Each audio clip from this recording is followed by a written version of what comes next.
A foreboding demon king's castle stands under a blood-red sky. Demon King Bersios Belphegor sits on his throne, considering the day's agenda. A blonde man reports on the Burnhell area to a weary-looking Bersios. The blonde man suddenly cries out, warning that they are in danger.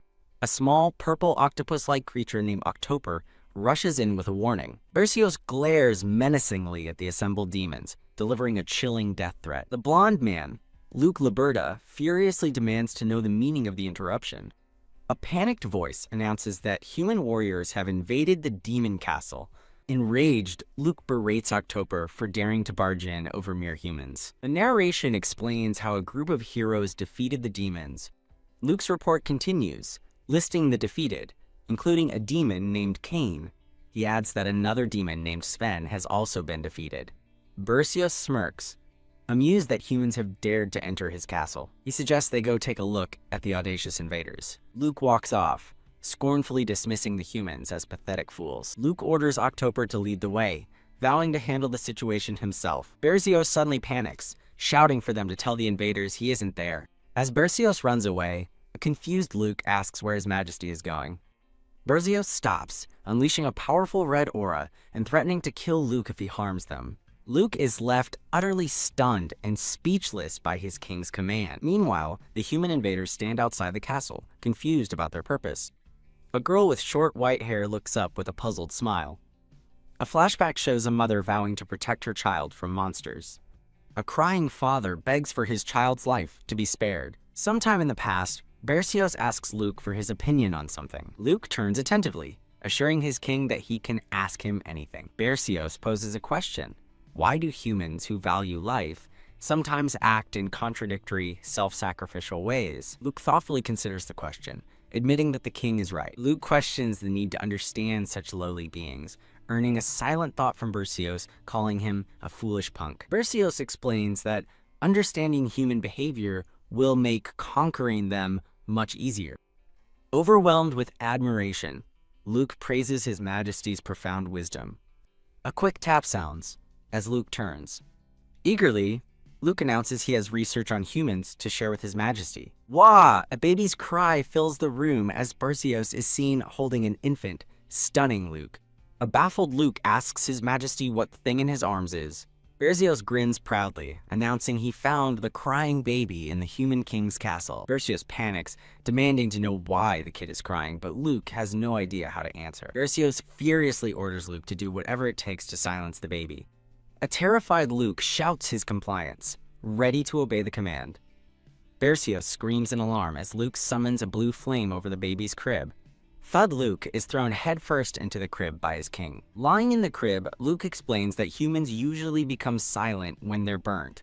Luke leaps up and begins frantically searching a bookshelf for another solution. Books fly through the air as he desperately seeks an answer. He finds it, triumphantly presenting a book on how to be the best dad. Bersios and Luke ponder the parenting guide with serious expressions. After observing the cooing baby seems clean, Bersios decides to magically teleport away any potential problems. A slab of bloody meat is served on a platter. Bersios offers fresh black drake meat he just killed, and Luke compliments his choice. The baby suddenly begins to glow with a potent purple aura. The baby refuses the meat, so Luke reports that babies drink from the breast. Luke promptly offers his own chest, earning a furious shout from Bersios.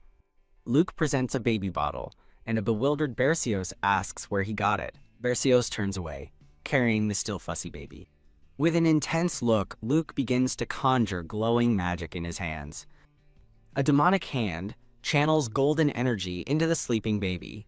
The baby's eyes flash open, filled with a sudden startling awareness. Sometime later, the demon castle stands under a starry night sky. Wah! The baby wails loudly once again. Bersios and Luke run in a panic as Bersios questions if this is what parenting is like. A weary Bersios rubs his temples in frustration. The baby suddenly giggles and gurgles, reaching for a startled Bersios. Bersios plays with 2 magical copies of the baby-like puppets to entertain her. He holds the cooing baby, who is now happy and content. The baby begins to drift off to sleep peacefully in his arms. The scene shifts to a grand church, standing in the daylight. Inside, a blonde priest speaks to a group of young children. A little girl with white hair and pigtails turns around with a curious look.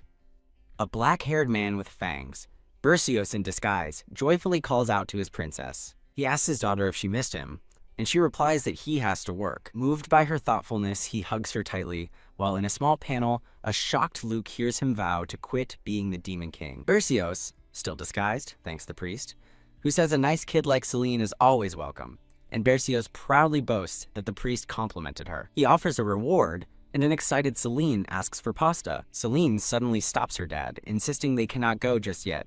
A divine statue of an angel stands illuminated inside the church. Bersios clenches his hands, his face a mask of inner conflict.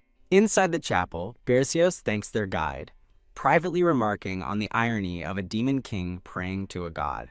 He forces a smile and recites a prayer, hailing a deity named Tursa.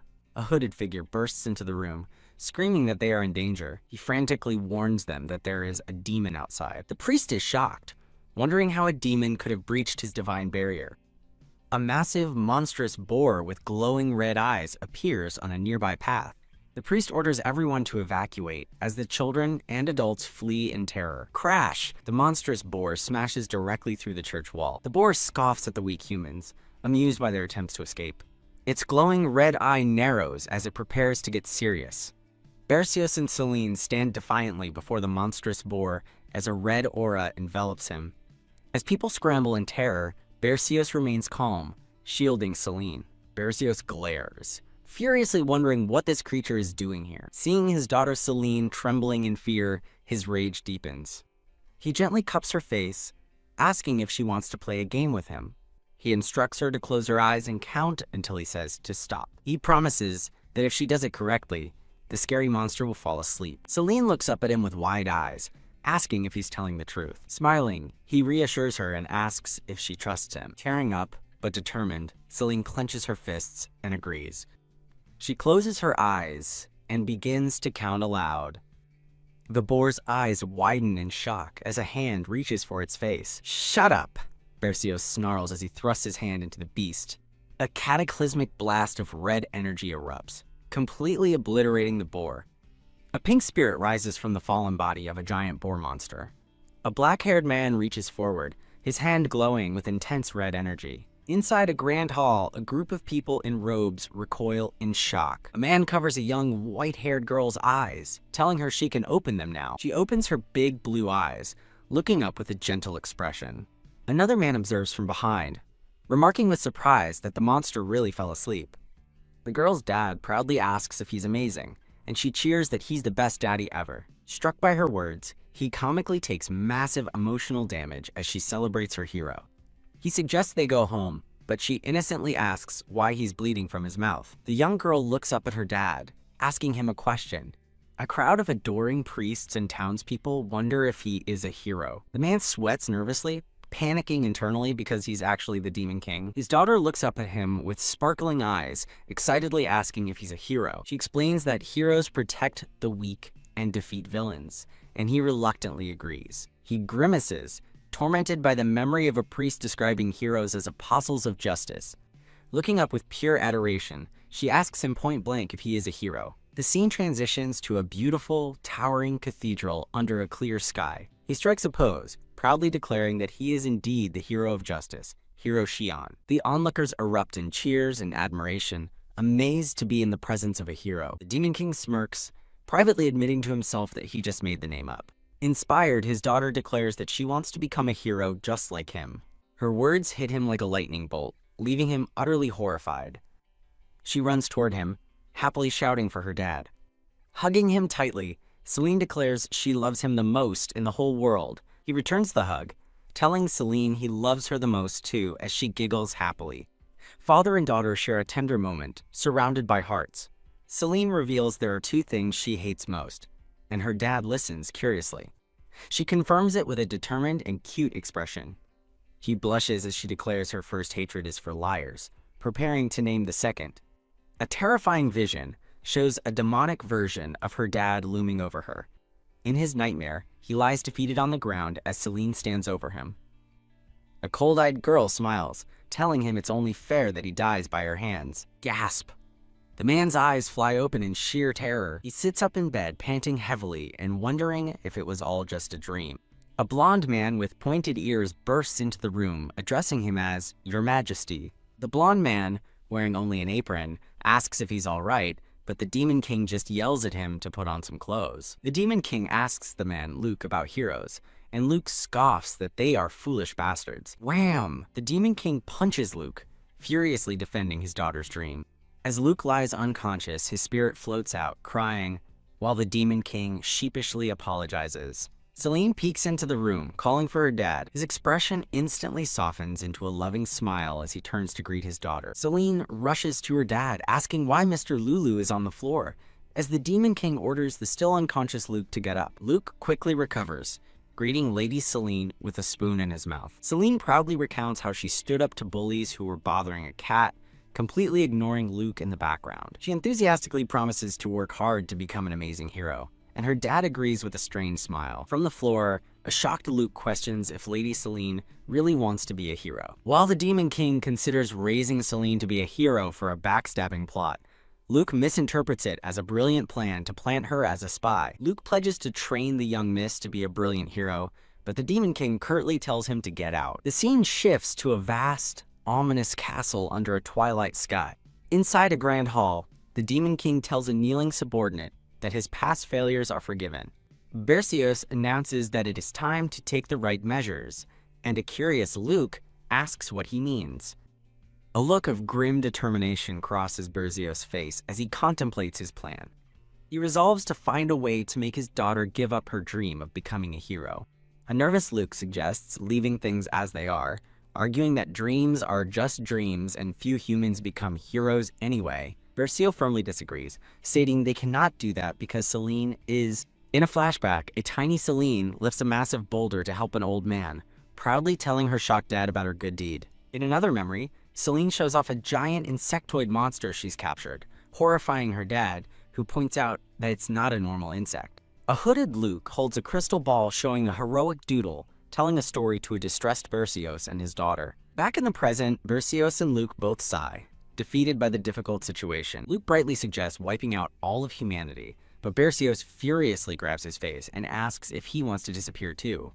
Books fly as Bersios pelts a crying Luke, who wonders why His Majesty seems to hate only him. Bersios suddenly stops, having found an idea in one of the books he's holding. The scene shifts to a cozy house at night, as a voice lovingly calls out to their princess. In their pajamas, Bersios asks Seline if she wants a bedtime story, and she excitedly asks if it's about heroes. He presents a book titled Collection of Hero Stories, confirming that it is.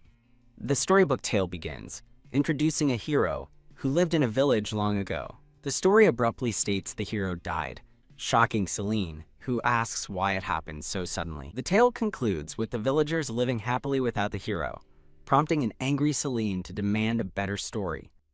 He begins another story, once again starting with a hero who is beloved by all. This hero heard a rumor about an evil Demon King and journeyed to his castle. The hero is shown standing triumphantly over the defeated Demon King's body. The people rejoiced, and the hero was crowned the new king. Now a tyrant, the hero king exploited the people and demanded everything for herself. But one day, a new Demon King appeared and defeated the corrupt hero. That Demon King became the new ruler and helped the people find peace once again. An angry Seline grabs her dad's face, declaring the story made no sense and demanding he tell her about himself instead. She sits on the bed, reminding him that he once said he was a really strong hero. Bersios proudly confirms he was a strong hero and met the Demon King, while a note reveals he is the Demon King himself. An excited Seline asks if he fought the Demon King, and he confirms it, with a note adding it was a fight against himself. She sits across from her dad and asks the crucial question, who is stronger,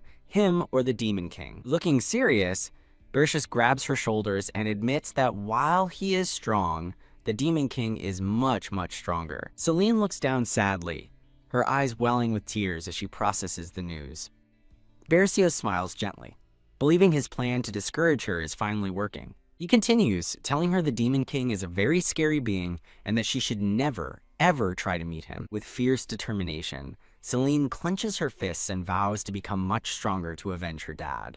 A stunned Bersios can only watch as she insists he trust her, forcing him to reluctantly agree that he can rely on her. Later that night, the scene shifts to Seline's diary entry. A child's drawing shows her in bed with her dad, as she writes that his hero stories made no sense. A drawing of her dad, crying waterfalls from his eyes, accompanies her thought that he must be afraid of the Demon King. She draws herself standing beside her dad and a demon, writing that she will defeat the Demon King for him. Her drawing shows her dad crying tears of joy as she writes that he was happy about her promise. Smiling, Seline finishes her drawing, having resolved to become a great warrior for her dad. She places her hand on her diary, closing it for the night. Berceos is shown in a panic, reading a book while Seline sleeps soundly in her bed. The quiet, dark house is shown from the outside. Creak! Berceos enters his daughter's room, peeking in to check on her. Holding a pillow above her head, Seline triumphantly announces that she is all done. She runs over to her father, calling out for him to look at what she's made. Berceos holds a piece of paper she's handed him and asks what it is. The paper is Celine's plan to become a hero, detailing her daily regimen of good deeds, studying, and training. Seline triumphantly declares that her hero training starts tomorrow. After she runs off, her father looks at the plan and decides to go to sleep early. In his true demonic form, Berceos summons his subordinate, Luke. His glowing red eye reflects his fury as he recounts their 43 failures. He unleashes a blast of power, vowing not to tolerate failure on the next attempt.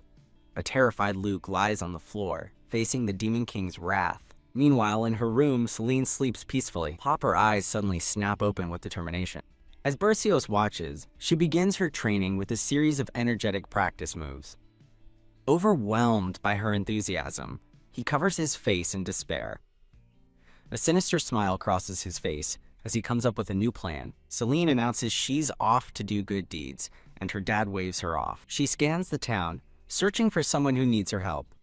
As she looks over the demon populace, she finds no one in trouble. Confused, she wonders why no one seems to need any help at all. Berceos smirks, his plan working perfectly, until Seline spots something. She excitedly points out an old woman in the distance who needs help. As she leaps to action, Berceos panics, realizing he cannot let her perform good deeds. He dashes past his daughter to intercept the old woman first. He helps the woman with her heavy bag, much to her gratitude. Seline then spots a man who needs help, and her dad's panic returns. Before she can move, Berceos is already there, cheerfully taking over the digging. When she sees a cat in a tree, her dad has already rescued it. The day's efforts leave an exhausted Berceos completely drained. Returning home, Seline thoughtfully asks if he had an exhausting day. To his surprise, she gives him a relaxing shoulder massage. Touched by her kindness, he realizes she still managed to do a good deed. Her good deeds done, Seline puts on glasses and declares it's time to study. He wishes her luck as she focuses intently on her books.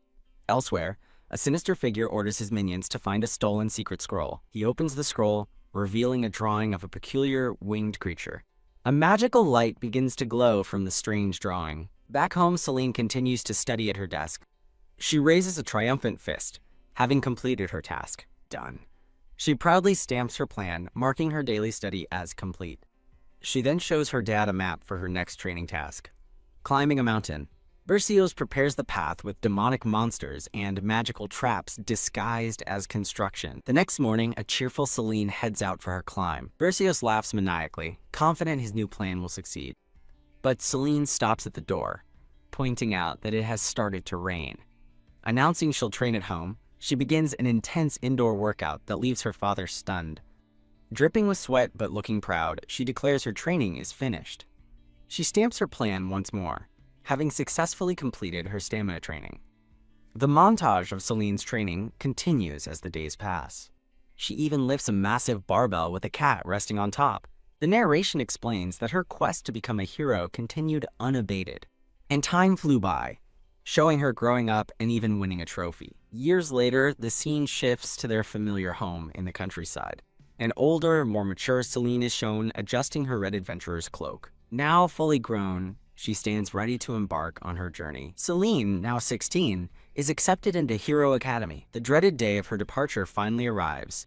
Berceos dramatically leaps towards his shocked daughter. Seline tries to console her crying dad, who's upset she's leaving for boarding school. Exasperated, Seline demands her father stop crying. He insists he's stopped, despite the waterfalls of tears. She sighs at her father's dramatic display.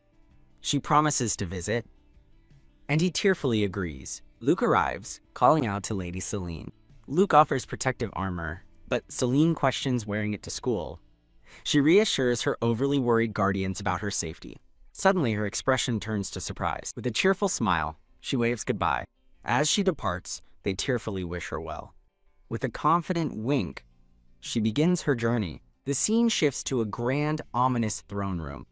Luke reports on a hero who conquered the Canyon of Death. The hero now travels through the Plane of Silence. The Demon King listens intently to the report. Luke appears increasingly distressed by the news. When Luke suggests a break, the Demon King angrily interrupts. Startled, Luke flinches back in fear. As Bersios stands, he poses a frightening question. Luke looks on, completely confused by the question. He suddenly panics, worrying his daughter is being bullied. As he frets about Academy violence, Luke tries to calm him. Luke continues his report, but Bersios is lost in thoughts of his daughter. Luke realizes the Demon King isn't listening. Bersios finally focuses, acknowledging the hero's skill. He slams his fist on the desk with sudden force. A thought lingers on the idea of a skilled hero. Luke confirms the hero is unusually strong. Enraged, Luke laments the shame the hero has brought upon them. Bersios calmly dismisses Luke's call for punishment. He asks for the hero's current location. Bersios decides to deal with the hero personally. The scene transitions to a peaceful, idyllic village. Inside the carriage, Seline is sleeping soundly. A sudden jolt wakes her from her sleep. The driver asks if she's getting off, and she quickly grabs her sword. She hastily jumps out, accidentally breaking the carriage with her sword. The driver reacts with cartoonish shock. She nervously realizes she has caused trouble. The driver demands payment, and she sadly agrees. Her destination is a massive, impressive academy. The view reveals a sprawling campus in town. This is Shellos Kingdom, the city of heroes. Awestruck, Seline marvels at her arrival in Arca. Her heroic declaration is cut short by a rumbling stomach. Suddenly, her expression turns to one of pure shock. Wah. The wonderful smell of fresh bread stops Seline in her tracks. She excitedly identifies honey butter baguettes and salted butter rolls. Inside, a cheerful baker waves goodbye to a customer. He then turns to welcome the next person in line. The baker is stunned to see Seline drooling uncontrollably at the counter. He chuckles at her obvious hunger and asks for her order.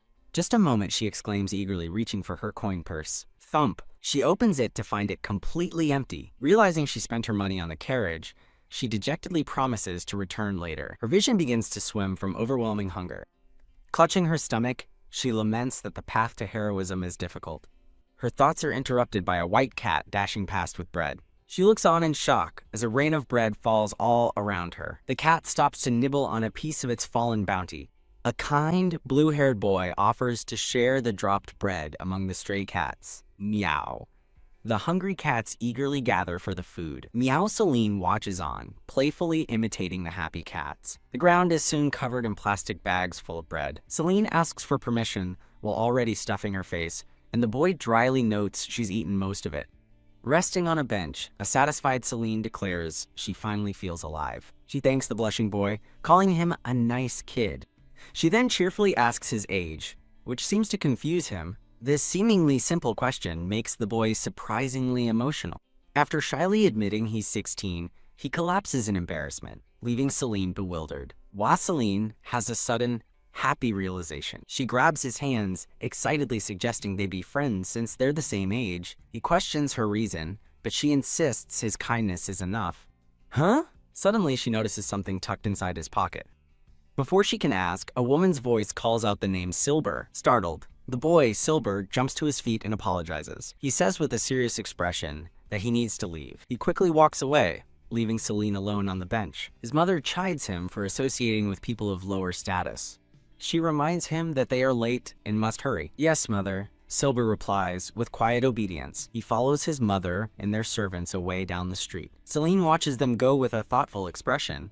She spots an envelope with the Academy's seal, happily realizing they will meet again. Having satisfied her hunger, she stretches with renewed energy. She firmly grips the hilt of her enormous sword. Let's head to the Hero Academy, she declares, with a determined smile. As she walks away, Silber looks back over his shoulder. He watches her go, a pensive look on his face. The scene shifts to the grand and imposing Hero Academy. A diverse crowd of new students fills the Academy grounds. High above, a man with a mustache observes the scene from a window. He notes that this year's class has many promising students. A genius mage from a noble family, Ronya de Raffels, complains she can't see from her guardian's shoulders. Her guardian, Roman, bluntly informs her it is because she is small. Elsewhere, a powerful dark-haired fighter stands over defeated opponents, his fist glowing with energy.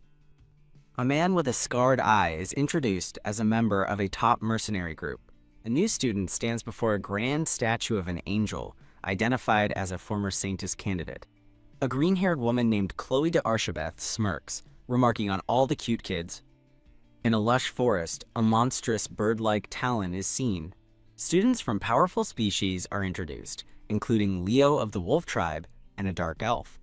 The dark elf is named Shan, and beside her stands Olaf, a small but sturdy dwarf. Finally, the arrogant second son of Duke Aenys is shown Lebic de Aenys.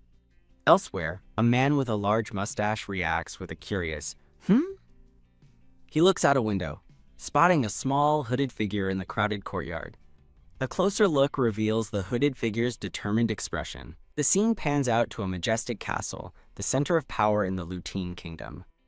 The hooded figure is revealed to be Silber de Jin, son of Duke Jin, looking forlorn. The man with the mustache muses that for a son of the prestigious Duke Jin, Silber seems rather unremarkable. Tak, Silber's feet land softly on the stone path. The mustachioed man looks on, puzzled by the boy's presence. Suddenly, Lebic grabs a terrified Silber, mockingly welcoming his longtime friend. Panicked, Silber can only utter Lebic's name. Surrounded by his cronies, Lebic confirms the rumors of Silber joining the Hero Academy. Lebic puts an arm around an uncomfortable Silber, condescendingly asking about his sudden interest in heroes. With a malicious grin, Lebic guesses Silber is trying to become the next family head by becoming a hero. Silber grits his teeth, his face hidden in shadow. One of Lebic's friends sneers that Silber isn't fit to be a hero. He cruelly reveals Silber is the son of a concubine, causing the boy to flinch in pain. As his friends laugh, Lebic belittles Silber's status in his own family and offers him some friendly advice.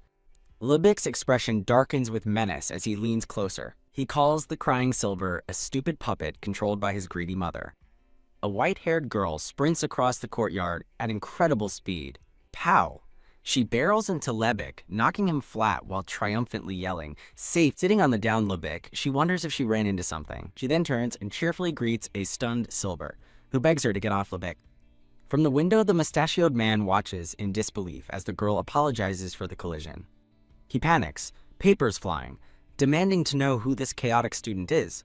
He quickly finds her file. Seline, a commoner with a guaranteed recommendation. Seline realizes she's already caused trouble on her first day, a simple girl from the countryside. The scene shifts to the plane of silence, where Xian faces the cloaked Demon King.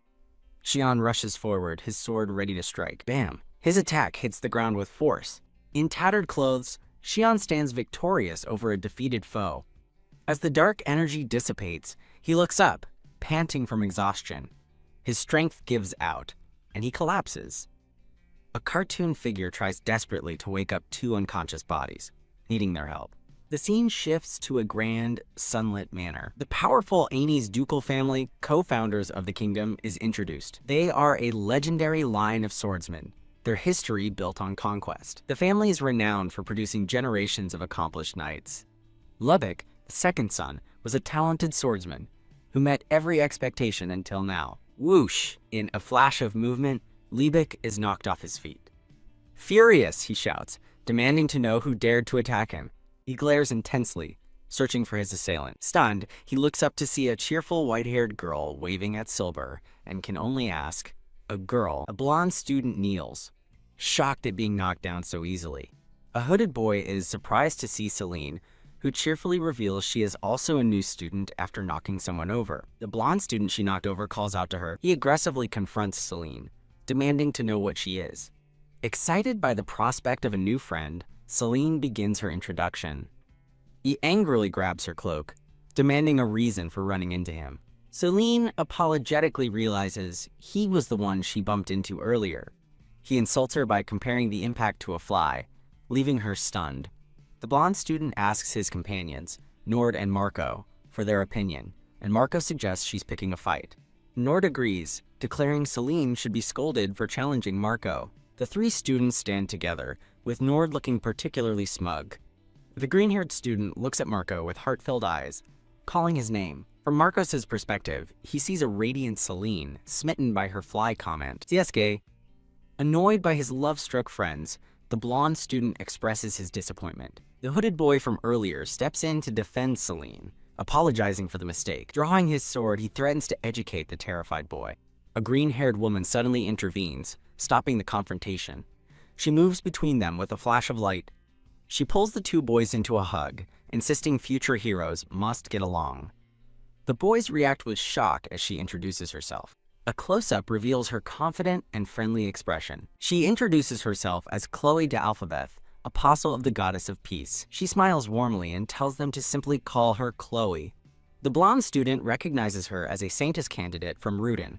He wonders aloud why someone of her status is at the Hero Academy. Chloe reminds them the welcome ceremony is starting and urges them to hurry. The blonde student tells the hooded boy their talk isn't over. His gaze then shifts with lingering intent. He turns to Seline, warning her that she's next. As the group walks off, Chloe watches Seline, remarking on her impudence.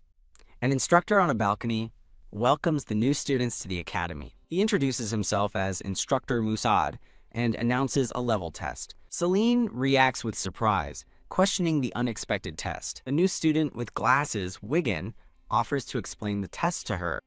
Wigan begins explaining the purpose of the level test. The test is designed to evaluate and rank their individual skills. He lists the first two ranks, bronze and silver. The explanation continues with the gold rank emblem. Finally, he reveals the platinum and diamond ranks, totaling 5 tiers.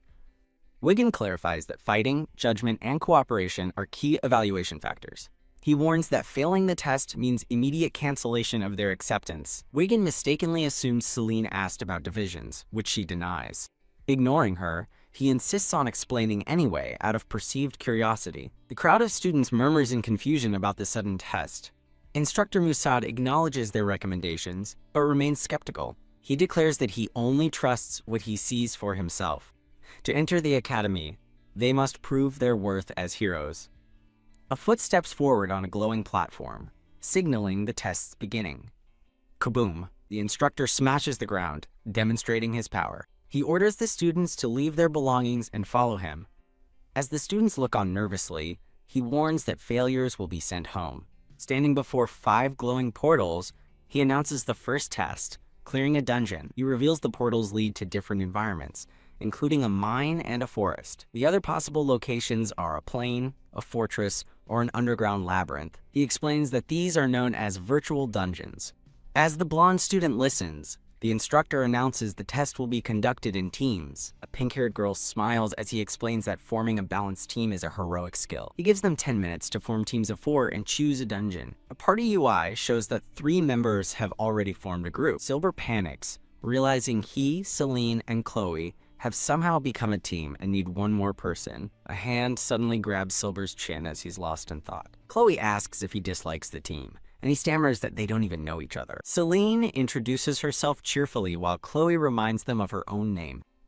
As they ponder their final member, Chloe asks if there are any cute ones left, shocking Silver. Silver worries they need to assess skills to form a proper strategy. He resolves to deduce their abilities based on their equipment. He analyzes Seline's greatsword and strength, deeming her a perfect vanguard. He identifies Chloe as a Saintess, concluding she will be their support. Surrounded by magical glyphs, he considers what position the team needs most.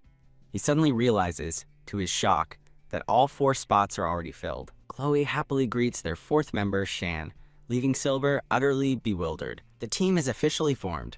Chloe, Seline, a flustered Silver, and Shan. Seline turns serious, deciding they must now choose a dungeon, which slightly reassures Silver. She casually begins an eeny meeny miny rhyme to pick a portal. Mo!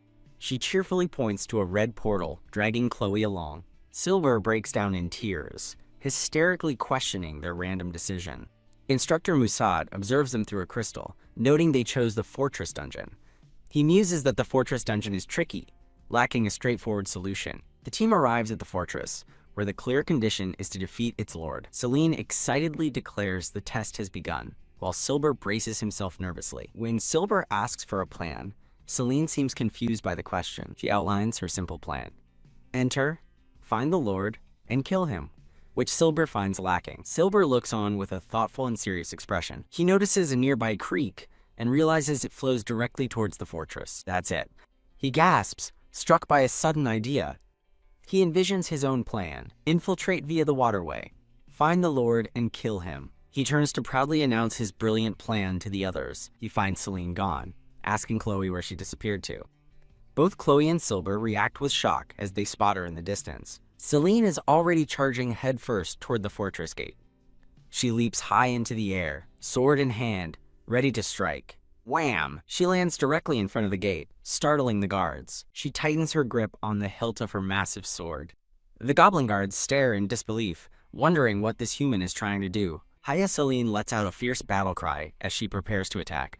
Watching from afar, Silber panics, certain she can't break the gates with a sword. Boom! She shatters the massive fortress gates in a single explosive blow. Chloe cheers for Seline's incredible strength as Silber stands frozen in disbelief. Seline turns back with a bright smile, announcing she's cleared the way. Silber stares ahead in absolute, wide-eyed shock.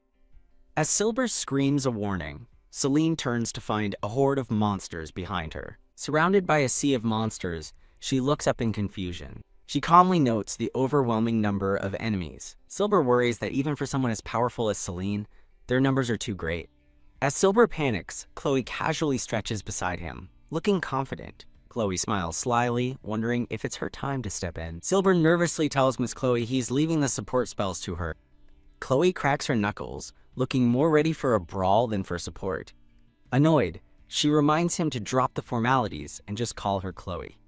She declares she won't just watch from afar, and charges into the fight. The fortress monsters roar in fury over the human who destroyed their walls. An orc scoffs at the lone human, wondering what she could possibly do against them all. Dodging a hammer blow, Seline prepares to unleash a secret technique. Her frantic greatsword wielding is just her swinging wildly, much to her team's dismay. She lets out a battle cry, continuing her chaotic rampage. Silber once again screams a warning about an enemy behind her. Massive orc swings its club down, declaring he's caught the human. Wham! A fist makes powerful contact. Chloe lands a devastating punch, Riley telling the orc he spoke too soon. Seline stares with wide, stunned eyes at her sudden rescue. Winking, Chloe cheerfully tells her she came to help. A sly, determined smile spreads across Seline's face.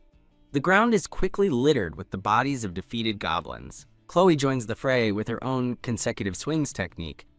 Annoyed, Seline yells back that her moves are not a secret technique.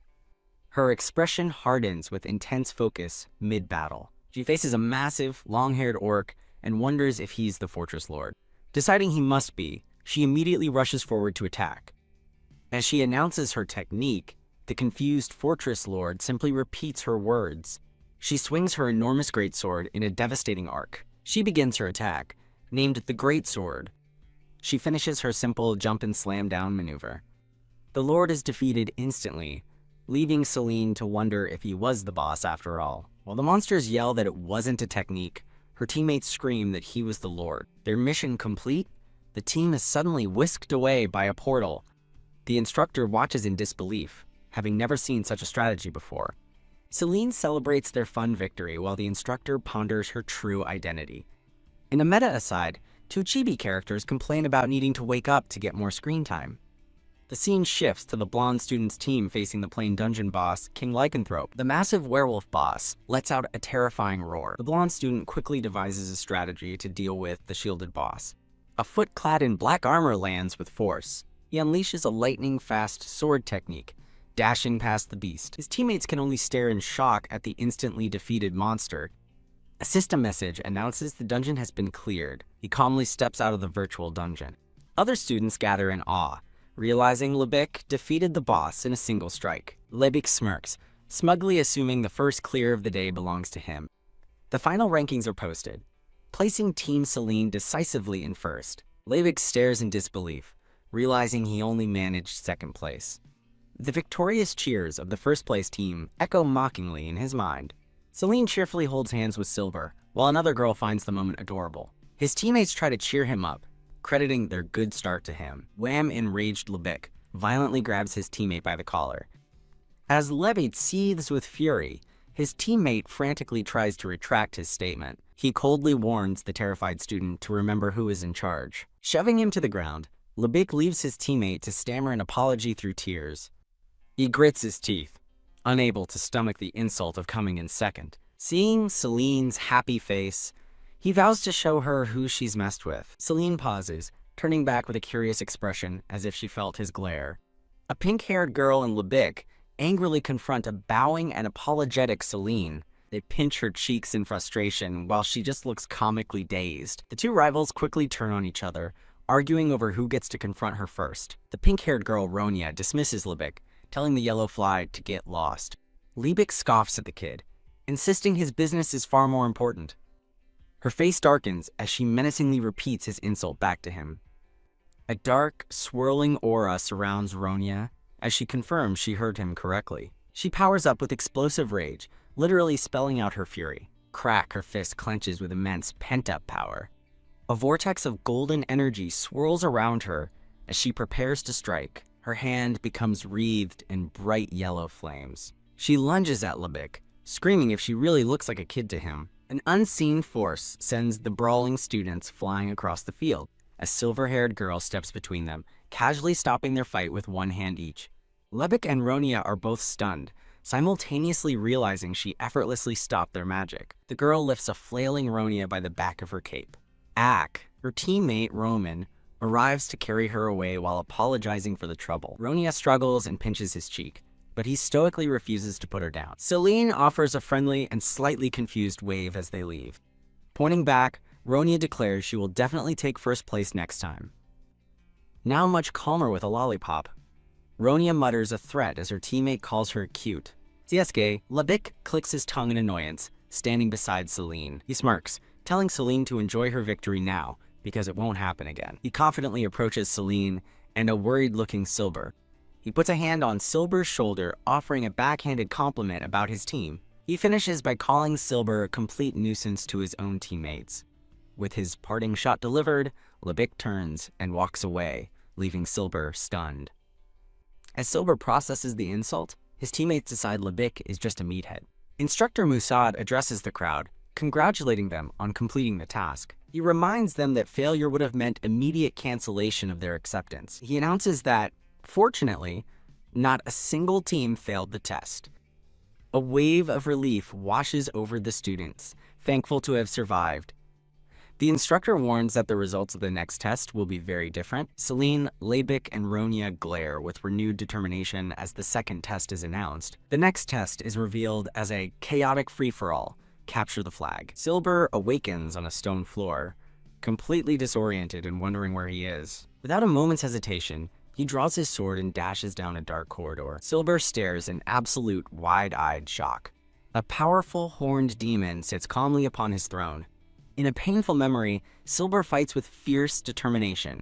A vision of a brutal execution unfolds, as a man wonders if this is a high-level demon. With a single finger raised, the horned man corrects him, stating he's higher. Silber guesses a top-level demon, but realizes it's still not high enough. His next guess of one of the 4 heavenly demons is also dismissed as too low. The Demon King complains about Seline before ordering his beleaguered assistant to handle everything. The assistant, Luke, cheerfully skips away as the Demon King angrily shouts his name. Touched.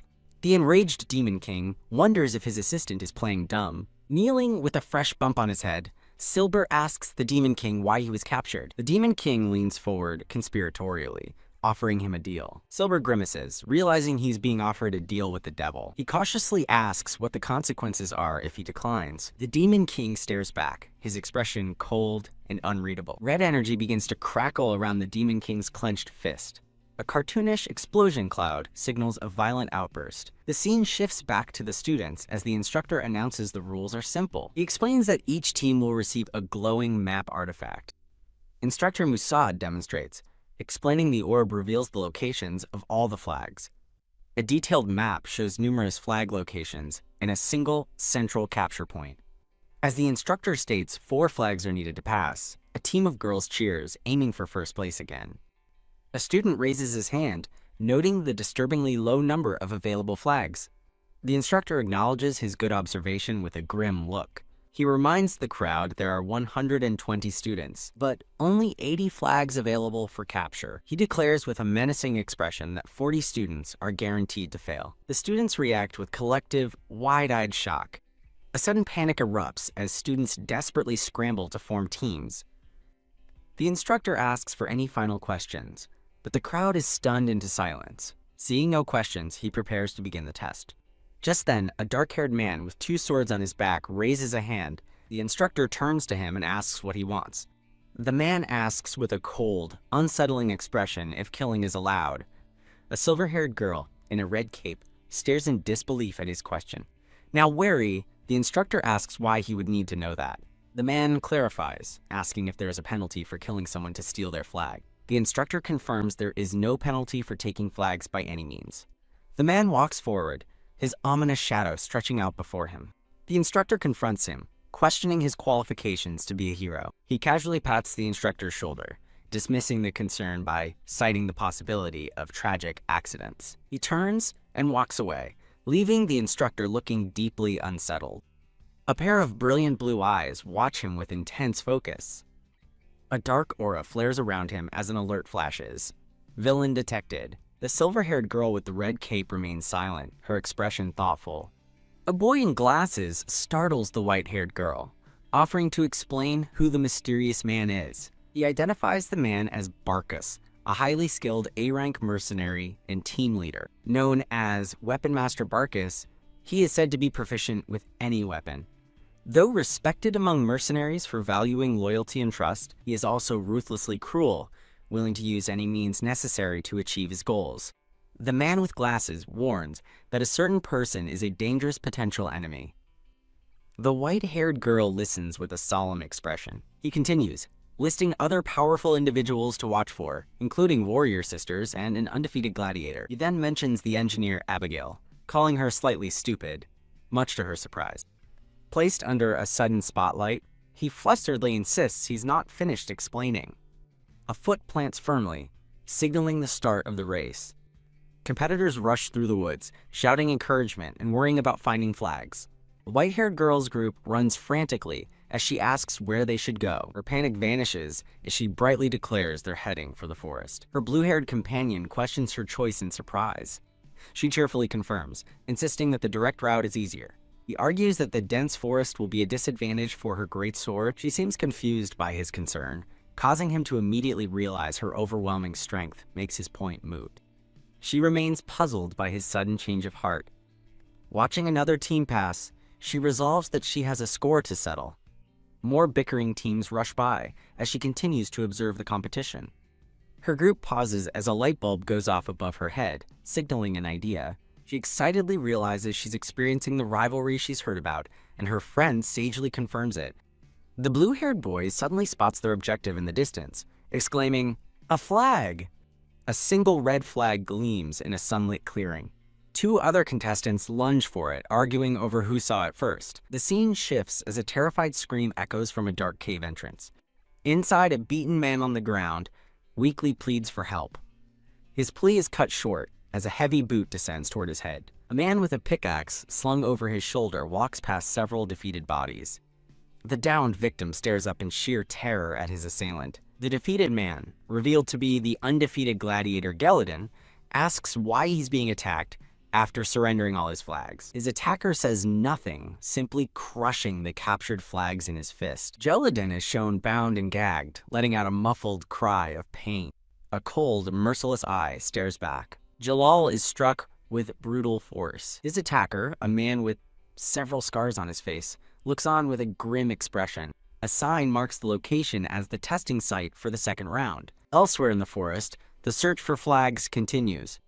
A hand reaches deep into a hollow in a tree. The blue-haired person's eyes widen as he gasps, having found something. Working as a team, the group successfully retrieves the hidden flag, celebrating their find. Their friends rush over, amazed they found the flag hidden inside the tree. The green-haired girl asks the blue-haired boy how he knew where it was. He nervously admits that a friend told him. The white-haired girl looks surprised, asking who this friend is. A flashback reveals a spirit whispering the location to him, which the white-haired girl misinterprets as cheating, much to his panicked denial. She stares, still trying to understand the situation. He reveals a tiny, glowing green creature, which the green-haired girl identifies as a spirit.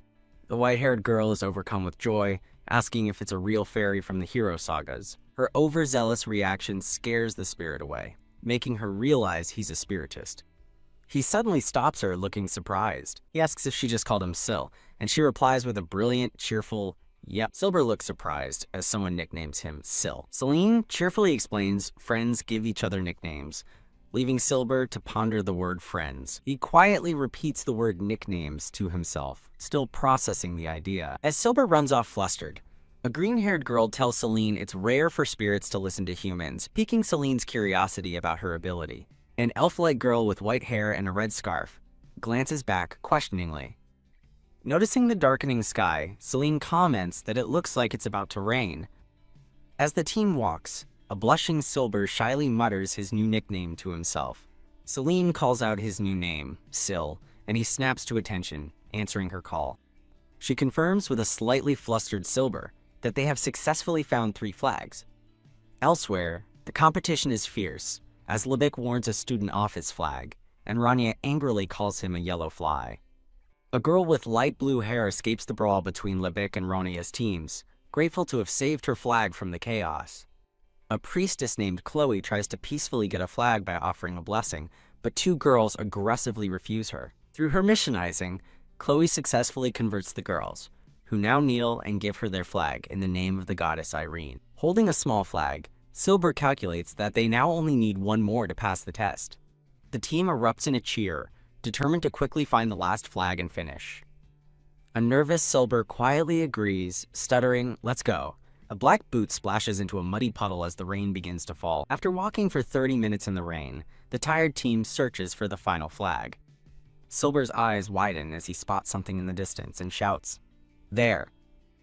A hand holds the glowing map orb, revealing the location of the final flag. The orb's map points directly into the dark, rainy entrance of a nearby cave. The team rushes toward the cave to get the flag and escape the downpour, with Seline yelling that she's starving. Silber panics, trying to stop them from rushing into the cave without any preparation. A brilliant flash of holy magic erupts from someone's hand. Chloe casts a holy light spell to illuminate their surroundings, and a buff to keep them warm. Silber watches them go, realizing he forgot Chloe was a priestess who could handle it. Inside the cave, a hand uses a sharp rock to carve an X into the wall.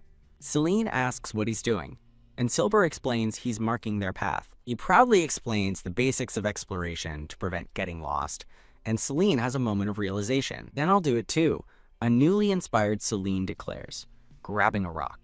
A moment later, a crude self-portrait is carved on the wall, signed, "I was here, Seline." Silber looks on in silent disbelief as Seline hums a song about exploration. Suddenly, Seline stops dead in her tracks, her eyes wide with surprise. The team gazes in awe at a vast, beautiful underground cavern with a glowing stream. Chloe gives a quick geology lesson, explaining that the formations hanging from the ceiling are stalactites, and those rising from the ground are stalagmites. As Chloe explains that connected ones are called stone pillars, Silber grows frustrated with his team's casual sightseeing. Seline joyfully explores while Chloe watches fondly, but Silber remains apart, unamused. Celine's fun comes to a halt as she spots something unusual and asks what it is. Chloe begins to answer, her smile still on her face. The cheerful mood shatters as they discover a pile of dead bodies lying on the cavern floor. The 3 girls stare in shared, silent horror at the grisly scene before them. In another location, a red-haired man reports to his imposing, seated leader. The report details how summoned demonic beasts are currently attacking the hero candidates across the testing site. The number of student casualties is confirmed to be rising. A bald subordinate eagerly asks his leader for the next phase of their plan. The scarred leader grimly considers the appearance of the demonic beasts. He reveals their plan. The academy will be busy controlling the beasts, buying time for demonic experts to eliminate the distracted hero candidates. A subordinate rushes in, urgently reporting that some hero candidates have entered their cave. The leader's hand clenches as he pictures Celine's team approaching. Holding a glowing map orb, the scarred leader declares there is no time to waste. The scarred leader orders his team to deal with them quickly. Back at the hero academy, someone wonders what to do. A worried academy official frets over the low number of available instructors. He looks up, suddenly sensing a presence in the room. Alarmed, he quickly turns and calls out into the empty hall. A man in black suddenly appears, startling the old official. The flustered official starts to curse the intruder under his breath. His anger turns to shock as he recognizes the newcomer.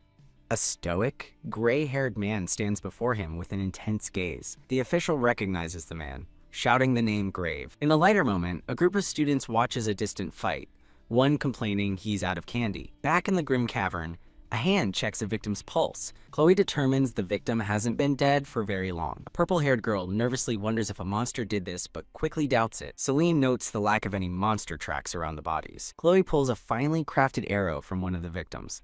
She realizes monsters lack the skill to make such a weapon. She admires the arrow's fine craftsmanship, concluding it wasn't a monster's doing. Furthermore, she deduces the killer wasn't after the victim's flags. The purple-haired girl panics, insisting no one else could be there. Suddenly, an arrow flies at them, but Seline deflects it just in time. Stunned, they look toward the direction of the attack as a voice remarks with interest. The group of 4 assailants emerges from the darkness, their leader praising Seline's speed. Seline glares at the man, demanding to know why they killed the students. One of the men grins, taunting that she'll soon be a corpse herself. The red-haired woman, Trish, mockingly says they might explain if the team kneels and begs. The leader grabs her face, silencing her for talking too much. Startled, Trish quickly apologizes to her leader. Another man observes Chloe and guesses they are from the dark religion. The elf-like girl looks startled by the name as the leader stays silent. As the man takes their silence as confirmation, Seline turns to Chloe for an explanation. A sinister symbol of a horned skull appears, representing the dark religion. Chloe explains they are demon-worshipping heretics as a vision of them burning a village appears. Another vision shows the cult sacrificing people on burning crosses. Chloe reveals the Holy See is actively hunting them, surprised to find them here. Seline cuts to the chase, confirming they're just bad guys, and Chloe agrees. The leader draws his twin blades, declaring he can't let them live now. He raises a curved blade, telling them not to hold a grudge. Seline grins, ready for a fight, her sword shining in the low light. She defiantly stomps the ground, telling him he's the one who shouldn't underestimate them. The leader's eye widens as he sees a figure rushing toward him, calling out the name Shan.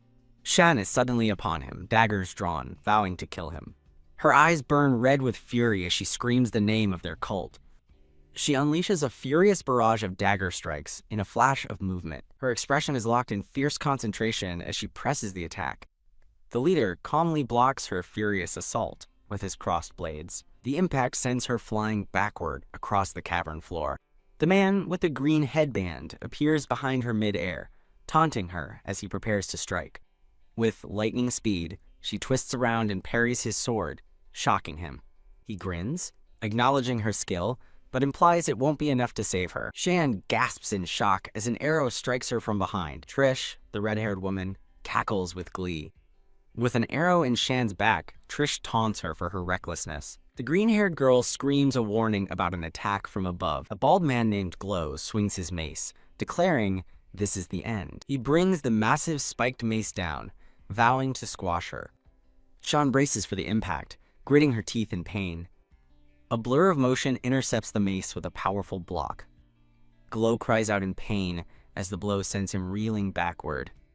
Shan looks up, her red eyes wide with surprise. Seline stands over her, furiously declaring she won't forgive them for attacking a comrade. The man with the green headband angrily shouts at her for hurting Glow.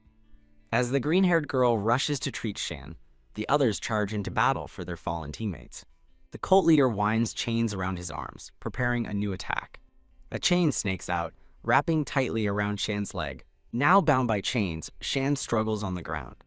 The leader yanks the chains, dragging Shan as the green-haired girl shouts her name. The green-haired girl draws her bow, demanding Shan's release. Small, glowing green spirits gather on her arrowhead. The spirit-infused arrow flies toward its target in a swirl of energy. The spirits swarm the leader, creating a diversion as he urges them to run. Chloe yells for the green-haired girl to act now. She rushes to Shan's side, asking if she can move. Shan grabs Chloe's arm with sudden intensity. Shoving Chloe's hand away, a determined Shan gets up, vowing to kill them all. Chloe looks on with concern, suspecting Shan's connection to the cult. Shan's eyes burn with an intense personal hatred. Chloe realizes why Shan reacted so strongly to the dark religion. Shan grabs Chloe, demanding to know how much she knows about the cult's leader. The cult leader interrupts, stating that small talk is prohibited during battle. He flings a projectile with blinding speed. Seline and the green-haired girl look on in horror. Chloe shields Shan with her own body, taking the hit as Shan cries her name. Chloe embraces Shan, promising to explain later and asking her to control her emotions. Shan agrees. Trish laughs hysterically, mocking the heartwarming scene of sacrifice. Seline glares at Trish, questioning if protecting a comrade is funny. Effortlessly blocking the headband man's sword with one hand, Seline tells him to prepare himself. Her eyes glowing with power, Seline screams that she's really pissed off now. In a cute aside, the green-haired girl's spirits beg to ride another arrow. Surrounded by a massive blue aura, Seline declares her anger. The 3 remaining cult members stare in confused shock at her power. A blast of energy sends them flying, crying out in pain. The cult leader smiles, seemingly unfazed. He reveals they were just playing along for a little while. The man with the green headband sneers, saying they've forgotten their place. He charges forward as Seline stands her ground, ready for the fight.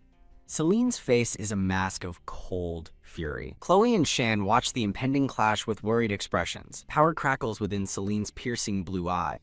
With her eyes glowing, Seline unleashes a devastating, lightning-fast strike. A powerful slash of blue energy rips through the air. The headband man questions the source of Seline's incredible power as she presses her attack. A shockwave of pure energy blasts outward. The cult leader's eyes widen as he yells for his subordinate to dodge. A massive beam of light engulfs the battlefield. The cult leader clutches his hand, which has been burned by the blast.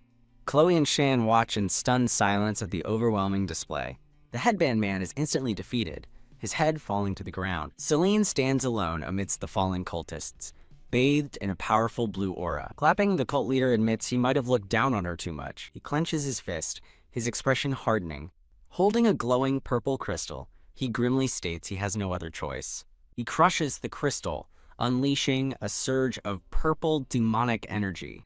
Dark chains and ominous red energy erupt from his body. Chloe watches in horror, realizing his body is undergoing a transformation. Her eyes are wide with shock and disbelief. With glowing yellow eyes, the leader uses demonic energy from mana stones to transform. He embraces his new power, becoming a demonic beast. Chloe grits her teeth, disgusted by the Dark Order's horrendous methods. The transformed leader challenges Seline, promising the real fight starts now. Seline stands her ground, telling him she was ready for it. She roars, charging forward into the demonic energy. Declaring her intent, she unleashes another devastating blast of her own. Her face is a mask of fierce determination as she attacks. Seline's eye widens in sudden shock. Chloe cries out, realizing that even with Seline's strength, the demonic leader effortlessly blocks her powerful sword with his own glowing red blade. Shan watches as the dark wound on Chloe's back begins to crumble. Clenching her fist, Shan watches the wound fade, resolved to act. Chloe declares they can't just stand by and watch any longer. With a determined smile, Chloe tells Shan it's time to give Seline a hand. As they charge into battle, the demon leader notes that they can use mana. Chloe's fist glows with green energy as she prepares to strike. She smashes her mana-infused fist against one of the demon's chains. A flash of green energy marks the powerful impact. She stares in disbelief as she realizes her mana attack was completely ineffective. Shan cries out as the demon grabs her by the head. The demon easily overpowers both Shan and Chloe with his chains. Shan makes a desperate counterattack with her glowing red dagger. Her blade slices across the demon's arm. The demon catches her wrist, mocking her futile effort as she screams in pain. He scoffs at the injured girls, calling them wriggling rats. Shan struggles helplessly on the cavern floor. Paralyzed by fear, she can't move as the massive demon looms over her. A chained blade swings down toward her. The blade embeds itself in her forehead as she screams for someone to save her. A glowing blue hand suddenly grabs the chain, stopping the fatal blow. Wreathed in light, Seline intervenes, sending the demon reeling backward. The demon cries out, shocked by the sudden turn of events. Seline stands defiantly, vowing she won't let him harm her comrades. The demon leader realizes with shock that Seline's mana has just awakened. Wrapped in chains of his own power, he grimly accepts his bad luck. As the demon declares his plans ruined, A furious Seline challenges him to a real fight. The scene shifts to a gray-haired young man standing before a magic circle. A formal announcement reveals his name, Grave. He narrates his past, graduating from Hero Academy to become a hero. But his time as a hero did not last long. A flashback shows a treasure chest overflowing with gold coins. Grave explains that due to low pay, he quit being a hero to become a treasure hunter. He reminisces that he was doing quite well on his own. His hand clenches nervously over a mysterious contract. He recalls asking to read the contract, only to be screamed at to sign it. He was forced by the Demon King to sign a contract, making him his incarnate. The contract's first condition: protect the Demon King's daughter, Seline, at all costs. The second condition: if Seline hesitates to become a hero, make her quit. The Demon King promises to grant any wish if Grave fulfills the conditions. When Grave asks to be the richest man, the Demon King gives a confusing reply. The flashback ends as the scene flashes back to the present. Grave rushes through a forest, sensing trouble. He suddenly remembers there was one more condition to the contract. The Demon King's threat echoes: harm his daughter and face the consequences. A massive explosion of power erupts from a nearby cave. He arrives at the entrance to the smoke-filled cavern. Realizing he might be late, he hears the sounds of battle intensifying. Covered in dirt, he curses, knowing he's in trouble. He arrives to see Seline fighting, while an injured Chloe lies on the ground. Looking at Chloe and Shan, he realizes they're both losing too much blood. A blue-haired girl despairs, feeling helpless to intervene. Suddenly, she screams as a shadowy presence looms over her. Her eyes widen in a moment of pure terror. The cavern shakes from the force of the ongoing battle. Sitting beside the wounded, the blue-haired girl surveys the immense damage. She watches the blinding clash between Seline's blue aura and the demon's red energy. Wondering if they have to fight the monster, she realizes something else is happening. Seline's power flares, visibly pushing the demon back. The blue-haired girl observes that Seline is overwhelming the demon with sheer strength. She looks over as Chloe begins to stir with a faint groan. The girl cries Chloe's name in relief as Chloe wakes up, confused. The blue-haired girl hurries to Chloe's side to help her. She smiles reassuringly, telling Chloe not to worry. The blue-haired girl admits she thought they were all doomed moments ago, but Seline suddenly transformed into a completely different person.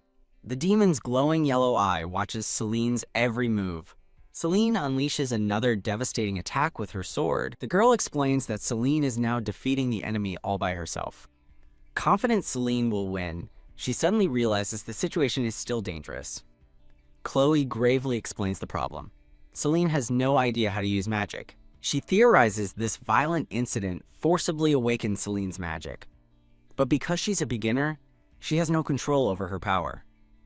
Chloe warns that Seline is draining her magic uncontrollably and will soon collapse. The blue-haired girl asks if this means Seline will be at a disadvantage. Chloe looks down, shaking her head.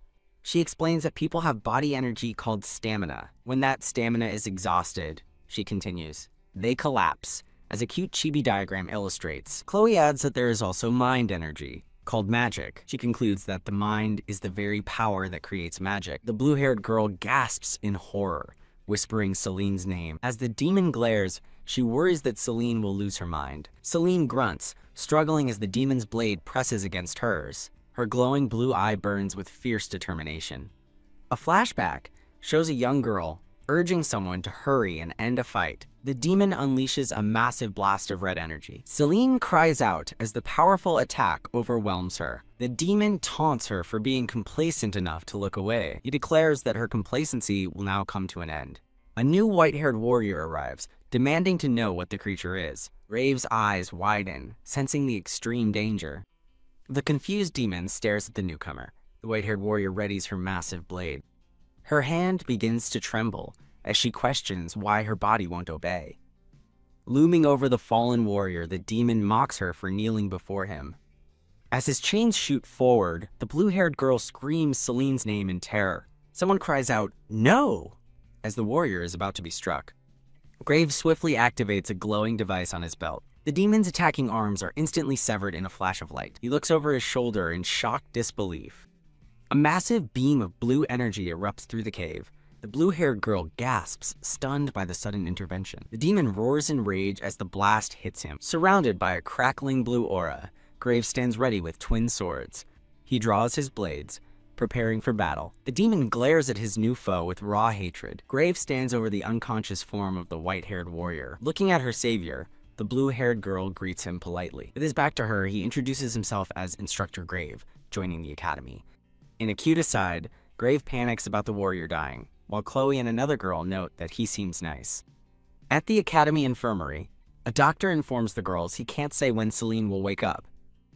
He explains that if it were merely magical exhaustion, she would have recovered in days, but Seline went beyond her limits, completely depleting her power. The blue-haired girl is shocked by the Grave diagnosis. The doctor continues with a grim expression. He warns that even if she wakes, she might never use magic again. The blue-haired girl breaks down, blaming herself for what happened. Chloe touches her shoulder, telling Sill it's not her fault and that it won't come to that. She tries to offer a reassuring smile, seeking agreement. The doctor sighs, stating that her fate is now in the hands of the gods.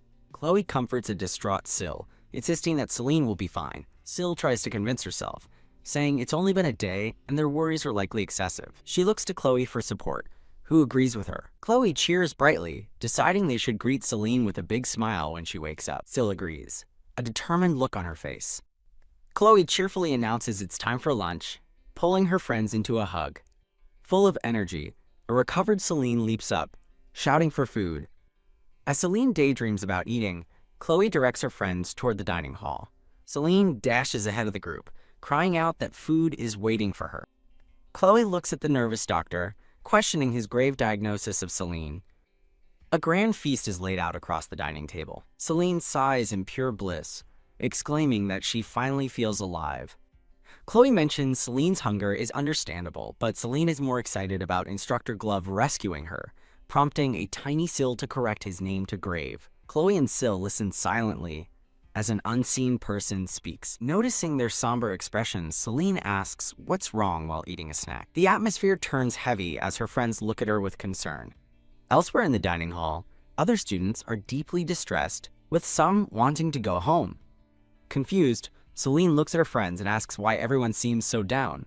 Sill looks pained as she prepares to explain what happened. In a flashback, she recounts how the Dark Order's demonic beasts attacked the students. Seline reacts with shock, asking how demonic beasts could have appeared. Sill explains that used mana stones were discovered all over the test site. The Academy believes the Dark Order used these stones to summon the creatures.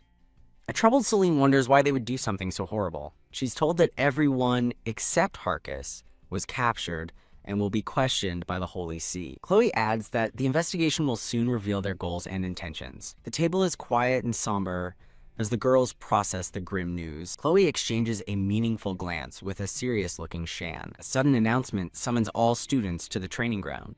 The call is repeated, interrupting their meal. At the training ground, an official addresses the gathered students from a balcony. The exam supervisor delivers the terrible news. 12 students died, and 28 were injured. He warns them that the life of a hero is filled with such dangers and casualties. He challenges them to leave now if they are too scared to continue. The students look shaken and uncertain after his grim speech. Some students whisper their desire to go home, inventing excuses to leave. The scene transitions to an exterior shot of the impressive academy building. The remaining students stand together in the main hall, awaiting their fate. The supervisor officially appoints them as cadets, promising them the title of warrior after training. He explains that they haven't yet had a chance to properly evaluate their skills, as some students buzz with excitement. He gestures, preparing to announce the next phase of their evaluation. A lineup of the Academy's formidable instructors is shown. The supervisor announces they will begin one-on-one spars against the instructors. He explains they will be graded on a scale of 10 points. The supervisor's expression darkens as the test begins. Two students, Aisna Defilia and Scissors, score 8 and 7 points respectively. Silver de Jin, also known as Sill, scores 5 points with a blast of wind magic. Her friends cheer enthusiastically, as Sill expresses relief that she survived the ordeal. As another student scores 4 points, Seline happily remarks that 5 is a good score. Sill smiles, crediting her little spirit friends for their help in the match. Chloe playfully pinches Sill's cheeks, admitting she's jealous of her talent with spirits. A firm stomp signals the beginning of the next spar. Chloe d'Archabeth lands a powerful blow, earning an impressive 9 points. Seline, Shan, and Sill erupt in cheers, amazed by Chloe's powerful performance. Chloe remarks that 9 is the highest score yet, lamenting she could have earned a perfect 10 if not for her injuries. She falls silent, glancing thoughtfully at the somber, white-haired Shan beside her. Chloe gently pats Shan's head, reassuring her that it's not her fault. As Shan watches, a massive, fiery explosion erupts in the training arena. 2 male students watch the spectacle, with wide grins, impressed by the incredible power on display. A pink-haired girl named Ronia is identified as a magic specialist from the powerful Rafel's family. With a shout of "Inferno," Ronia unleashes a huge torrent of flames from her hands. The silver-haired instructor observes her powerful attack with a calm, steady gaze. The Inferno spell detonates in a massive, fiery explosion in the center of the arena. Ronia smiles, satisfied with the destructive power of her attack. Her confident expression suddenly turns to one of wide-eyed shock. Her opponent, an instructor, stands completely unscathed inside a swirling blue barrier, declaring her display sufficient. A results panel appears above a stunned Ronia, awarding her a perfect 10 points. Recovering her composure, Ronia strikes a smug pose, acting as if the perfect score was expected. The girls react with awe, with Seline playfully declaring the cute and strong Ronia her new rival. The male student's attention shifts to the next combatant, acknowledging his impressive skill. A new match begins as a blonde swordsman, identified as Lebik de Anius, clashes blades with Grave. Lebik unleashes a fierce flurry of blows. Identified as a member of the family that founded the kingdom's greatest swordsmanship academy, Seline watches in amazement, realizing his graceful fighting style is what true swordsmanship looks like. Sill suddenly gets Celine's attention, pointing toward her opponent and saying, "It's him." She explains that he's the one who defeated Harcus, prompting a smile of recognition from Seline. Seline cheerfully calls him Instructor Grape, forcing a flustered Sill to correct her. Celine's expression turns serious as she studies Grave, now understanding who he is. Grave looks back at Lebek with a focused, serious expression. Lebek tightens his grip on his sword, preparing to unleash a powerful technique. He executes his endless cutting technique, sending a barrage of red energy slashes at Grave. Grave calmly deflects every single strike with precise, efficient movements. After easily blocking the attack, Grave states that he has seen enough. Lebek de Ani smiles confidently, as he is also awarded a perfect 10 points. The crowd erupts in cheers, amazed by another perfect score from a prestigious family. Seline looks on with a jolt of surprise. An instructor calls for the next student, and Seline steps forward to take her turn. Her friends call out words of encouragement, urging her not to push herself so soon after recovering. Seline looks back with a confident smile and reassures them she will be fine. Other students begin to whisper, recognizing her as the top-ranked examinee from the first test. They wonder aloud just how skilled she must be to have earned that position. Lebek watches her with a pensive expression. Intrigued, Ronia smugly declares that Seline won't be able to score higher than she did. Grave watches Celine's approach with an unreadable, intense gaze. Seline walks directly up to Grave, who seems surprised by her close proximity. She bows deeply, thanking him for saving her life, which makes him flusteredly deny he needs thanks. He turns away slightly, trailing off as he thinks of what to say next. Seline boldly declares her ambition to surpass him and become the strongest warrior in the world. Grave's face darkens with worry as he internally begs her not to become a warrior. She adds with a fierce grin that she'll even be strong enough to defeat the Demon King. Grave panics, thinking she absolutely cannot do that because the Demon King is her father. He snaps her out of it, reminding her this is an exam, and she sheepishly remembers. Getting into position, Seline grips the hilt of her giant sword. With a determined cry, she lunges forward to begin the match. She raises her massive blade high, preparing to bring it down on Grave with all her strength. Grave's eye reflects Celine's leap as he analyzes her attack. He mentally critiques her great sword form, noting its wide, distancing swings. A clumsy swing leaves an opening, which he explains gives the opponent the upper hand. He sees his opportunity to act. He decides it's better to move in close. With a sudden whoosh, he closes the distance. He moves inside her guard, easily parrying her massive blade. He grunts, surprised by the force of her blow. As they trade blows, he's impressed by her quick reactions. He identifies the perfect moment for a counter. The best strategy, he thinks, is to parry and counterattack. A golden light glows around his sword hand. Wham! He's hit by a powerful, unexpected shockwave. Pushed back, he's stunned by her incredible strength. He realizes he can no longer use his left arm. The watching crowd gasps as the instructor is forced to retreat. A student realizes in awe that the top-ranked examinee is on another level. Annoyed, Grave decides he'll do her a favor. He declares he'll fight with one hand, as the crowd realizes he was holding back. Ronia smirks knowingly, as if she predicted this all along. Sill panics about the score, but Chloe calmly tells her the duel isn't over. Unfazed, Seline acknowledges she still has a long way to go as her power flares. Her eyes gleam with electrifying determination. As she charges, Grave admits her strength surpassed his expectations. He braces himself to meet her attack head-on. She stops, stunned, as he tells her she's already died once. Ignoring him, she lets out a cry and attacks again. With a small cut on his cheek, he calmly informs her, "That's twice." She's knocked to the floor with a grunt of pain. Sill watches nervously, sensing a change in momentum. As Seline attacks again, Sill wonders if the tide has turned. Grave recognizes her repetitive attack pattern. Jua! She knowingly unleashes the same obvious, powerful strike. The tip of her greatsword digs deep into the arena floor.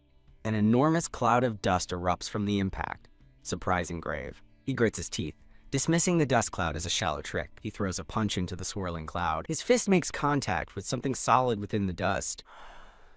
Her friends are thrown back by the powerful shockwave. The dust slowly begins to settle, revealing the two fighters. Grave holds his blade to Seline's throat, declaring an end to the match. The crowd erupts in applause, expecting a high score for her incredible performance. But their cheers quickly turn to confused, nervous silence. A tiny Grave fan complains that he should have ended it sooner because his arm now hurts.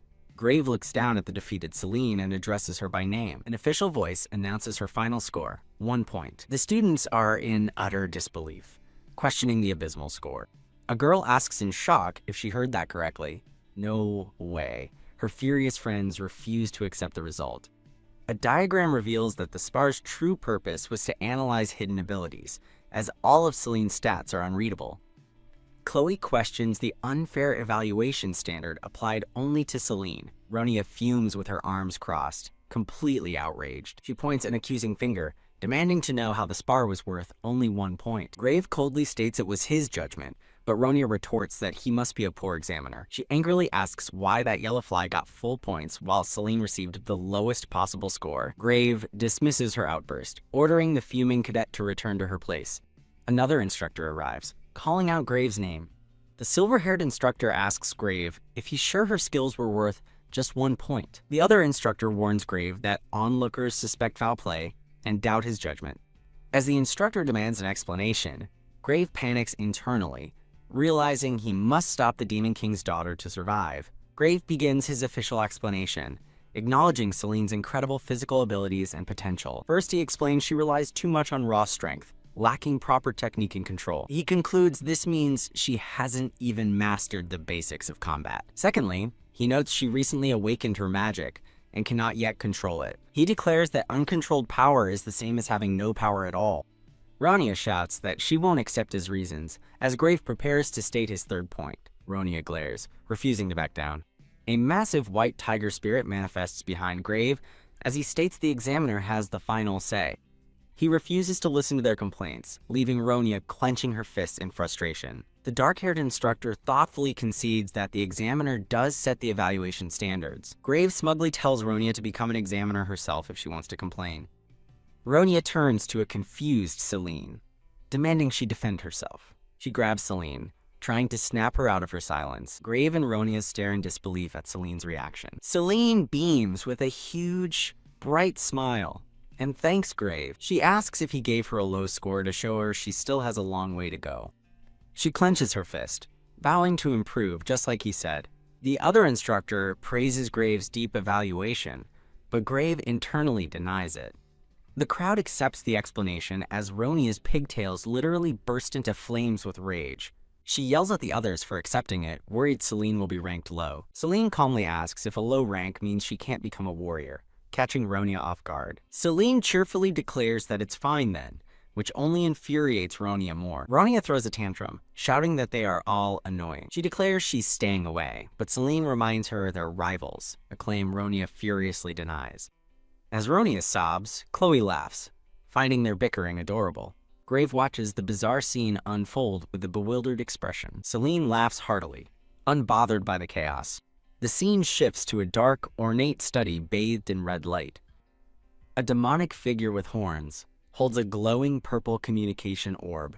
The Demon King demands a report, his face reflected in the orb. Grave nervously reports that Seline was accepted into the academy. The Demon King erupts in fury, demanding to know if Grave has gone mad. Grave reminds the Demon King of his orders to prevent his daughter from becoming a hero, causing him to pause. The Demon King calms himself and tells Grave to continue his report on yesterday's incident.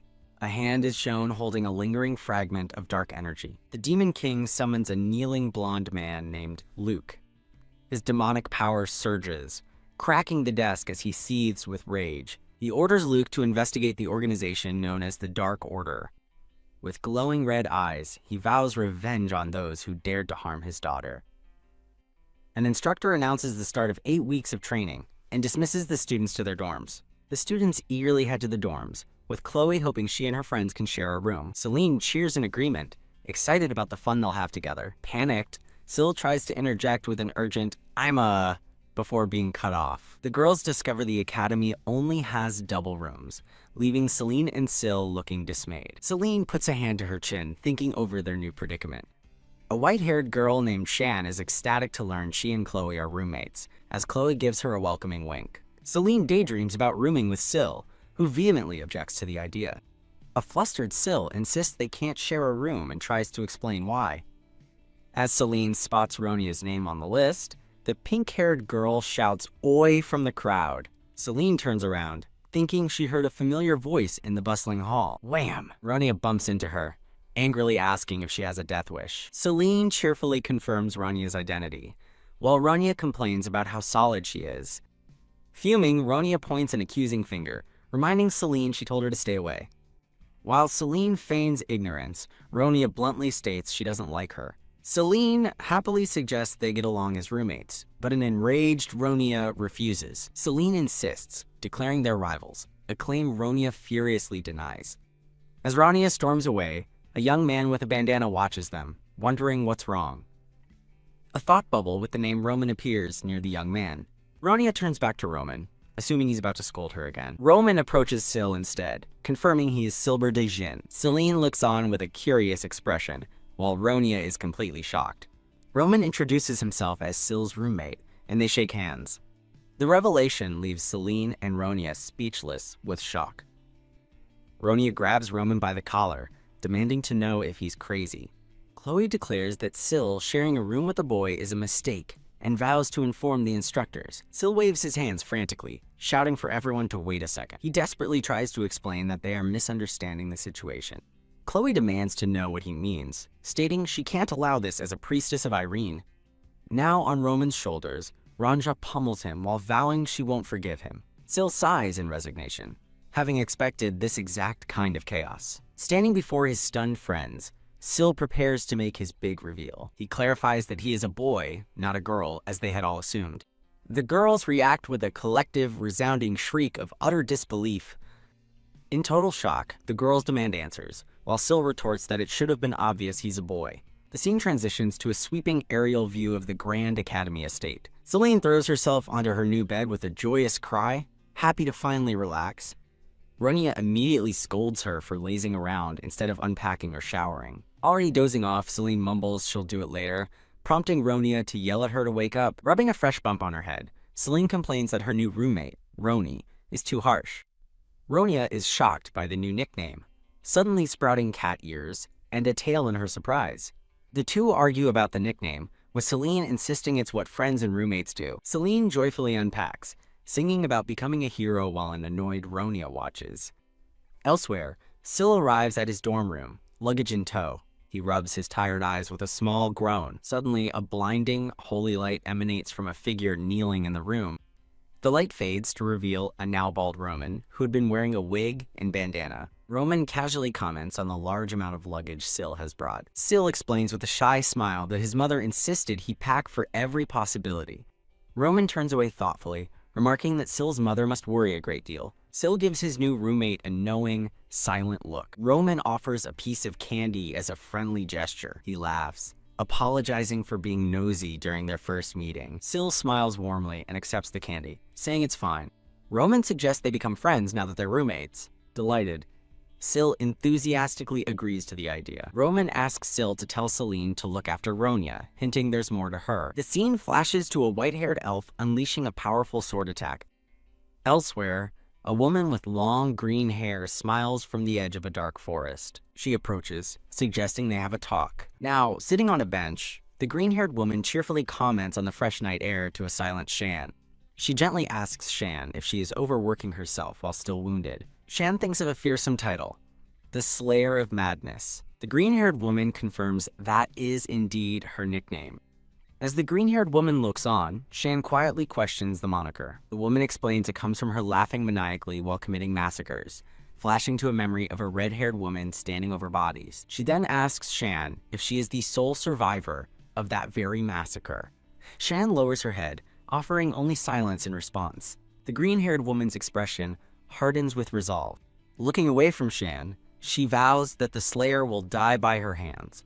She looks to the stars, musing on the difficult trials born from infinite love.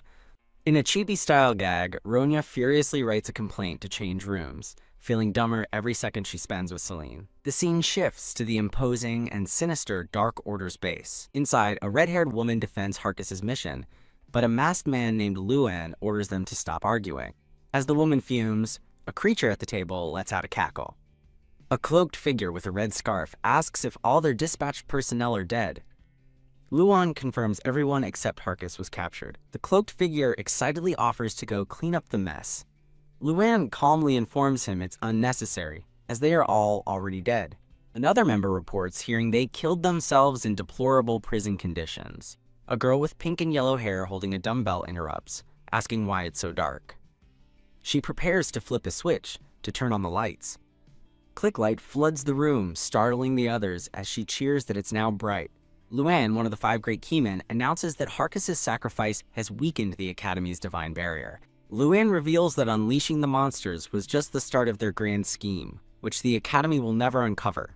He declares this their golden opportunity and tells everyone to brace themselves. Luan turns to the cloaked man, Reaper, stating he plays the most important role in their plan. Reaper, another keyman, vows to rip their enemies to pieces. The red-haired woman, Keyman Bathory, scolds Reaper, reminding him his job is to buy time, not kill everyone. A bandaged Keenan named Parabon adds that Reaper must remember to offer a sacrifice to complete their rune. The Keymen discuss their excitement to finally see the Demon King, whose resurrection has just begun. The pink and yellow-haired girl quietly says, "In the name of the Demon King." The 5 keymen sit around their meeting table, lit by candles. The girl, identified as Keyman Leah, looks up with a confused expression. She asks what they were talking about, having clearly missed the entire conversation. The scene transitions back to the sprawling grounds of the Hero Academy. An announcer formally begins the 14th entrance ceremony for the Hero Academy. A mustachioed man at a podium congratulates all the students on their admission. As the man gives a typical work hard speech, several students are moved to tears, feeling hyped up. The speaker abruptly concludes, announcing the end of the ceremony. An instructor announces full-scale hero training begins in 8 weeks. Seline clenches her fist, declaring this is the beginning. The grueling physical training commences. An unseen voice yells for more speed and strength on the track. The instructor mocks the students for being tired already. Haya Seline yells, pushing herself forward with determination. By training day 5, Seline stands victorious over defeated dummies. On day 14, an exhausted Seline dozes off during class. A student's gloved hand crackles with powerful green magic. The green-haired girl, Chloe, displays her power, surprising Shan and Silver. Seline looks on, completely stunned and flustered. Her friends cheer enthusiastically as Seline successfully manifests a magic sword. On day 35, Chloe congratulates Seline for mastering her magic control. The scene shifts as the training reaches day 49. Haya Seline fiercely strikes down a small dragon-like monster. Instructor Grave watches her, remarking that this is a bit much. He counts off her laps as she runs with heavy weights. Seline proudly declares she is done with the day's training. A voice suddenly calls out to get her attention. Instructor Grave asks Seline to tell her father not to attend the completion ceremony. A quiet moment passes over the Grand Academy building. Her father, the Demon King, looks at himself in a mirror. He smiles with a confident, knowing smirk. A muscle-obsessed student rushes to train, while his teammates sighs that it's the end of the world. Students gather in their formal uniforms for the graduation ceremony. Seline stands proudly among her peers, a confident smile on her face. Instructor Musad takes the stage to conduct the ceremony. Seline gives a speech, thanking the parents and attendees. As she smiles, she hears someone affectionately call her name. In the audience, a man cheers wildly for his child. Shion cries with overwhelming pride for his daughter, who laughs on stage. Musad announces that everyone will be awarded the Warrior Badge. He explains that the parents may personally present the badges. The graduates and their families begin to mingle in the hall. The blonde-haired student looks downcast as his badge is pinned. An attendant informs him that the patriarch was too busy to attend. He coldly replies that he never expected him to show up. An annoyed pink-haired girl named Ronia is greeted by her family. Her parents fuss over her, asking if she had enough candy. "I'm not a child anymore," Ronia protests as they try to feed her. A man thanks another student for taking care of Ronia. The student with the bandana graciously accepts the compliment. Enraged, Ronia overhears and yells at Roman, asking if he has a death wish. The dark elf Shan stands alone, quietly holding her badge. She glances back with a hint of surprise in her eyes. Chloe cheerfully approaches, suggesting they attach each other's badges, since no one came for her either. Shan offers a small, warm smile and agrees. As they help each other, two hooded figures decide to head back. Silver is chided by two women for only getting a silver badge, calling it a disgrace to their family. They tell her to work harder and get a higher grade next time. Wow! Seline beams with exaggerated pride as her father holds her shoulders. Her father blushes, gushing over how well the badge suits his daughter, and she smugly agrees. The announcer on the balcony addresses the students as qualified warriors, telling them to declare their goals. Flustered, Seline is caught completely off guard by the sudden request. The announcer looks down upon the massive, cheering crowd of new students. With a bright smile, Seline boldly declares she will kill the Demon King, a statement that comically pierces her father's heart. The scene shifts to a lavishly set banquet hall as an announcer invites all cadets and parents to enjoy the celebration. Seline gasps in awe at the splendid banquet, her father smiling proudly behind her. A table is shown laden with an incredible array of delicious-looking desserts and food. As Seline excitedly wonders where to begin, two noble women in the background gossip about Countess Bland's son receiving a platinum badge, a feat she attributes to his heroic father. Her father overhears the women mentioning that Count Bland was a hero, causing him to ponder the word. The women continue their praise, calling the son's growth wonderful and fitting for a hero's child. Her father breaks into a nervous sweat, a sudden realization dawning on him. The gossiping women try to recall a hero named Shion, but, failing to do so, dismiss him as a fraud. He panics, terrified that his lie about being a hero will be exposed by other humans. In a dark vision, Seline coldly asks if his story about being a hero was a lie, while he stammers a denial. The vision continues as Seline walks away, declaring her hatred for liars and leaving him reaching out desperately. No, he snaps back to reality, screaming as he pulls Seline into a sudden, tight hug. A confused Seline looks on, while her father resolves that his lie must never, ever be revealed. Looking serious, he grabs Seline by the shoulders to get her attention. He firmly tells her that his past as a hero is a secret she must not share, leaving her to question why. He explains that the reason is confidential and he cannot tell her the details. He grabs her again, comically shouting that she must not tell anyone about him. A slightly startled Seline readily agrees to his frantic request. The scene focuses on a magnificent spread of fine food on the banquet table. As Seline happily stuffs her face, her father watches with a loving gaze, thinking she's beautiful even while eating. With her cheeks full, Seline offers her dad a piece of meat, telling him how good it is. He smiles brightly and happily agrees to take a bite. A woman with light blue hair watches them with disdain from afar, remarking on how classless they are. She turns to a distraught Sill, asking if that uneducated kid is the friend he made during the tests. As Sill tries to interject, his mother reminds him that as a member of the Jindukul family, he must only associate with his own class. Peeking over her fan, her eyes narrow with cold judgment, she insults the still-eating Seline, calling her classless and talentless. She scoffs that it's no surprise Seline only received a silver medal, causing a shocked Sill to protest. Overhearing the insult, Seline's father seethes with rage at the woman looking down on his daughter. Sill's mother scolds him for talking back, stating she is greatly disappointed in him. Her father's hand trembles with fury as he decides the woman deserves to be punished immediately. Before he can act, a young man in a student uniform calmly walks past the tense scene. The blonde young man greets Sill's mother, addressing her as Countess. The woman is stunned into silence by his sudden appearance. The young man casually asks the Duchess if she has been well. Hiding her unease behind her fan, she acknowledges that it has indeed been a long time. With a smirk, she addresses the red-eyed young man as young Master Lebik. Lebik expresses surprise at her presence, noting he expected her to be by Duke Jin's side. Now calling her Duchess Bessel, he taunts her for sending her only son so far away, a move he thought Duke Jin would never permit. At the mention of his father, Sill flinches with a pained expression. The Duchess puts on a brave face, claiming they had no choice but to support Sill's heroic aspirations. Lebik smiles knowingly, confirming that this was Sill's choice. He patronizingly tells the Duchess that she must be very happy. Lebik smirks, claiming Sill was lucky to become an honorary hero.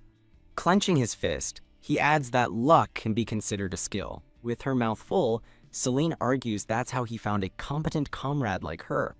The Duchess looks on with a grimace of disgust. Lebik turns away, politely excusing himself for taking up her time.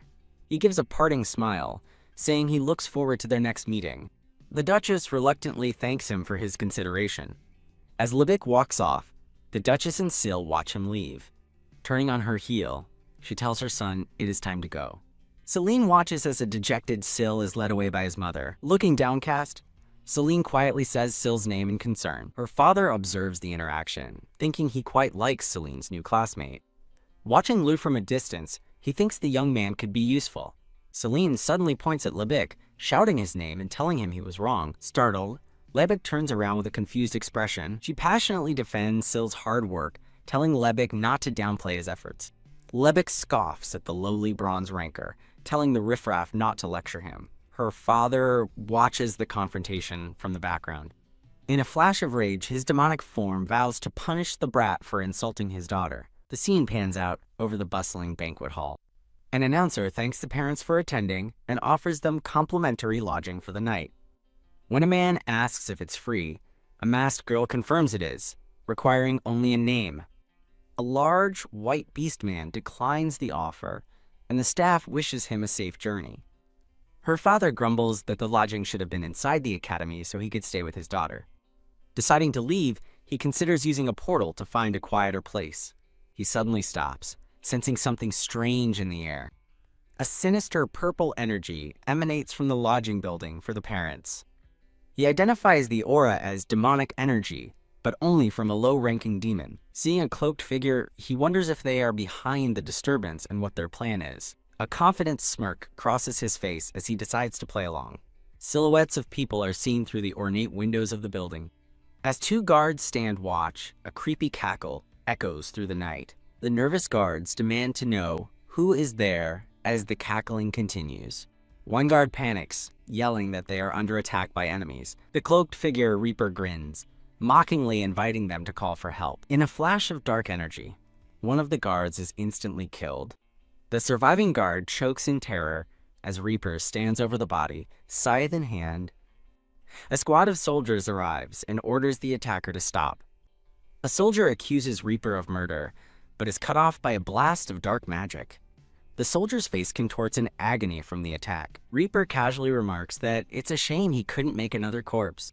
A small gray monster emerges from the ground as a voice praises Reaper's perfect plan. Inside, hostages are surrounded by monsters as a minion asks Reaper what to do next. With a menacing grin, Reaper orders them to kidnap the hostages and take them to a secret room. He then asks a nearby monster for a status update on their escape mission. The creature excitedly reports that the escape plan is proceeding perfectly. It explains they are digging underground tunnels, which will be finished once they acquire the divine object. Reaper patronizingly states the creature's digging skill is its only use, and the creature accepts it as an honor. He laughs and tells his minions to do a good job, and they all salute in reply. The next day dawns over the magnificent academy grounds. Inside a classroom, students murmur amongst themselves before class begins. Seline beams with excitement, eager for her first official class as a cadet. When she asks if her classmates are excited, one boy replies unenthusiastically, expecting it to be like training. Seline confidently argues that it's completely different now because their mindset has changed.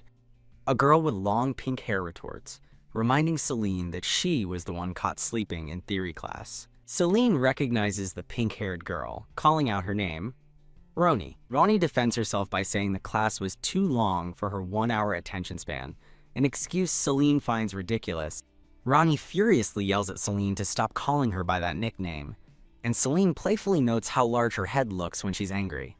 A girl with short, light blue hair observes that it's getting late, but the instructor hasn't arrived. She speculates that a meeting is running long, just as the classroom door bursts open with a slam. As the instructor enters, the light blue-haired girl announces his arrival, while Roni continues to fume at Seline in the background. Thud! The instructor slams his hands on the desk, commanding the students' attention. The students are bewildered by his unusually serious demeanor. Seline comically wonders if he had a bad breakfast, but quickly dismisses the idea. The students buzz with confusion as the instructor prepares to speak, speculating about what could have happened. He delivers shocking news. The parents staying at the complimentary lodging have been kidnapped by a terrorist group. Seline's face fills with shock and concern at the announcement. A close-up shows a pair of hands tightly bound in metal shackles. Among the captured parents, a man strains against his bindings, groaning that they won't budge. A voice calls out to a distressed Countess Bessel. Dazed, Countess Bessel asks where they are, while a fellow captive inquires about her well-being. A gray-haired nobleman explains that he also has no idea, having woken up there after getting ready for bed. A bald, muscular man abruptly stands, angrily declaring that he is leaving. He furiously shouts, questioning how anyone dared to kidnap him. He suddenly freezes in his tracks, sensing something behind him. Seline's father calmly advises him that it would be better to stay quiet. Her father quietly contemplates the situation. He inwardly analyzes the kidnapping, recognizing a large-scale teleportation spell and the annoying signature of someone familiar with demonic energy. Countess Bessel recognizes him, sneeringly asking if he's the father of the child who attached himself to her son. He calmly insults her back, calling her rude and all talk, which leaves her sputtering in disbelief. As she yells at the commoner, she lets out a scream of pain, while he looks on, unfazed. The doors swing open to reveal a cloaked, red-scarfed figure flanked by monsters, as more creatures drop from the ceiling. Swish! One of the monsters is instantly sliced apart. The bald man who tried to escape lies dead on the floor, his attempt brutally cut short. The bald man lets out a final, terrified scream. A small, ghoulish creature addresses the cloaked figure as Master Reaper. The minion reports that they have eliminated the escapees, as the other hostages watch in horror. Master Reaper acknowledges the report, commending his subordinate on a job well done. He stands over the bloodied bodies of his own minions, praising their ability to handle matters so neatly. Seline's father watches the scene unfold with a stern, observant gaze. He identifies the cloaked figure, Reaper, as the group's leader. Reaper seems to sense his gaze, and Seline's father meets it without flinching. A red-haired woman with a small red familiar appears, reminding Reaper that he only got inside because of her help, identifying her group as the Watching Eye family. She belittles his sluggish ghouls, stating they never could have infiltrated the location alone. Her tiny red familiar crosses its arms, sternly telling Reaper to remember that he owes them a debt. Elsewhere, a bandaged creature recalls being teleported by someone named Parabin and wonders who is responsible. Back in the hall, Reaper finds the situation strange, questioning his own memory of events. The little red creature reminds him that if it hadn't timed the teleportation perfectly, he wouldn't have made it at all. Thwack! Reaper grabs the creature, annoyed, and asks why it's getting so worked up. Amidst the bound hostages, Seline's father calmly tells them to enjoy the sight before them. Reaper holds his staff, telling someone named Bathory they can talk later but reminding them of a debt. Panicked, Reaper is reminded by the little red familiar about a debt from the Halen Forest incident. Startled, he quickly suggests they call it quits on the debt. The red familiar, Bathory, angrily notes the incident was 10 years ago, questioning how long he'll hold it over them. With a crazed grin, Reaper declares he'll hold on to the debt until their dreams come true or longer. As two terrified women look on, he orders his minions to watch the captives carefully. Cackling, he warns that they can't let another rat escape like the last one. Tap. His familiar Bathory warns him from the floor not to cause problems for himself. Bathory reminds him they got a second chance back then, but failure this time will be their end. Swoosh. Reaper turns his attention back to the captive audience. He scoffs at the idea of second chances, declaring they aren't any fun. Seline's father's eye narrows, reflecting the scene of Reaper and his minions. Clang! He shatters his own shackles with ease. Startled, Reaper holds the broken chains and laughs, admitting he was getting bored. He stands over the crowd and issues a new command: untie the hostages. Two ghoulish minions eagerly rush to obey his order. Clank, a woman's shackles fall away, leaving her confused and startled. Reaper faces Seline's father, admitting he wants them to try and escape. A vision of a terrified father and child begging for mercy flashes by. With a cruel grin, Reaper admits he loves seeing their horrified faces. Because it's fun, a minion roars for everyone to get up and start running. Reaper announces a deadly game of hide-and-seek where getting caught means death. Seline's father smirks, finding the idea of a death game fun. Reaper turns, confused by the unexpected reaction. Sweating, he nervously asks Seline's father what he's doing. Seline's father calmly asks Reaper if he isn't going to run away. The other hostages and minions watch as Seline's father stands alone before Reaper. Seline's father notes what an amusing guy he's found. Facing Reaper, he asks why he's being told to run when Reaper just gave the order. He mockingly tells Reaper to piss off, calling him trash. A powerful blue and purple aura erupts around Seline's father. He declares that he is the Seeker, and Reaper is his prey. With a confident look, he corrects himself, stating that he is the Seeker. Staring down the shocked Reaper, he tells him, "You go hide." Whoosh! A furious Reaper leaps away, yelling that Seline's father is supposed to be hiding from him. His familiar Bathory shouts a panicked warning to Reaper. Reaper freezes, sensing the man's overwhelming demonic energy, as Seline's father decides to get rid of the audience. With a single command, sleep, he unleashes his power. A wave of purple energy radiates from Seline's father, causing all the hostages to collapse. Thud. The red familiar, Bathory, falls unconscious. Reaper watches in shock as his minions also drop to the floor. Dumbfounded, he demands to know why everyone is suddenly falling asleep. Cracking his knuckles, Seline's father prepares to uncover Reaper's schemes. Reaper panics, shouting about what's happened to his hostages, whom he needs to keep alive. He readies his scythe as his winged minions swarm toward their new target. A gray minion hurtles through the air, leading the attack. Crash Seline's father effortlessly smashes the minion into the stone floor. He eyes a glowing demonic axe left in the rubble, realizing his opponents can wield demonic energy. Facing another minion with a flaming weapon, he muses that demonic energy is easy to use and powerfully destructive. As the minions surround him with glowing red swords, Seline's father thinks that there's a catch. The minions mock him, assuming he's praying for death, as he tells the pieces of trash to remember his words.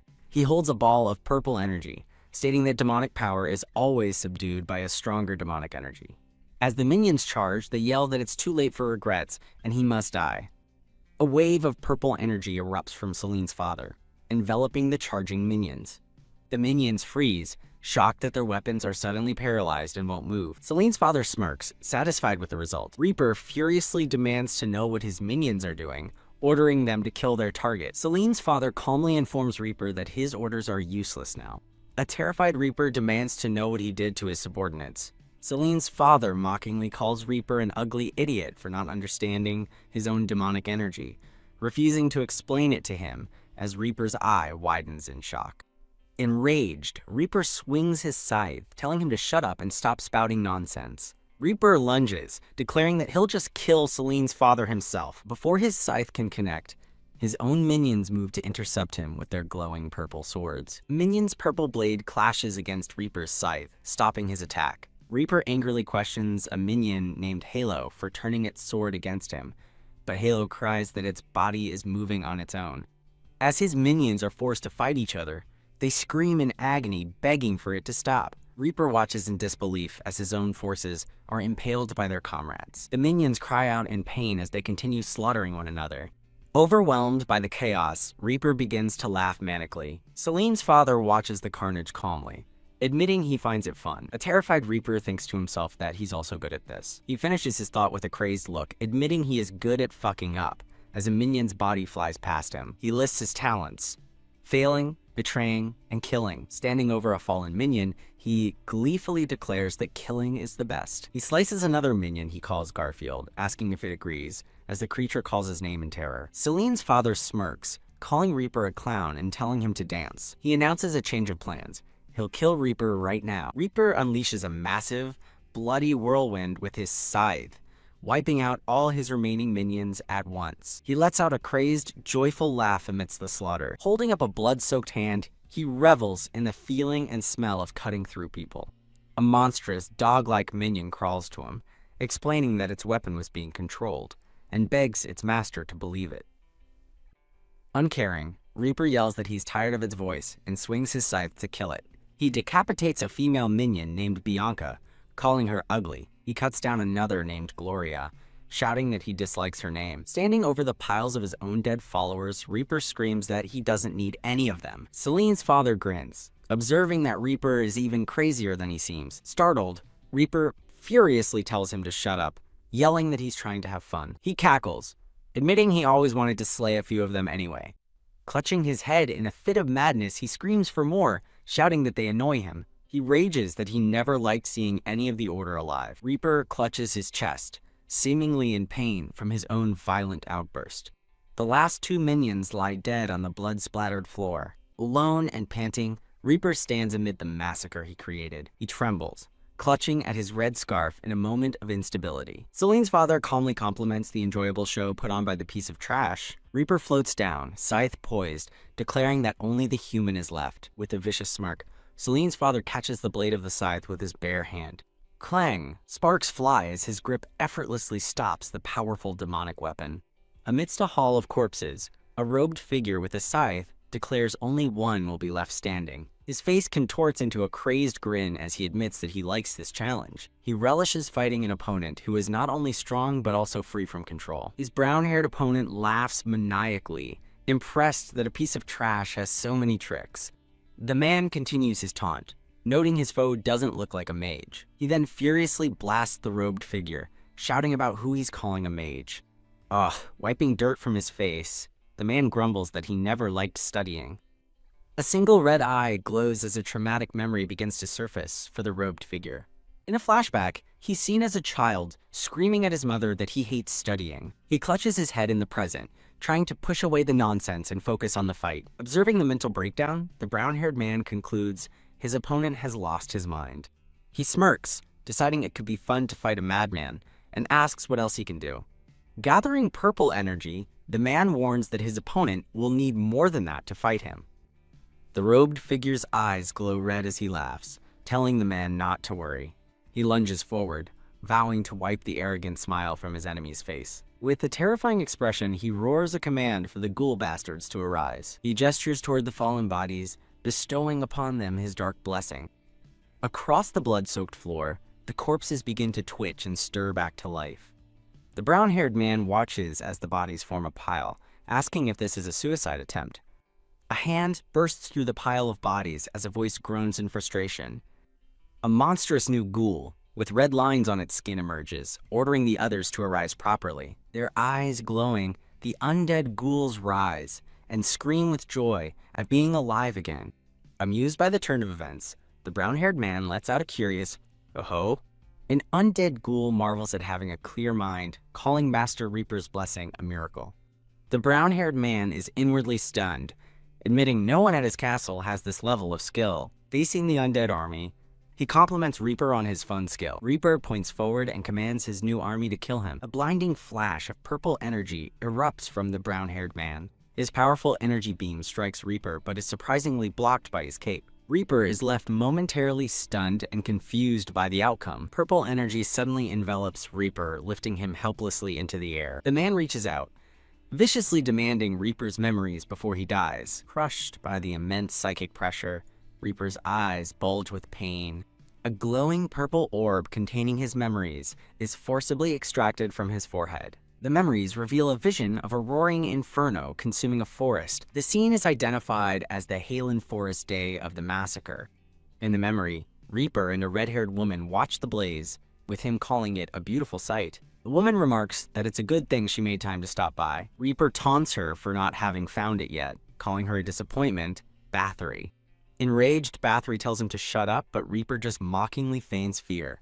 She crosses her arms, confidently vowing to find what she's looking for, no matter what. "Of course, you have to," Reaper says with a knowing look. They gaze at the flames, dedicating their actions to someone who will make their dreams come true. Bathory stands in silence, lost in her thoughts. A celestial, white-haired being declares that she can feel the children of Banwol. Bathory's purpose is clarified. She is searching for the pure-blood descendants of the ancient race.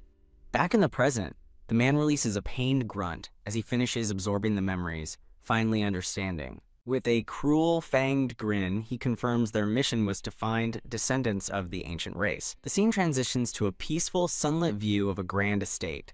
A girl with white hair tries to comfort her friend Roni, reminding her that the instructors said it would be fine, but Roni cries out that they were kidnapped by terrorists.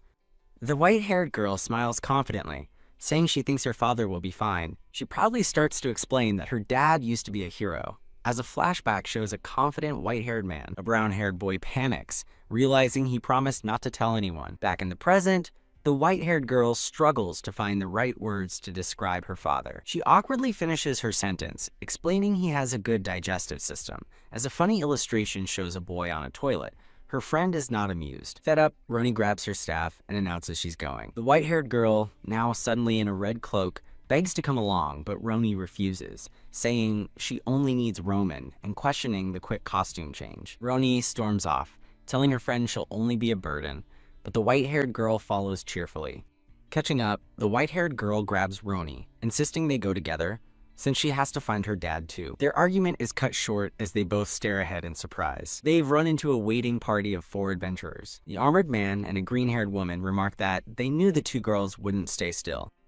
Roni angrily asks why they're all there, specifically questioning the presence of the armored man, Roman. She asks if they weren't supposed to be saving Count and Countess Riefelds, but resigns herself to them joining her. An outstretched hand signals an offer of help. Roman and the rest of the party formally offer to accompany her.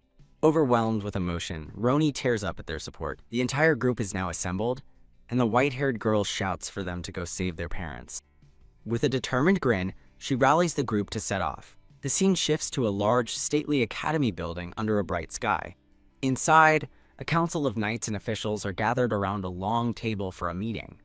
Paladin Commander Ian Betelgeuse demands to know what the kidnappers are planning. A knight reports that the terrorists haven't made any demands yet, which Ian finds suspicious. A dark-skinned official slams the table, wondering if the terrorists have another motive.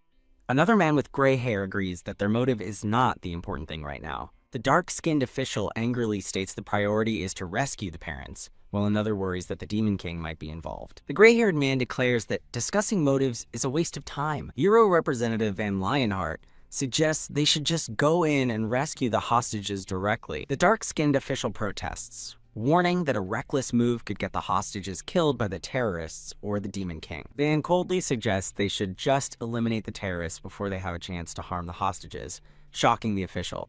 An instructor with a dark ponytail remarks that Representative Van is as obstinate as he was in his cadet days. Van laughs, admitting he's a little embarrassed to hear that from his former teacher. His expression hardens as he declares that they cannot negotiate with terrorists. Another official, Musad, coldly asks if they should really hesitate, just because a few hostages might be sacrificed. He continues, arguing that during a crisis, they cannot be concerned with mere hostages. The man in the vest takes charge, ordering everyone to devise other countermeasures while they wait for news.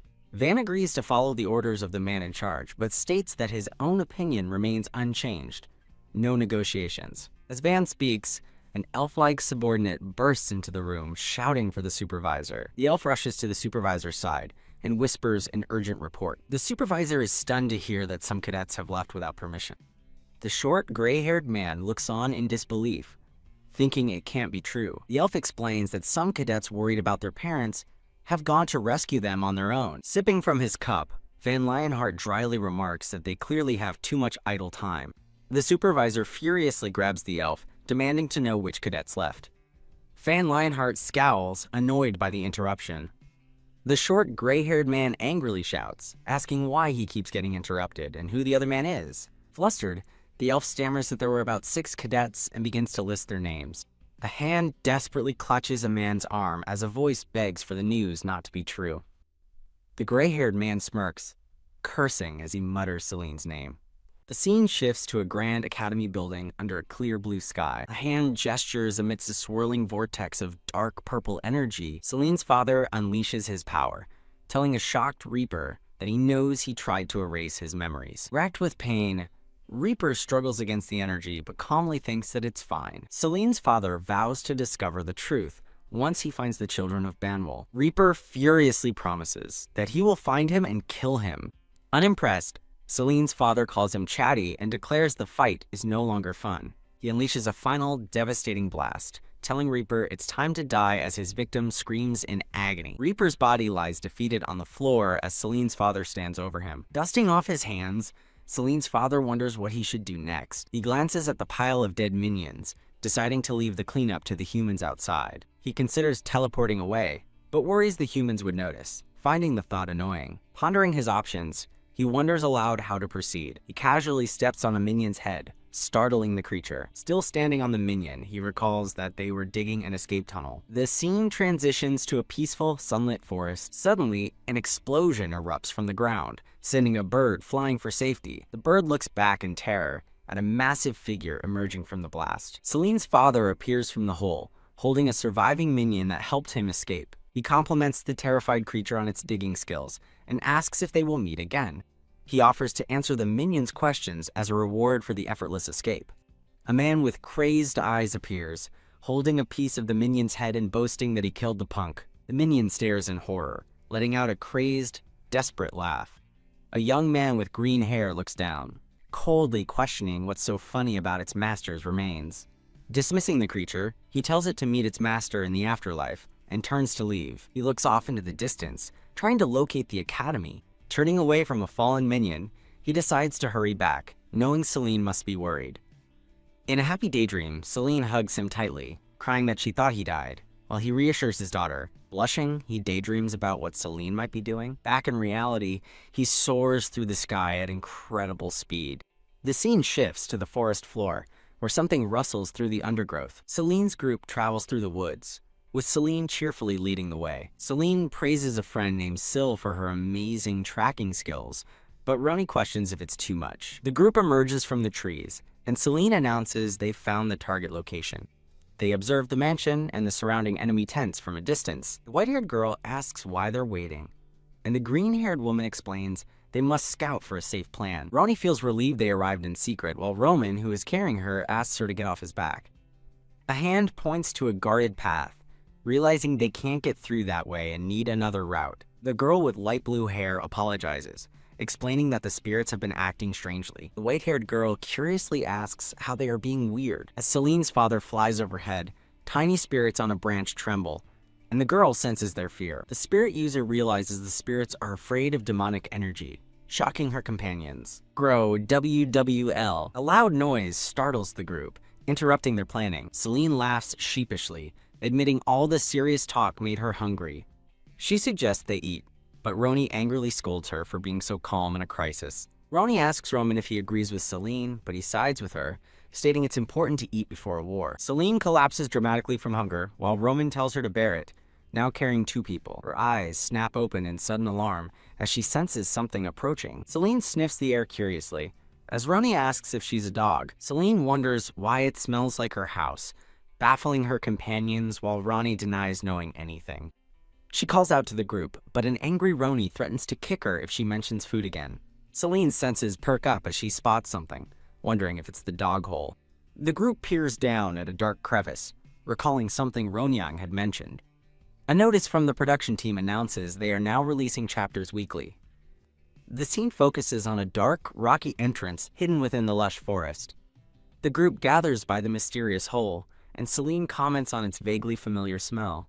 Roni questions the familiar scent, asking what Seline is talking about. Seline thoughtfully concludes it smells like their toilet, stunning her friends. A flashback shows a young Seline complaining to her laughing father that the toilet stinks after he used it. Seline explains with shocking clarity that the smell is just like after her dad does a big one. Sill asks what on earth Seline is talking about, while Roman insists he shouldn't be the one asked. The dark-skinned girl with white hair has a sudden, sharp realization. A flustered Sill complains that she isn't a translator for Seline's bizarre statements. In a flash, the dark-skinned girl dashes forward with purpose. She moves with incredible speed, knocking her unsuspecting companions to the ground. Rani lies on the ground, angrily demanding to know what her friend is doing. Shh! She whispers for Rani to stay quiet, believing she just saw someone. Sill looks on, shocked, repeating that her friend saw a person. The dark-skinned girl asks Sill how the terrified spirits from earlier are doing now. Sill reports that the spirits seem less scared, and that the evil energy has subsided. The green-haired woman concludes that something major must have recently happened nearby. Clutching her cross, she grimly states that it seems too late for them to do anything now. Sill's eyes widen in alarm. Seline suddenly stands and walks off on her own. As the green-haired woman calls out her name in concern, Sill reaches out to stop her, warning that it's dangerous to go alone. She stops in surprise as Seline continues walking forward, undeterred. The group freezes in shock as they discover a dead-robed figure on the ground. The green-haired woman covers her mouth, remarking on how horrifying the sight is. A close-up on the dead ghoul reveals it was the source of the evil energy. Sill identifies the creature as a ghoul, but Seline, in a bee costume, cheerfully mishears it as honey. An explanation describes ghouls as monsters created from corpses by necromancers. It continues, stating they are irrational beings driven only by the feeling of hunger. A sad Seline mourns her honey, adding that the creatures remind her of someone she knows. Seline identifies the creature as an enemy, but notes that this one seems to be dead already. Sill urgently warns Seline to be careful, as ghouls are living corpses and may not be truly dead. The dark-skinned girl kneels to examine the fallen ghoul's body. She notes that even a ghoul couldn't survive such extensive damage. She confidently states that whoever killed it made sure it wouldn't get back up. The green-haired woman's gloved hand places a silver cross on the ghoul's chest. She decides to purify the corpse, just in case. As the cross begins to glow, she explains that purifying the undead is her specialty as a priestess. She delivers a powerful holy punch, shouting she'll send it to Irene's side herself. A brilliant flash of golden light erupts on impact. The ghoul's body crumbles into dust under the force of the holy attack. Kneeling beside the remains, she prays that the soul makes it to heaven. Roni questions the necessity of using divine power, but the priestess insists it's the only way to get into heaven. Seline excitedly realizes that smashing heads is the key, while Rani sighs in relief that she's finally stopped thinking about food. The green-haired priestess notices more enemies and offers to dispatch them quickly. Seline peers at the dark hole, speculating that ghouls dug an underground tunnel to the mansion. Roni scoffs at the idea, calling Seline an idiot for thinking ghouls like to dig. Saddened, Seline thinks to herself that Roni is only ever mean to her. Roni glances back defiantly, challenging Seline's unspoken complaint. Roman explains that the enemies must have prepared an emergency escape route, since the Heroes Association would be watching them. The dark-skinned girl with white hair thoughtfully considers his point, reluctantly agreeing he could be right. Roni throws a fit, overwhelmed by the mystery and the persistent bathroom smell. Roni insists she's smart enough to have thought of the escape route theory, while a small character agrees it's an obvious conclusion. The tiny figure adds that while anyone can have the thought, not everyone can dig a tunnel. The dark-skinned girl holds up a tattered black robe, announcing there's more to discover. Pointing to a glowing red symbol, she reveals the fallen ghouls were from the Dark Order. Sniff sniff. While Roni gags, Seline declares the familiar toilet smell confirms Roman's theory that the tunnel leads inside the mansion. As Roman sets her down, Seline decides the ghouls' mysterious deaths are ultimately a good thing for their group. With a tap, Seline stands atop Roman's shield, declaring this their chance to infiltrate the mansion unnoticed. Roman expresses concern to the girl he calls Shan, warning they will have no backup if the Heroes Association doesn't know about the tunnel. He suggests they should report their findings first, as Shan listens with a grim expression. Seline grits her teeth, agreeing with Roman that getting all the help they can would be best. However, refusing to lose the opportunity to save her parents, Seline declares she's going in and asks Shan if she's coming. Shan kneels, vowing that if the Dark Order is involved, she'll gladly sacrifice her life. A brilliant smile lights up Seline's face. She tells the hesitant group that anyone afraid of being surrounded can go back without blame. The green-haired priestess stands, determined to join and fulfill her duty to free the souls of any remaining ghouls. The priestess argues that contacting the association would waste precious time, potentially alerting the enemy and dooming the hostages. Sill nervously agrees, choosing to believe the gods are on their side, which shocks Roni, who exclaims, "Chloe too?" A voice questions if they are truly going to enter the ominous, pulsating red cavern. Roni enthusiastically jumps in, wanting to go even if she doesn't understand the plan, but Roman tells her to stay out of it. Resigned, Roman agrees to the plan and tells Roni to stay behind him, adding that she shouldn't worry. Seline rallies the united party, shouting that they're going in to save their families and discover the terrorist plans. A divine being named Irene muses that after the Demon King, now a cute but scary priestess is praying to her. Elsewhere, a gray-haired man soars through the sky, furiously cursing. He continues his frantic flight, repeating his curses in frustration. He angrily demands to know why the Demon King's daughter couldn't just stay still. He worries, knowing how unpredictable the Demon King is at the slightest provocation. A flashback shows the furious Demon King, wreathed in dark energy, recalling his warning to keep his daughter safe. The gray-haired man panics, realizing he must find her before the Demon King goes crazy on him for breaking their contract. His eyes flash with anger and determination. Memory shows a tearful father telling his laughing daughter she could always come home, and that he worries too much. Recalling the overbearing parent, he thinks about the tracking spell he wisely placed on her badge to keep an eye on her. He resolves to find her quickly and drag her back to the academy, fearing what could happen otherwise. He lands abruptly on a tree branch, exclaiming in surprise. Peering down, he questions the sudden appearance of a suspicious-looking cave. His eyes widen as he concludes the cave's creation was not the work of a normal human. He recoils, sensing the overwhelming stench of death emanating from within. Landing near the entrance, he deduces that the enemy used ghouls to create an escape route. He stands over the dead bodies, wondering how all the ghouls were killed. He quickly dismisses the thought, focusing on a more important matter.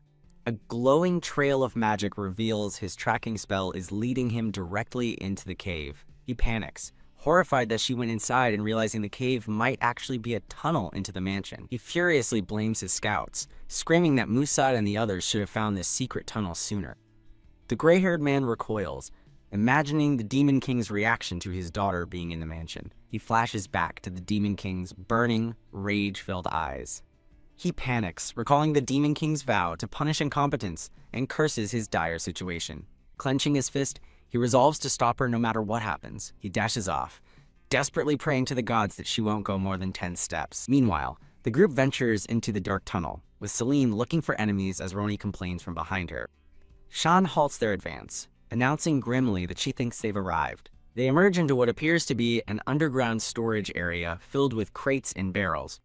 Roman suddenly calls out to Sill, startling her. He asks her to use the spirits to scout ahead, and she nervously agrees. Sill channels green energy, asking her spirits to lend her their eyes as Roman lies on the ground nearby. Green wisps of spiritual energy flow past the other members of the party. The glowing spirits float out of the storage room. Sill closes her eyes, focusing intently on what the spirits see. Her spiritual spies drift up a stone staircase toward a grand set of doors. Passing through the doors, the spirits reveal a room full of unconscious people, including a blue-haired woman. Sill's eyes shoot open in horror as she recognizes the woman and screams, "Mother!" Roni proudly declares this confirms they're under the mansion, just as she said, while Seline looks on curiously. Seline gets excited, concluding enemies must be waiting, and eagerly asks how many there are. Sill cuts her off, insisting she needs to look around some more. A tense silence falls as Sill concentrates, her friends waiting anxiously. Seline asks in disbelief if there are truly no enemies at all. With a heavy heart, Sill confirms that she cannot see a single one. Roman asks about the rest of the mansion, and Sill reports that the upper floors seem clear as well. Chloe expresses her surprise, suggesting divine intervention, while a pouting Seline complains she wanted to test the swordsmanship she learned from Instructor Grape, earning a quick correction that his name is Grave. Roman finds the absence of enemies suspicious, suggesting it could be a trap. Roni defiantly states that she isn't afraid of traps. Roman reminds Ronya that he's always the one dealing with her messes, but she dismisses his concern, claiming they are of one mind anyway. Sill agrees it could be a trap, but reports that her senses don't detect one on the door. She concludes with a tense expression that it seems safe, at least for now. Seline rallies her friends, declaring it's time for them to see for themselves. As the group rushes forward, Sill is overcome with emotion, seeing her mother's still form and crying out for her. The group finds the hostages are the only ones present and appear to be poisoned but alive, Seline wonders where the enemy is before collapsing dramatically amongst the bodies. Roni smirks, jokingly suggesting the enemies went to the toilet, given the smell. Springing to her feet, Seline calls Roni a genius and runs off, ignoring Roni's frantic shouts for her to stop. Seline stops short, realizing she doesn't know where the toilets are, and Roni yells at her to use her brain. Shan calls everyone over, announcing she's found something important. As the group gathers, Chloe wonders if the enemies fought each other, and Roni calls them idiots for killing each other off, but Shan disagrees. Chloe agrees with Shan that the Dark Order are vile but not foolish, and asks Shan for her theory. Shan nods thoughtfully, confirming she has an idea, but isn't entirely certain yet. She reveals there was someone else there, prompting an excited Seline to ask if it was an enemy. Seline bounces around the room, searching for the powerful foe, while Shan yells that's not what she meant. Shan explains that all the fallen were killed by a single person using a peculiar blade, not a sword. She looks down thoughtfully, wondering if the weapon could have been a scythe. Roman compliments Shan's impressive deduction, and she explains she learned tracking skills at home to defend against demonic beasts. Seline's eyes sparkle with anticipation as she eagerly asks where this strong enemy is. Shan points toward a single robed figure lying amongst the fallen ghouls. Seline grins, volunteering to take out the enemy in a single strike. She looks down at the body, confused as the man's soul drifts away from his corpse. A puzzled Seline points to the dead man, asking if he's the one, and Shan confirms she can feel strong demonic energy from him. Chloe confirms the dead man's immense power as Roni asks if he's dead, prompting Seline to call her an idiot. Seline tries to wake the dead man, reasoning he can be reanimated like a ghoul, but Chloe tells her not to jinx it. Roman finds the situation strange, wondering who could be responsible for the deaths. A voice suddenly announces their return to Master Reaper. In a flashback, ghouls report to their master that they've completed the escape tunnel beneath the mansion. The ghouls celebrate their finished work, as their master agrees that hard work pays off. The scene snaps back to the present, revealing a shocked Seline with her foot on the dead Reaper's head. A soul floats from the corpse as an unseen person cries out, "Master Reaper." 3 enraged ghouls appear, vowing to kill Seline for desecrating their master's body. Drawing her blade with glowing eyes, Shan identifies the new arrivals as the Dark Order. Thwack Seline unleashes a powerful kick on a ghoul, shouting that she knew it. Smiling proudly, Seline asks the ghouls if they just came back from the toilet. KO Seline stands victorious over the 3 defeated ghouls. A blushing, teary-eyed Seline looks disappointed, asking if that's all there was. Roni mocks the toilet smell theory, while Chloe suggests Seline was actually sensing demonic power. Chloe urges the group to rescue the hostages and escape before it becomes more dangerous. Roman recalls hearing about people with a special sensitivity to magical powers. Roman points out a problem. There are too many hostages for them to carry out alone. Suddenly, a hand slams against the main door. Huff!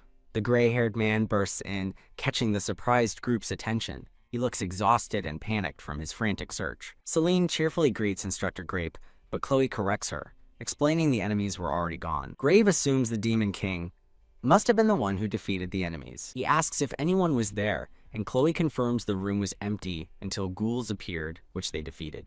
Phew. Believing she and the Demon King missed each other, Grave sighs in immense relief. Standing over the bodies, Seline realizes the scene looks incriminating. Gasp. A reporter suddenly appears, demanding to know how the kid saved everyone. Breaking news newspapers fly, celebrating Seline and the Academy cadets for defeating the Dark Order. In a tavern, men celebrate the news, declaring Seline a true hero and a sign of the kingdom's bright future.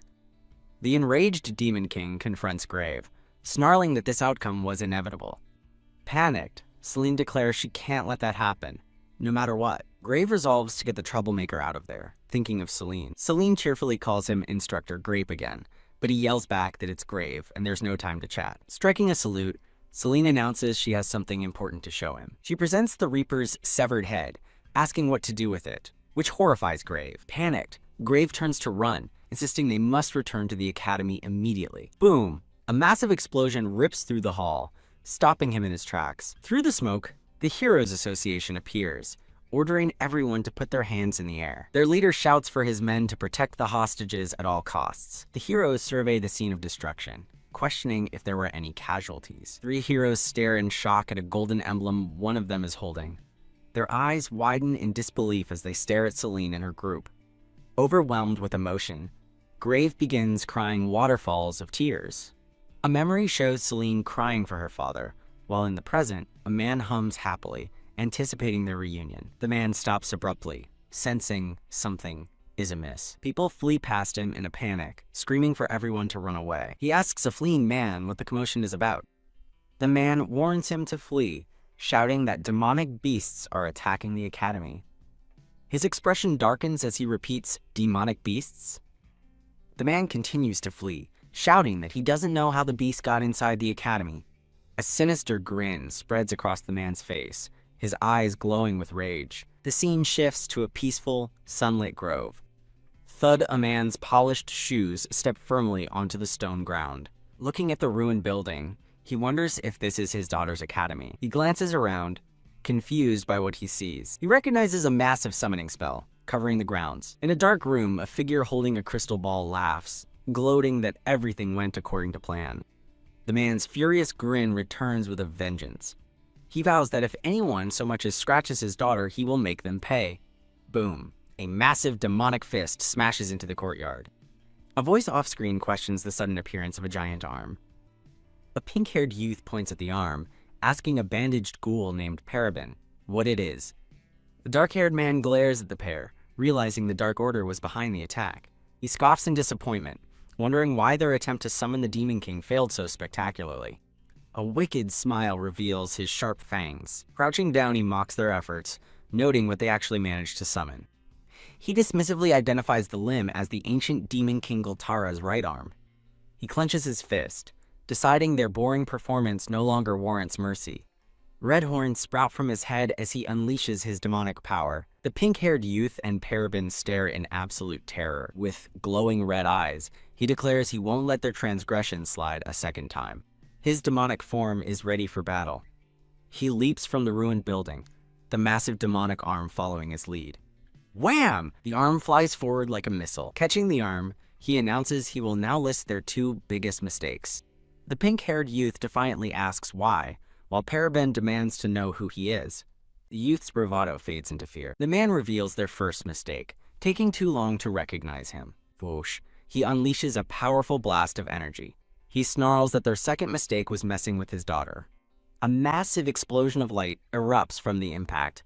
The academy grounds are utterly devastated by the blast.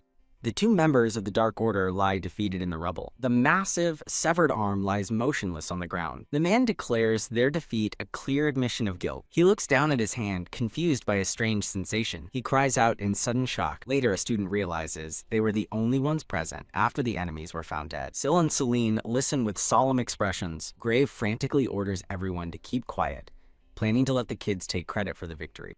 He smugly thinks his plan is perfect, since there were no other witnesses. He snaps at Seline, correcting his name as Grave, not Grape, but she calmly states they weren't the ones who did it. Seline looks him in the eye, asking if heroes are supposed to lie. Grave nervously clarifies that it's not a lie, just a temporary version of the truth. Seline, though confused, accepts his logic, much to his surprise. Grave insists they shouldn't do wrong, but another man counters that they should wait until they return to the academy.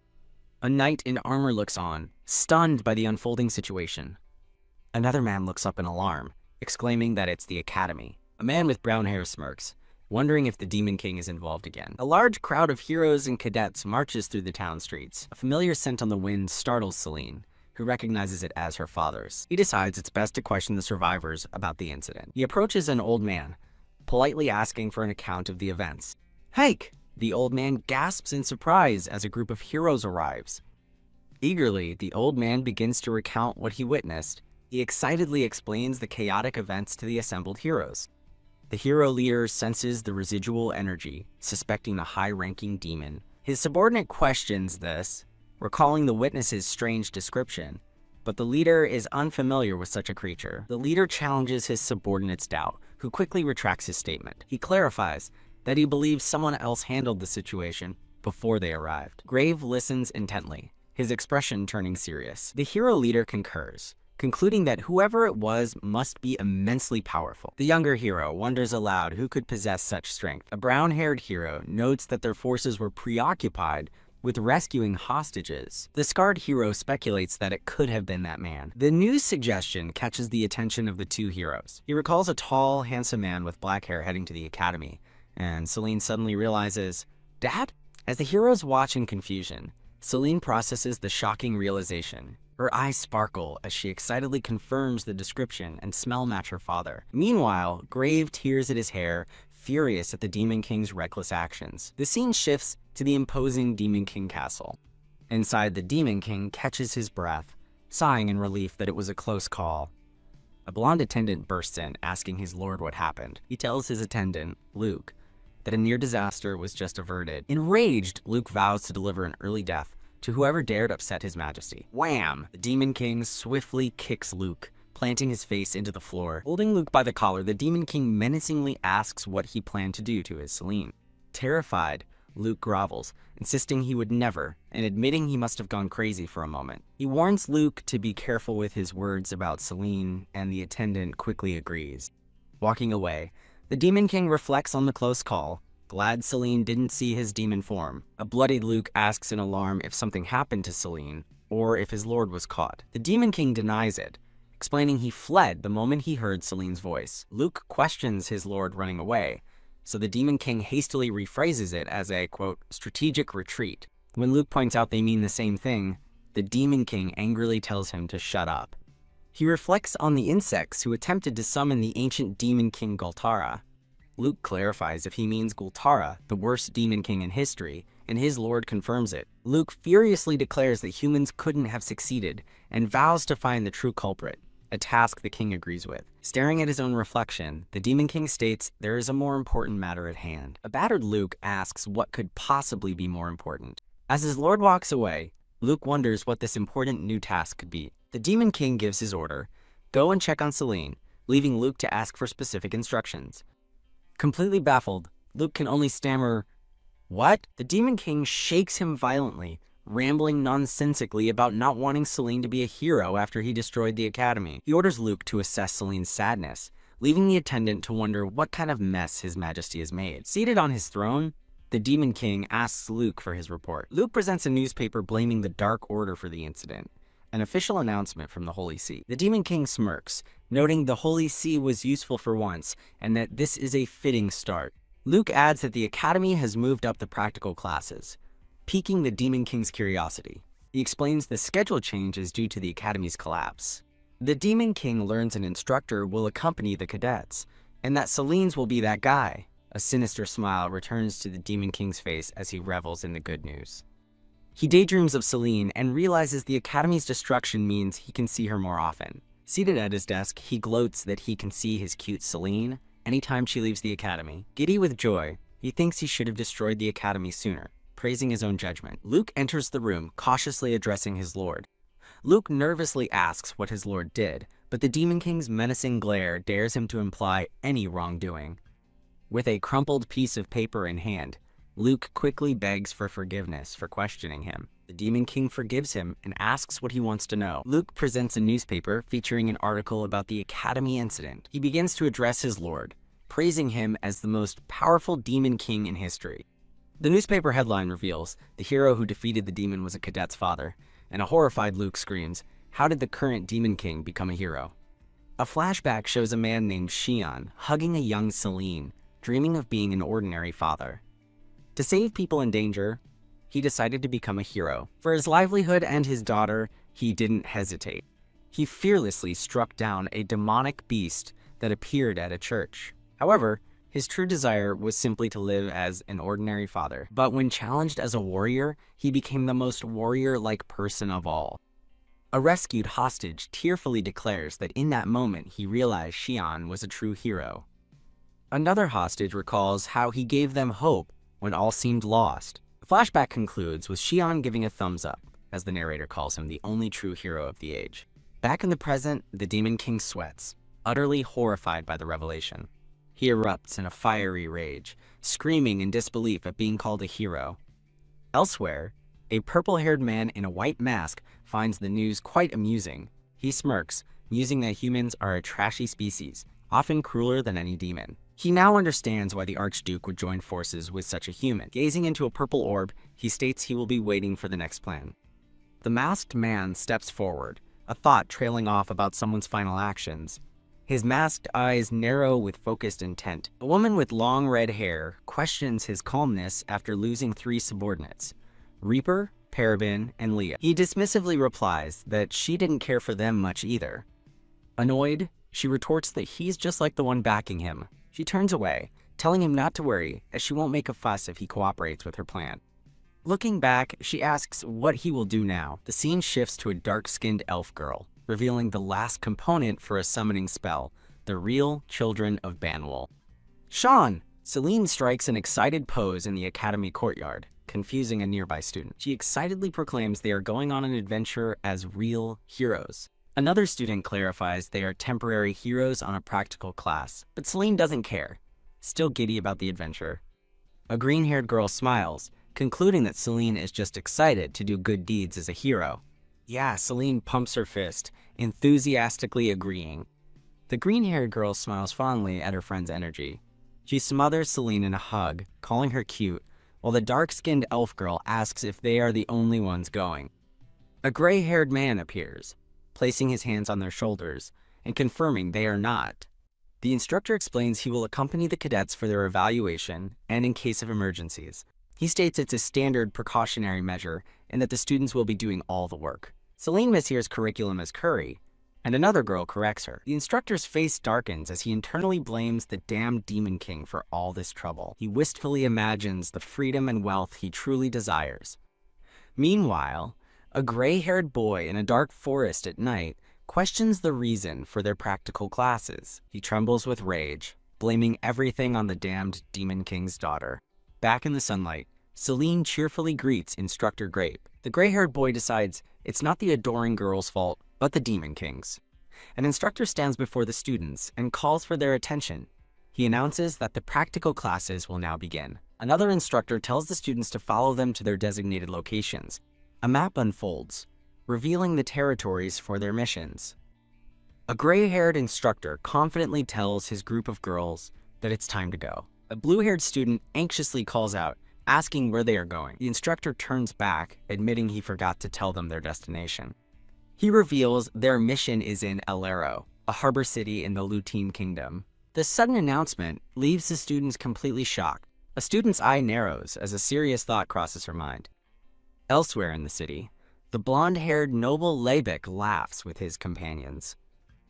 As they walk, Seline asks about lunch, but her instructor reminds her she just ate. Spying from a corner, Xian confirms to his blonde companion their destination is Alero. He happily imagines Seline quitting her hero duties just to hang out with him. Overcome with pride, Xian is encouraged by his companion, who agrees Seline will be thrilled to see him.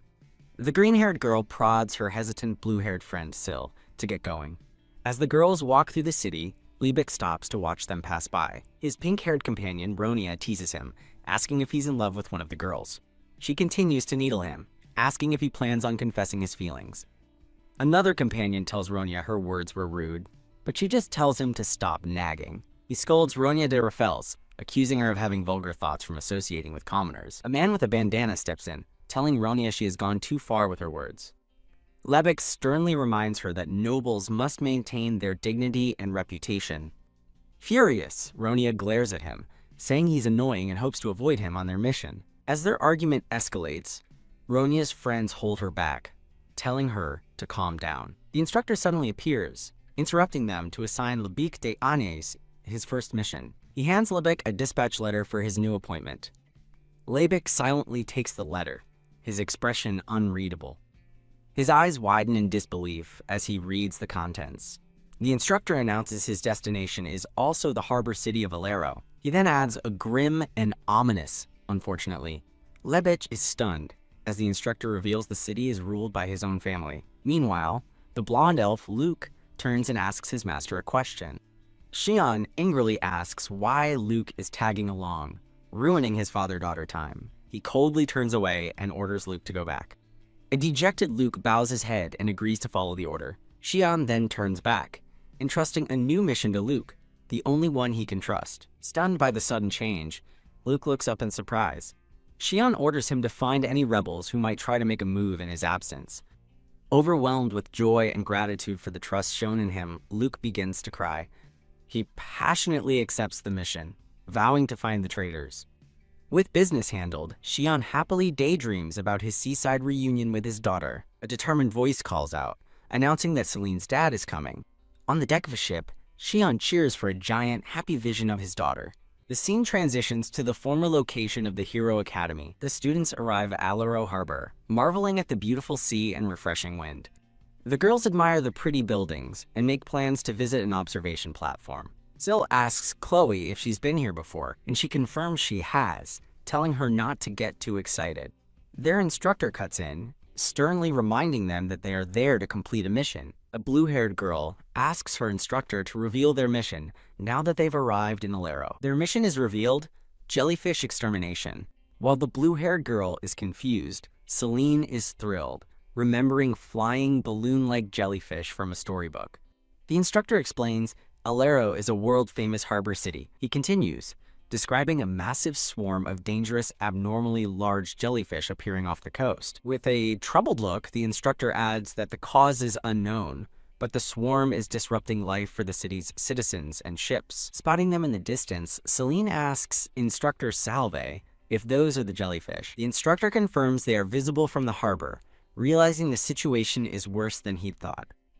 As Seline begins to speak, she is interrupted with a stern warning to be careful. The instructor explains that according to reports, the creatures are vicious and randomly attack people along the coast. A white-haired boy interrupts, pointing out that the jellyfish appear to be dead, as the instructor starts to explain the coast is covered in bodies. Seline and the boy are stunned to hear about dead bodies. Confused, the boy wonders why they're dead, when they were reported to be incredibly strong and difficult to kill.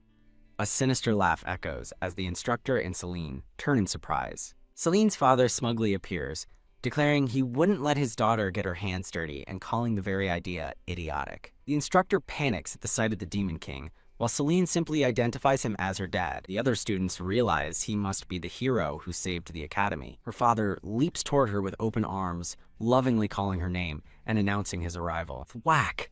He's sent crashing to the ground by an enraged Seline's powerful kick. Dazed and dirty, he looks up, confusedly asking Seline why she's so upset. Fuming, Seline clenches her fists and demands to know what's wrong with him. From atop a wall, she scolds him for killing the jellyfish but not cleaning up their carcasses. She lectures him that a true hero should make things easier for others. The Demon King is utterly confused, believing a hero's purpose was simply to be revered by humans. He imagines heroes being ordered to do menial chores like scrubbing floors, realizing their reality is far from what he envisioned. He quickly changes his tune, laughing nervously and claiming he was just about to start cleaning. With a determined grin, he invites Seline to clean with him, and she eagerly agrees. As they fly off, the instructor watches in disbelief, thinking no one would ever believe that man is the Demon King. After they neatly stack the jellyfish, her father stretches triumphantly, leaving the instructor to ponder if this is what being a hero truly means. The female students gather, noting how big and soft the dead creatures are. Seline joyfully jumps onto a pile of jellyfish, exclaiming how soft it is. Her father announces he's taking over the team, and the instructor doesn't object, as Seline tries to take a bite of a jellyfish. The instructor asks why, and the Demon King smugly retorts that a father needs no reason to spend time with his daughter. The instructor expresses his concern, reminding him of his rather troubling title. He dismisses the worry, but the instructor presses on about the risk of his identity being revealed, which he cuts short with, exactly. With a menacing glare, he asks if they should be careful, and the terrified instructor quickly agrees. The Demon King asks what's next. Lost in a happy daydream of traveling and making memories with Seline, the instructor snaps him out of it, confusedly stating that the jellyfish have already been exterminated. He clarifies that their mission also includes investigating the cause of the swarm so they can't leave. The Demon King clutches his head in frustration, while the instructor thinks to himself that no one asked him to interfere. The Demon King volunteers to find the reason immediately, but the instructor stops him to ask a question first. Impatient to get back to Seline, he tells the instructor to ask quickly, who privately fumes at his obsessive behavior. The instructor asks directly if he still doesn't want Seline to be a hero, and her father confirms it. The instructor points out that by helping her succeed, he's paradoxically pushing her closer to becoming a hero, recognized by the association. Annoyed and silent, the Demon King realizes he hadn't considered the consequences of his actions. The instructor advises him that the only way to stop his daughter from becoming a hero is to stand back and do nothing. The Demon King reluctantly agrees to keep it in mind, but begins to add a however. Their conversation is interrupted as they look over, noticing Seline slipping off the jellyfish pile. The Demon King furiously kicks the instructor in the face, accusing him of getting too familiar, while the instructor whimpers an apology. The bruised instructor addresses the students, announcing their investigation will begin now, to which they happily cheer. The green-haired woman playfully asks a flustered man for useful information. She warns that the nearby sea channels are fast, narrow, and dangerous. A silver-haired man deduces that a recent shipwreck likely caused the area's abnormalities. He briefs the group, deciding they will investigate the shipwreck first thing in the morning. He privately wonders why the area was neglected and about rumors of a ghost. The scene transitions to a remote, verdant island surrounded by turquoise water. Arriving by boat, the group nervously discusses returning before the ghost gets angry. A white-haired girl with a red cloak shouts in excitement, having spotted a ship. A large, derelict ship is beached on the rocky shoreline. The white-haired girl, Seline, asks if something bad is there, but a blue-haired person named Silver says it's only a theory. Seline eagerly declares they should get rid of the problem, as Silver reminds her nothing is certain yet. Her confident expression fades into confusion as she senses something. A troop of soldiers appears, their blonde leader ordering the group to leave. The soldiers draw their swords, blocking the path forward. The commander declares the area the territory of Duke Anis. A man off-screen asks the commander, Lebik, what are you doing here? The Anis dukedom's flag, bearing a sword crest, flutters in the wind. Lebik issues a final warning, vowing he won't forgive them if they advance. Silver has a shocking realization. The shipwreck's flag bears the Anis ducal crest. Whoosh! Seline dashes forward, refusing to be stopped. Whoosh! A black-haired man from her group also lunges into action. Boom! He unleashes a powerful shockwave toward the soldiers. The silver-haired man and his companion watch the sudden attack in disbelief. The black-haired man pins Lebik to the ground with his foot. A report from the Anis dukedom details the sudden deaths and rapid aging of their knights. Duke Anis' eldest son, Blaine, complains that the mysterious affliction is weakening his knight order. A knight commander agrees, determined to find the cause of his subordinates' deaths. Blaine informs him that cadets from the Hero Academy have already been dispatched to investigate. The commander realizes who must be leading the investigation. Blaine confirms his younger brother, Lebik, is in charge, praising his dedication to his duties. In a flashback, two young nobles, Marco and Nord, introduce themselves. A young Lebik introduces himself to a timid, blue-haired Silber de Jin. Lebik grandly offers Silber the honor of joining his club, leaving Silber looking confused. The institution is revealed to be the prestigious club of the Great Families. During tea etiquette, the first rule of nobles, Silber finds the drink disgusting. While economics class puts them to sleep, Silber watches in awe as Lebik excels at sword practice. Watching the beach train, Silber breaks into a genuinely happy smile. A voice suddenly calls out Lebik's name, interrupting the moment. Another student approaches Lebik with a serious, confrontational look.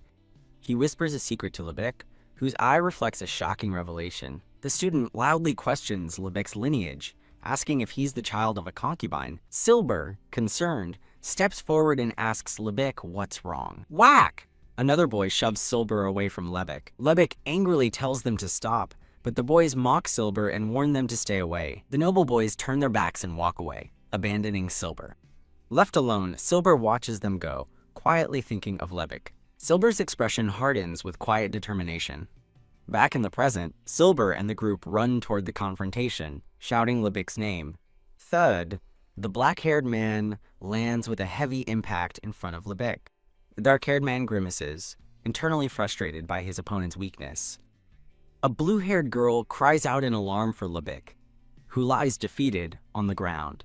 Xian realizes his mistake. He only meant to give a warning, but failed to control his immense strength. Two groups, the students and a unit of armored guards, face each other in a tense standoff. Looking down at the fallen boy, Xian stands in stunned silence, realizing he's completely messed up.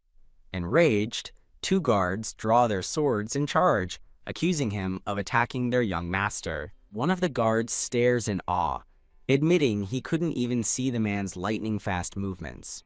Elsewhere, the gray-haired boy smirks with glee, musing that the Demon King is causing trouble again. Panicked and sweating, Xian wonders what he's supposed to do now. He glances to the side, a hesitant plan forming in his mind. He decides to throw the fight, planning to let the guards defeat him while Seline isn't watching. The instructor steps forward, telling his students to proceed with their mission while he handles the situation.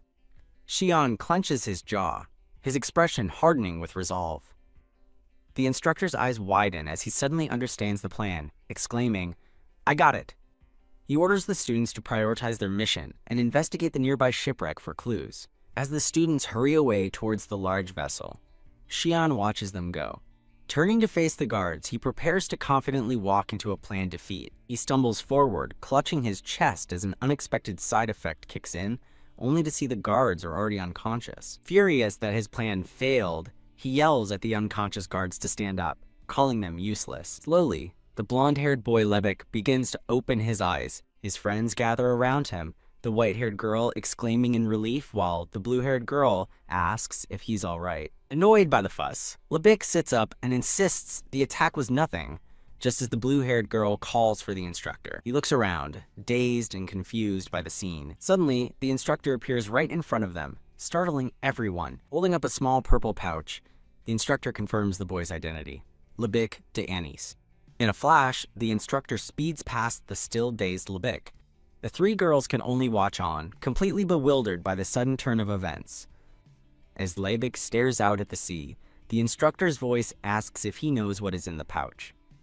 Lebec spins around with a hardened expression, demanding the pouch be returned to him.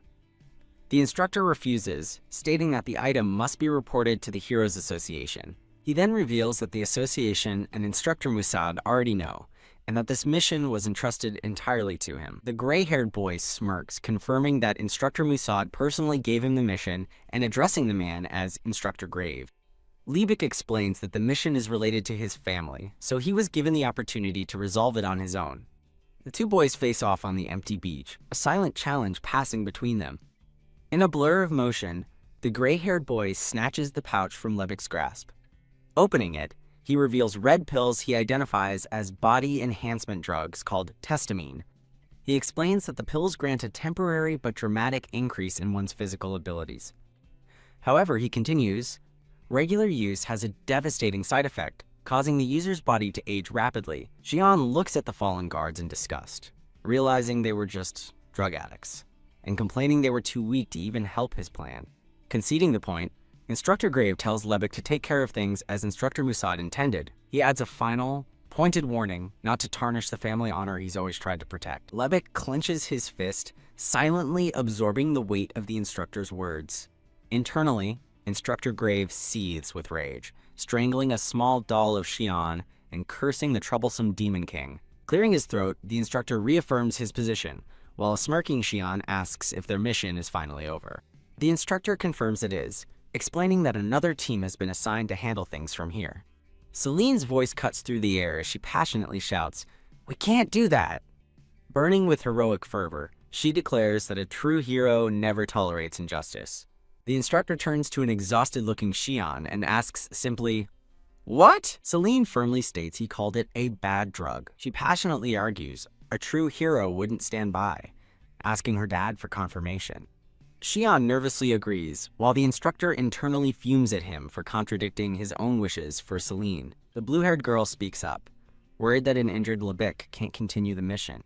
The green-haired girl reminds them their original mission was to investigate, which they can't report on without answers. Instructor Grave dismisses their concerns, stating it's Instructor Musad's mission and therefore his responsibility, not theirs. The other students appear to accept the instructor's reasoning, but Seline refuses to back down, declaring it's their responsibility too. Xian stares, stunned and exhausted by his daughter's relentless heroic spirit. Seline glares with determination, thinking about the injured boy. The instructor seethes, wondering why Xian is hesitating, and thinking he'd beat them both if not for his contract. He warns the students that interfering could be seen as trying to steal another team's credit. Seline and the blue-haired girl enthusiastically shout their agreement to help anyway. The instructor sighs in utter defeat, Xian gushes over how cute his daughter is, as the instructor suspects he secretly wants her to be a hero after all. Xian vows to support Seline's wishes and dashes after her, calling her name. The scene shifts to the Grand Ducal Manor in Alero City, where Lebec waits. Two guards at the gate share a nervous look. The setting moves inside to an elegant, sunlit room. A man on a chaise lounge asks if Lebec considers the mission a failure, and Lebec vehemently denies it. With a bandaged head, Lebec vows to complete his mission no matter what. The man reminds him that cadet missions hold the same authority as those from the Heroes Association. Lebec clenches his fist, realizing this gives him the right to punish the culprits who spread testimony. He stands resolutely before a set of ornate double doors. Two concerned companions ask Lebec if he's okay and if he was scolded. He walks past them confidently, stating the mission isn't over and that results are all that matter. His companion asks about the guests, but Lebec is confused. Looking down a grand staircase, he's greeted by a voice calling him brother. A blonde man in a white uniform welcomes him with open arms, glad to see he's healthy. From the bottom of the stairs, the man asks Lebec why he's here. The older brother feigns hurt over Lebec's coldness, while an enraged Lebec tells him he shouldn't have come. Smirking, the brother dismisses Lebec's anger, reminding him that he is the heir to the territory. Lebec charges down the stairs, demanding to know how the heir could do something so gruesome, but his brother feigns ignorance. Gritting his teeth, Lebec realizes his brother is talking about the drug. The brother smiles, claiming the drug has been a headache for their father, and they were relieved Lebec was investigating. Turning to leave with his men, he casually tells Lebec he can handle it from here. He suddenly stops, a look of shock on his face. A blade flashes through the air. A powerful sword thrust shatters the floor and walls. Seline lands gracefully after her attack. Xian proudly pats his daughter's head, calling her amazing as the other students watch in shock. He excitedly points out her destructive power to the instructor, who questions if it was necessary. The students arrive in the ruined courtyard, confronted by guards demanding to know who they are. Lebec recognizes the academy cadets, surprised, while his brother smirks beside him. Looking at the shattered gate, the brother asks if this was their handiwork. Seline cheerfully announces they're here to help, but the blue-haired girl quietly clarifies they're more like intruders. Enraged, Lebec screams at them to get lost. He reminds them that it's his mission, and interfering is against academy rules. The green-haired girl explains it's more an etiquette issue to avoid influencing evaluations, which only angers Lebec more. The older brother steps forward, warning them to retreat now or face the consequences. Seline declares that a hero doesn't tolerate injustice. She announces they've come to stop the injustice as heroes, and the green-haired girl nervously agrees with her. Seline asks Lebec if he is also trying to stop the spread of testimony. Lebec looks away, annoyed, as his brother smirks beside him. The older brother confirms their goal, but states that since the mission is his, they have no right to be there. He formally greets Lebec's academy friends, wishing for better circumstances, while calling Seline cute up close. As a furious Xian looks on, the brother comments that their arrival seems a bit excessive. Seline looks up at him and asks who he is. He grandly introduces himself as Blaine D'Anis, but Seline mishears his name. The blue-haired girl explains to a confused Seline that Blaine is Lebec's older brother and the successor to the Duke. Seline comically misinterprets his name as Bougain, and the blue-haired girl frantically corrects her that it's Blaine. Puffed? Seline cheerfully introduces herself to Bug, as the other students try to stifle their laughter. Annoyed, Blaine internally gripes about his brother's rude friend with no manners. Seline retorts that she isn't a kid and calls him stupid, enraging him. Xian's expression darkens with anger. A white-haired girl with a red scarf catches Blaine's attention, simply saying, "Oi." A green-haired woman asks the girl Shan if she noticed something strange. Shan reveals that the smell of testamine is coming from Blaine. She confirms he smells exactly like the soldiers from the shipwreck, shocking the green-haired woman. Lebec steps forward, yelling, "That's enough." The blue-haired girl looks on in worry, calling Lebec's name. Lebec firmly tells the students to retreat. The blue-haired girl asks if this is his mission. He proudly confirms it is his mission and that they have no right to interfere. The blue-haired girl is stunned into silence. As Seline watches the two brothers, Lebec defiantly asks, "What?" Seline declares that the mission is unimportant right now. A stunned Lebec demands to know why they came here. Pointing dramatically, Seline proclaims it's because they're heroes. Lebec and Blaine are frozen in comical shock by her declaration. Seline passionately states that a hero never tolerates injustice, no matter the circumstances. She turns to her friends for confirmation, leaving the brothers utterly bewildered. Lebec suddenly bursts out laughing. With a condescending smile, Blaine muses whether she's simply naive or stupid. He mockingly calls her ideal of not tolerating injustice an old-fashioned mindset. Seline stares back, asking what's so funny.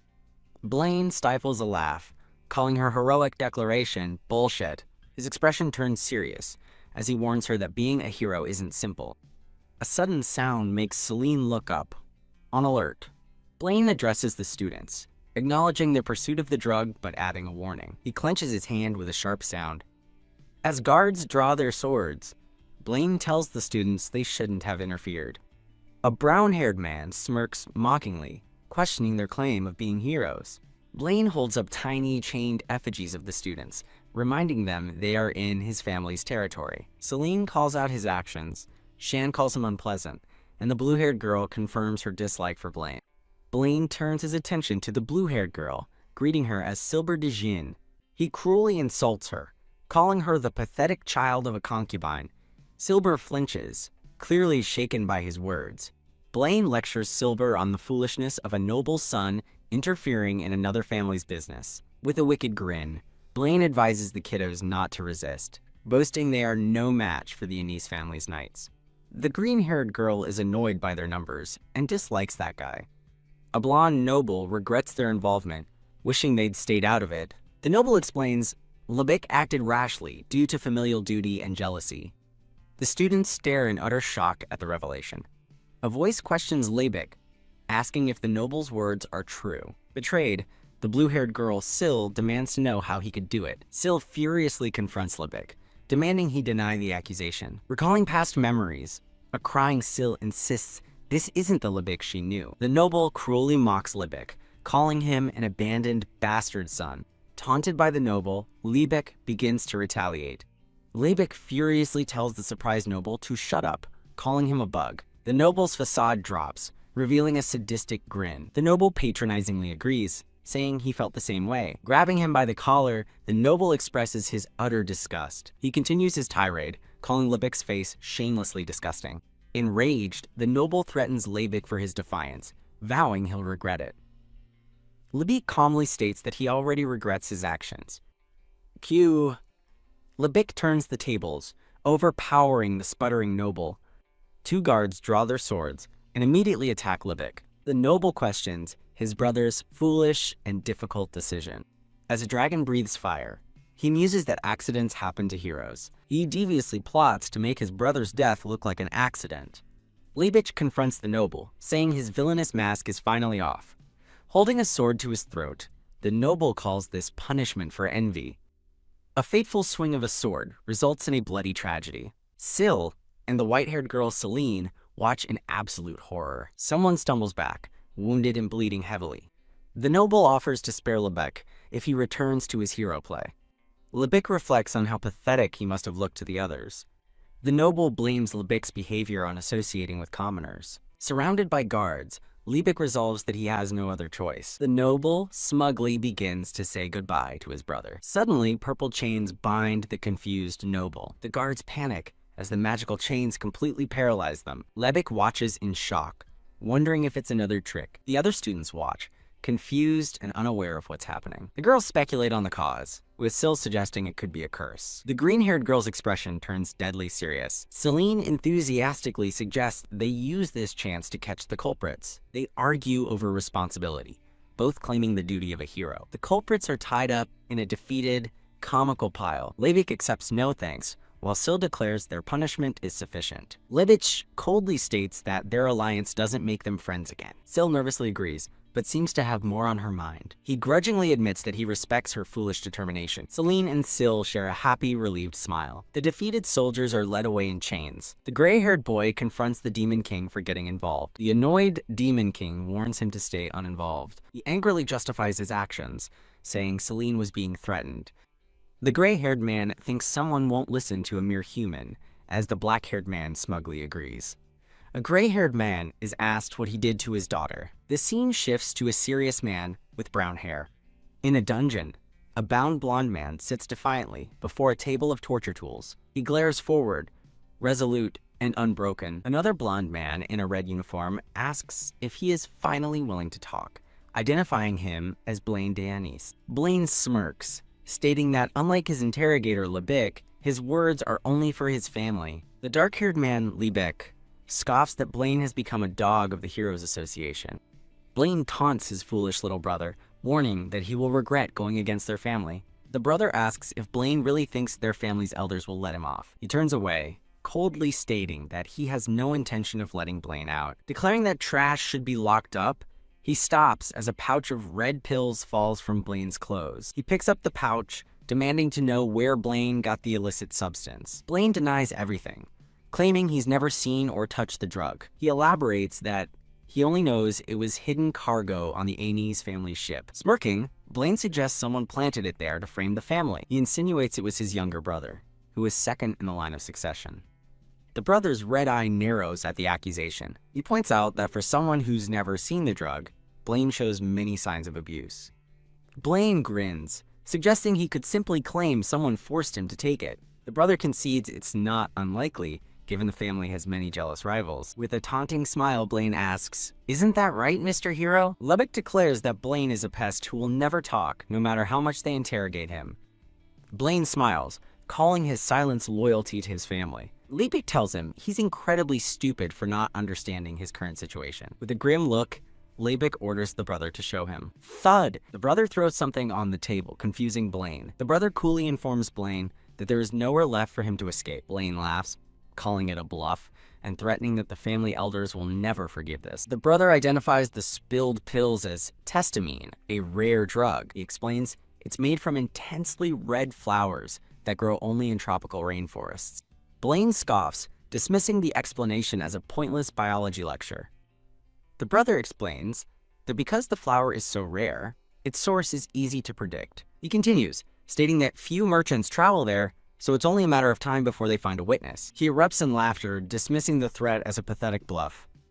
The brother reveals a newspaper article, showing the elders have already blamed Blaine, who looks on in horror. Stunned, Blaine reads the headline announcing he admitted to committing the crime alone. The brother states the family elders sold Blaine out, like a lizard cutting off its own tail. In denial, Blaine insists the article must be fake. He screams that they would never abandon him after he gave them his complete loyalty. The brother coldly replies that sometimes loyalty is not reciprocated. Blaine's eyes widen in horrified realization as he glares at his brother. He furiously accuses his brother of setting this trap out of jealousy. He desperately insists it's the only explanation for why the family would abandon him. The brother declares that Blaine's selfish desires have dragged the family's honor to rock bottom. With a piercing gaze, he tells Blaine not to be mistaken. He asserts that Blaine is the one who tarnished their family's honor. Blaine sits defeated on a throne of gold as his brother explains his loyalty was only for rewards and status. A blonde noble in a red uniform reflects on his family's pride and heavenly mission. His pride has now become a heavy burden, a yoke. He tells his brother that he will not abandon his family and its noble responsibilities. He vows to fulfill his duty, purge the bugs, and restore the Anis family crest. Small, round, red pills spill from a pouch onto a surface. His brother grabs his arm, saying he doesn't understand the situation and will reveal a fact. The brother holds the pills, called testamine, explaining they have a different composition than usual. The first noble asks nervously if he means the drug's ingredients. He gasps in utter shock, covering his mouth in disbelief. The brother confirms the noble brought in the drug and offers to explain its true nature. A radiant purple crystal appears, identified as magic stones. The noble asks why magic stones are in the drugs, and his brother speculates it's to boost their effects. Revealing a demonic figure, his brother explains this same magic stone powder was used in the attack on Arca. The noble's eye widens in horror as he processes the devastating news. His brother coldly explains that by bringing in the drug, he has implicated the Anis family in treason. The noble is terrified, as his brother warns that the entire family's survival is now at stake. With lightning crackling in his hand, the brother demands to know the drug's source. Overwhelmed with despair, the noble covers his face and begins to stammer. He struggles to speak as his brother watches him with intense scrutiny. Defeated, he confesses he got the drug from the Demon King's spirit. The brother's expression hardens upon hearing the damning confession. Elsewhere, a teacup is set down with a clink. A masked, pink-haired individual reads a report, musing that the Anis family merely cut their losses.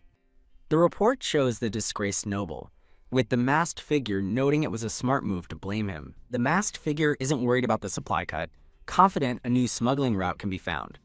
More importantly, they find the growing number of disruptors shown in the papers to be quite annoying. In the celestial realm, a voice summons all the gods and goddesses before a grand statue.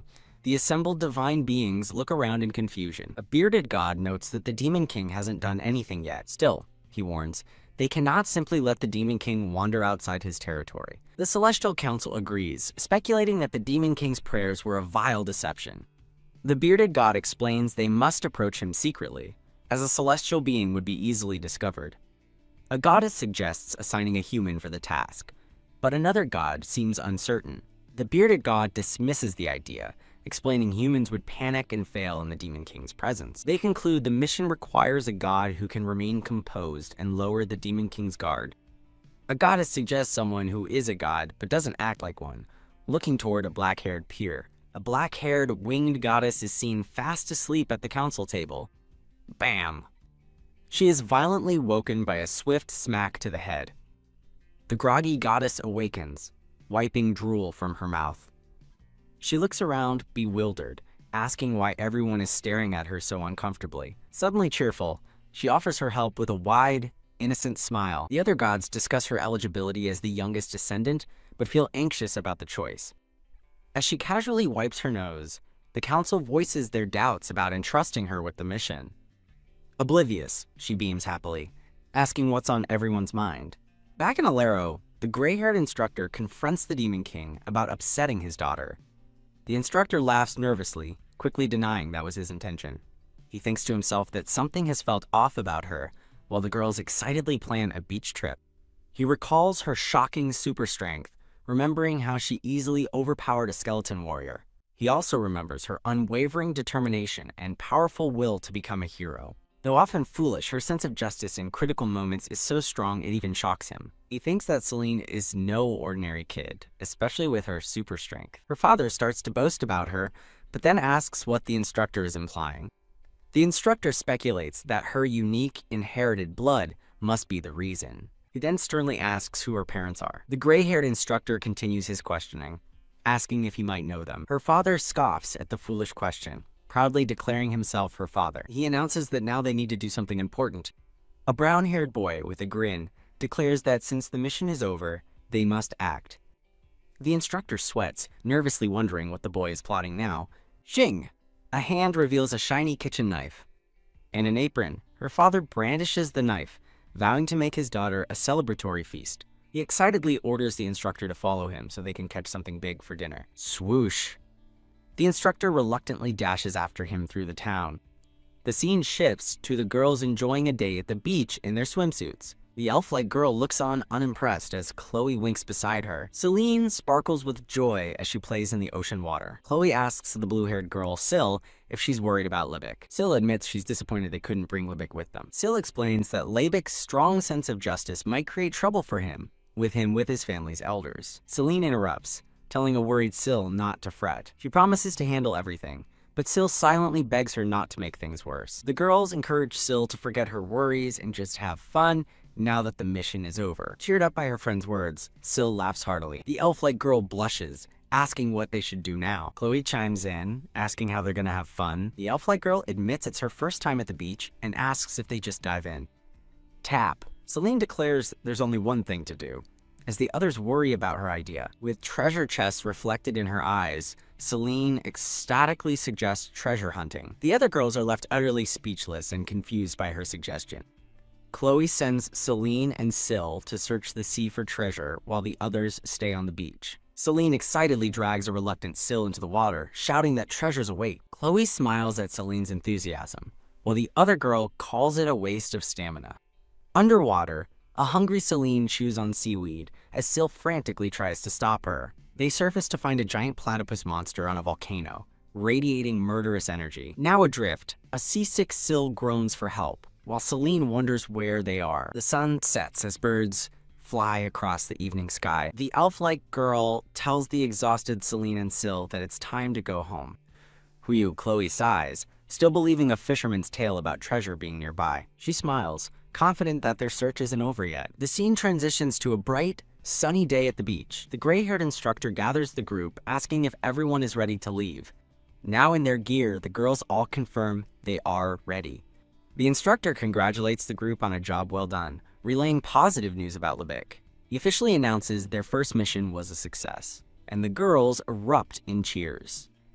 As Seline playfully celebrates with her friends, the instructor decides it's time to head back.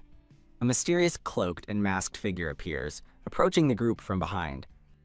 The instructor turns to face the stranger, demanding to know who they are. The masked person claims to be a passerby with something to give to a hero named Seline. The instructor's eye glows with power as he wonders if this stranger knows their true identities. A masked, cloaked figure cheerfully hands Seline a sealed letter. The figure announces it's a wedding invitation meant for someone attending the wedding, confusing the group. Seline looks at the invitation, confused by the mention of a wedding. The whole group gathers around Seline, looking puzzled as she reads the letter. The letter begins. Addressing everyone who has a relationship with the Raffels family, Ronya de Raffels announces she's met someone who shares her views. The letter speaks of feelings that will last forever, despite a short relationship. It formally invites guests to the Raffels mansion to receive their blessings. The letter is signed by Ronya de Raffels. Celine's friends express their confusion, with one noting the letter doesn't sound like Ronya at all. The masked person wonders if they suspect an impersonation. The gray-haired man confronts the messenger, finding them suspicious and untrustworthy. He questions how they can believe a masked person with no name. The gray-haired man stares intently, demanding to know what's going on. He sternly asks the messenger what they mean. The messenger reveals the invitation wasn't meant for Seline, and that they weren't officially invited. The group looks on, more confused than ever by the unofficial invitation. The gray-haired man finds this even more suspicious, but his companion advises caution. She points out the letter's magically sealed symbol proves it's from the Raffels family. Seline suddenly declares that the letter is not from Ronya. Her blue-haired friend asks what she noticed that was strange. Seline exclaims that the handwriting is far too pretty to be Ronya's. She recalls Ronya's fierce handwriting on a ridiculously long scroll back at the dormitory. In her animal form, Seline sniffs the letter and confirms it wasn't sent by Ronya, noting the flower scent doesn't match her friend's taste for sweet candy. Shan suggests that nobles don't always write their own letters, but Seline remains certain. Seline complains that the sudden marriage is suspicious, especially since the groom isn't named. Shan confirms to their blue-haired friend that only Ronya's name is mentioned.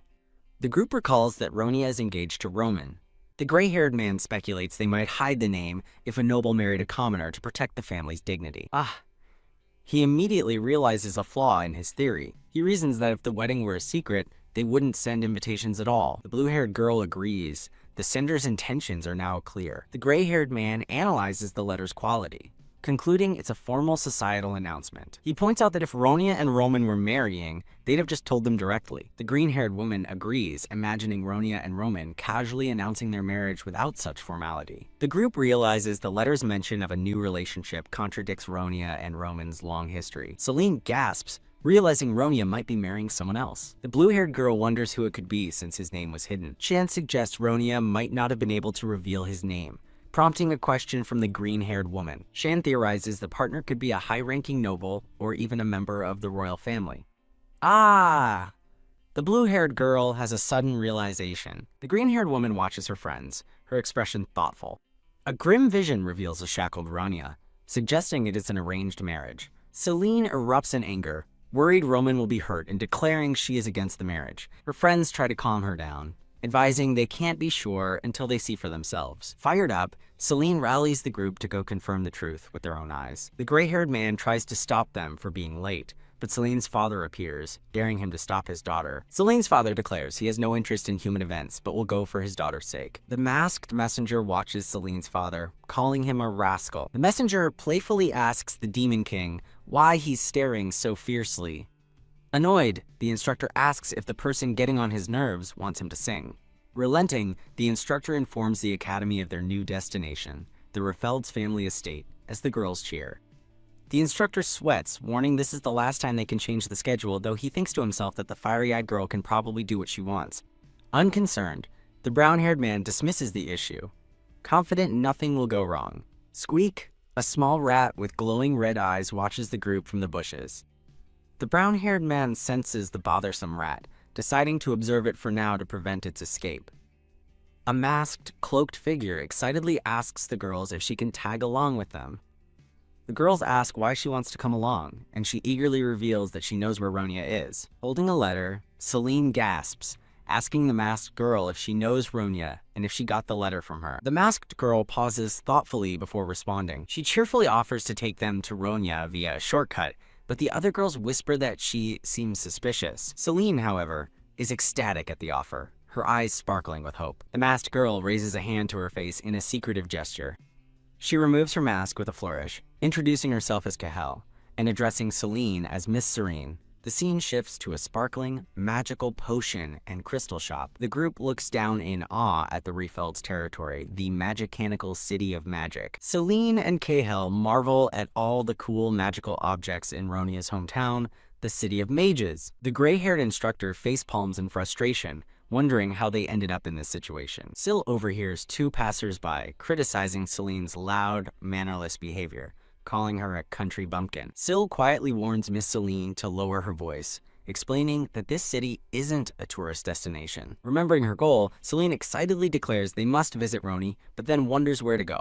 The group stands before a massive clock tower, which the brown-haired man assumes is the residence of the city's lord. Determined, Seline clenches her fist and announces they're going, ready to see what's happening for herself. They are immediately stopped by two guards who tell them they can't enter and must leave. Seline angrily confronts a guard, declaring they were invited by Roni, but the guard has no idea who that is. Sill steps forward with the letter, explaining they have an invitation from Ronia de Refelds. The guard inspects the letter, confirms the Refelds family crest, and Seline asks if they can go in now. The guard flatly denies them entry, leaving Seline shouting in frustration. The guard explains that Lady Ronia is in an indefinite seclusion, leaving the group stunned and confused. A winged, black-haired girl named Cahel greets an audience, introducing her mission to share travelers' stories from her diary. She thanks her listeners and announces she has very interesting news for them today.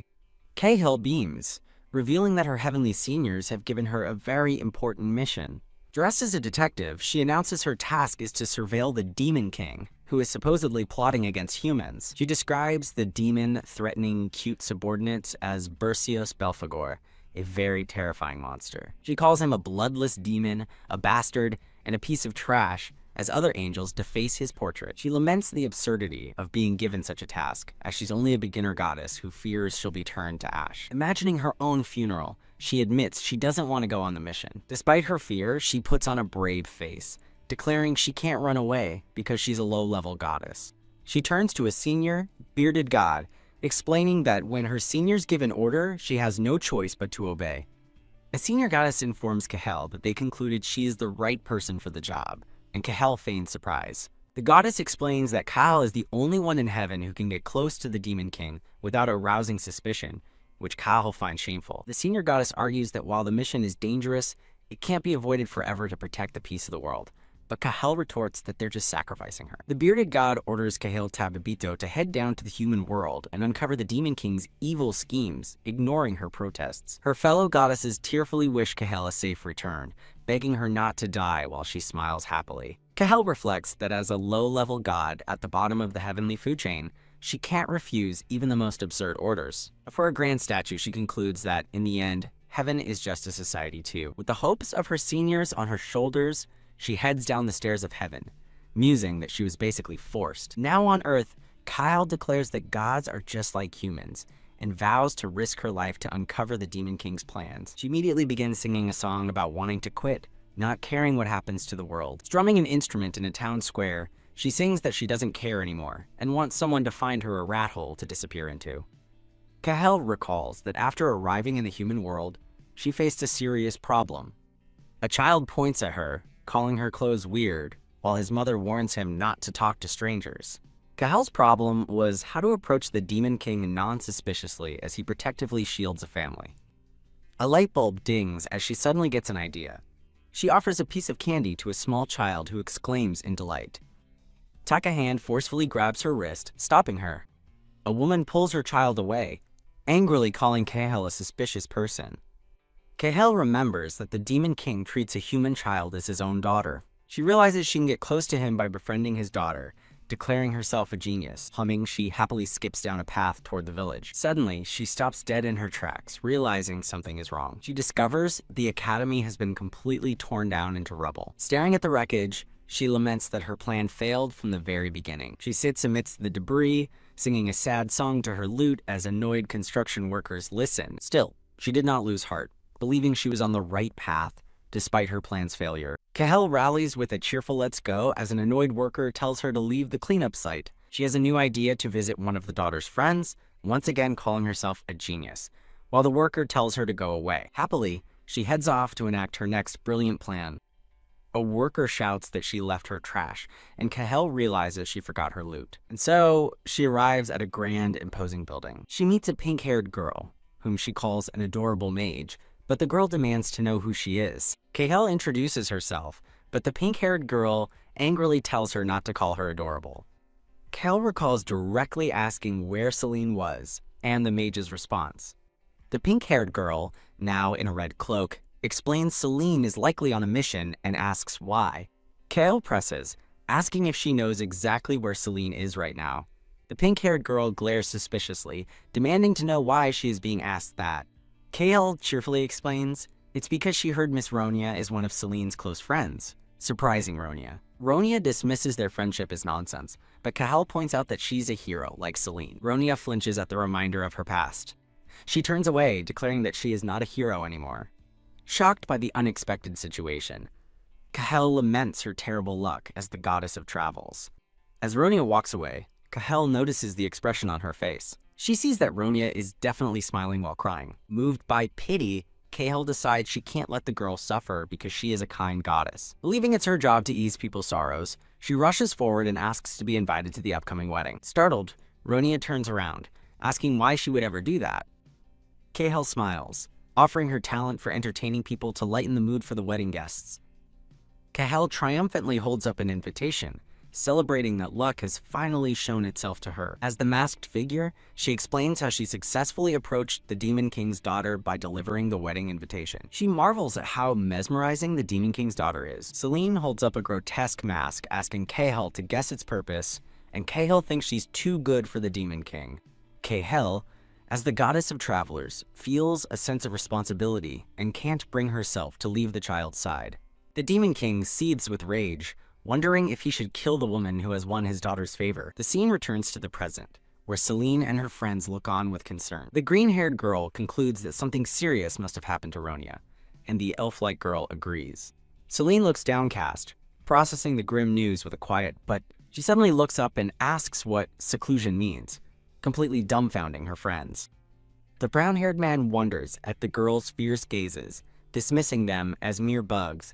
The green-haired girl explains it won't be easy to meet Ronia, while Sill happily clarifies it just means she's not leaving her room. Seline gasps in shock, shouting that Ronia isn't coming out of her room. Seline asks with wide-eyed confusion if the situation is really that serious. Sill explains to Miss Seline that this is different, recalling how Ronia would playfully threaten them to stay out while she studied, which another girl dismissed as normal behavior for her. A noble seclusion is explained as a true imprisonment, where no one can enter or leave the room. Remembering a similar instance, Seline thinks it's more like Ronia slamming the door in their faces, but the white-haired girl senses a familiar pattern. Standing before the imposing mansion, the elf-like girl reminds them they can't enter a count's home without an invitation. A distraught Seline despairs, wondering what to do after coming all this way, only to be turned away. The gray-haired instructor pumps his fist, happily declaring that they should just return home now. Taka hand firmly grips his shoulder, stopping him. With glowing red eyes, the brown-haired man menacingly suggests they search for a solution a bit longer, earning a pained "damn you" from the instructor. The green-haired girl wishes they could find someone to explain things, and Sill agrees, wanting to know why Ronia is in seclusion so they can support her. The green-haired girl turns to the group, announcing she knows someone they can ask. Seline excitedly asks, "Really, Shan?" While Sill wonders who Miss Shan could possibly know in Magicanical. The elf-like girl clarifies that she doesn't know anyone here, but there is someone they can ask, who knows Ronia very well. Seline eagerly bounces, demanding to know where this person is. She strikes a cheerful, determined pose, ready to go. They arrive at a restaurant called I'm Thank You, and the elf-like girl announces they are right here. Seline's eyes widen with delight as she spots the restaurant and shouts, "Food!" She launches herself onto the back of a bald man eating bread, joyfully shouting his name, Roman. Roman looks bewildered as the tiny, adorable Seline perches on his head, wondering what is happening. The scene settles on the exterior of the I'm Thank You restaurant. The group sits with Roman, and Sill expresses surprise at finding him here, having assumed he'd be with Ronia. Roman is equally surprised to see them, asking what brought them to Magicanical when he heard they were on a mission. Seline slams the table, yelling that they came because they heard Ronia was being forced into a marriage. Her outburst startles two other patrons in the restaurant. Sill quickly tries to quiet Miss Seline, reminding her not to be so loud. The green-haired girl calmly explains they were shocked by the news of Ronia's marriage and came to understand the situation. She then asks Roman if something happened between him and Ronia while they were apart. Setting down his food, Roman decides there's no point in hiding the truth any longer. He looks at them seriously and agrees to tell them everything he knows. Roman begins his story, explaining that he and Ronia were given a mission by the Heroes Association. Their mission was to exterminate demonic beasts that had appeared in a crystal mine to the north. He explains the mine's magical crystals were vital for magic circles, but monsters had recently overrun it, harassing the miners. Kwong, a massive spider-like monster, bursts from the ground, sending terrified miners running for their lives. Roman reflects that it was supposed to be a standard extermination mission. As they prepared to leave, however, a complication arose. Ronia perks up at the mention of a crystal mine, a thoughtful look on her face. Looking at a map, she realizes the mine is located very close to her own Rafelt's territory. Roman confirms that the mine's location, Mount Perma, is not far from her family's mansion. Ronia realizes that the mine supplies her territory's magic circles and angrily asks Roman if he knew, but he retorts that of course he knew. She finds it strange that her very first mission is so close to home, and Roman agrees it feels too coincidental, while another man wonders if money is involved. Ronia recalls that another hero, Liebig, also received a mission near his home, concluding that it's too suspicious to be a mere coincidence. While Roman agrees, he asks what she plans to do, questioning if she intends to refuse the mission, which she denies. Ronia decides they will stop by her home first, confident her father will know if anything strange is happening in his territory. Roman teases her about making an excuse to go home and rest, but she furiously denies it. Roman concludes his story, explaining that this is why they decided to visit the Rafelt's mansion on their way to the mine. As he and Ronia arrived at the mansion's entrance, he narrates that something was immediately wrong. The staff greeted Lady Ronia with a strangely formal welcome, confirming their feeling that something was amiss. A butler steps forward, informing Ronia that the Count is waiting for her inside. Ronia looks stunned, wondering how her father could have possibly known she was coming to visit. A butler informs Ronia that the Count has something of great importance to tell her. Ronia agrees to see her father as the butler offers to lead her companion to a guest room. From Roman's perspective, he watches Ronia being escorted away by the household staff. As he looks on with concern, the narration states that Ronia disappeared into the large mansion. Roman continues his story, explaining that Ronia returned shortly after, only to announce she had to abandon their mission. In a flashback, a shocked Roman questions her sudden decision to give up the mission. Ronia apologizes as she walks away, explaining she has no other choice because she is getting married. As Roman desperately calls her name, she tells him not to look for her anymore. Ronia forces a painful, tearful smile as she turns her back on him. Roman recalls being so stunned that he was kicked out before he could react and has been unable to enter the mansion ever since. He stands alone, staring at the impassable gates of the Rafel's mansion. Soon after, he explains, news of Ronia's marriage began to spread across the territory. He recounts the awful rumors. Her fiancé is a prince in his 40s who already has 2 wives. Unable to comprehend her decision, Roman explains that he simply stood before the mansion gates like a statue. His stomach rumbles loudly from hunger. He finally snapped out of his daze after 4 long days had passed. Back in the present, Roman concludes his story, summing up the past 2 weeks' events for the group. Sill and the elf-like girl gasp in shock at the terrible news. Roman laments his powerlessness, wondering what a single warrior could do against a powerful count. He adds that the instructor and the other warriors had to proceed with the extermination mission without them. And so, he explains, he stayed behind all by himself. With a crash, Seline slams her fists on the table, shouting that the situation is completely unjust. Sill tries to calm her down, but Seline furiously insists she can't, certain that something terrible is happening to Ronia. Leaping onto the table with her sword drawn, Seline passionately declares they must go and save her. In a separate scene, a black-haired man squeezes a squeaking creature, demanding to know what its group is planning. Squeak! Squeak! Seline argues that a true hero never abandons a colleague, turning to Instructor Crepe for confirmation, but he corrects his name to Grave. The gray-haired instructor, Grave, fumes, asking why she's asking him when she's already decided, muttering a curse about the Demon King. The green-haired girl agrees they should help but expresses reservations, which the blue-haired girl shares. Roman raises the most critical issue, asking how they plan to even enter the castle to save her. The group sits in stunned silence, realizing the difficulty of their task. The black-haired girl in a cloak smiles, cheerfully offering to help them with that problem. Seline's eyes light up with hope as she asks the girl if she really has a plan. The cloaked girl winks, confidently reminding them that this is why she came and that she promised to help them meet Ronia. The others remain skeptical, with the instructor calling her untrustworthy, and Roman seeing her as just a suspicious person they met on the way. Thump! The white-haired, red-eyed girl leans menacingly across the table. She points out the castle's tight security, questioning how they could possibly sneak inside. The cloaked girl replies with a sly smile, asking why they would need to sneak in at all.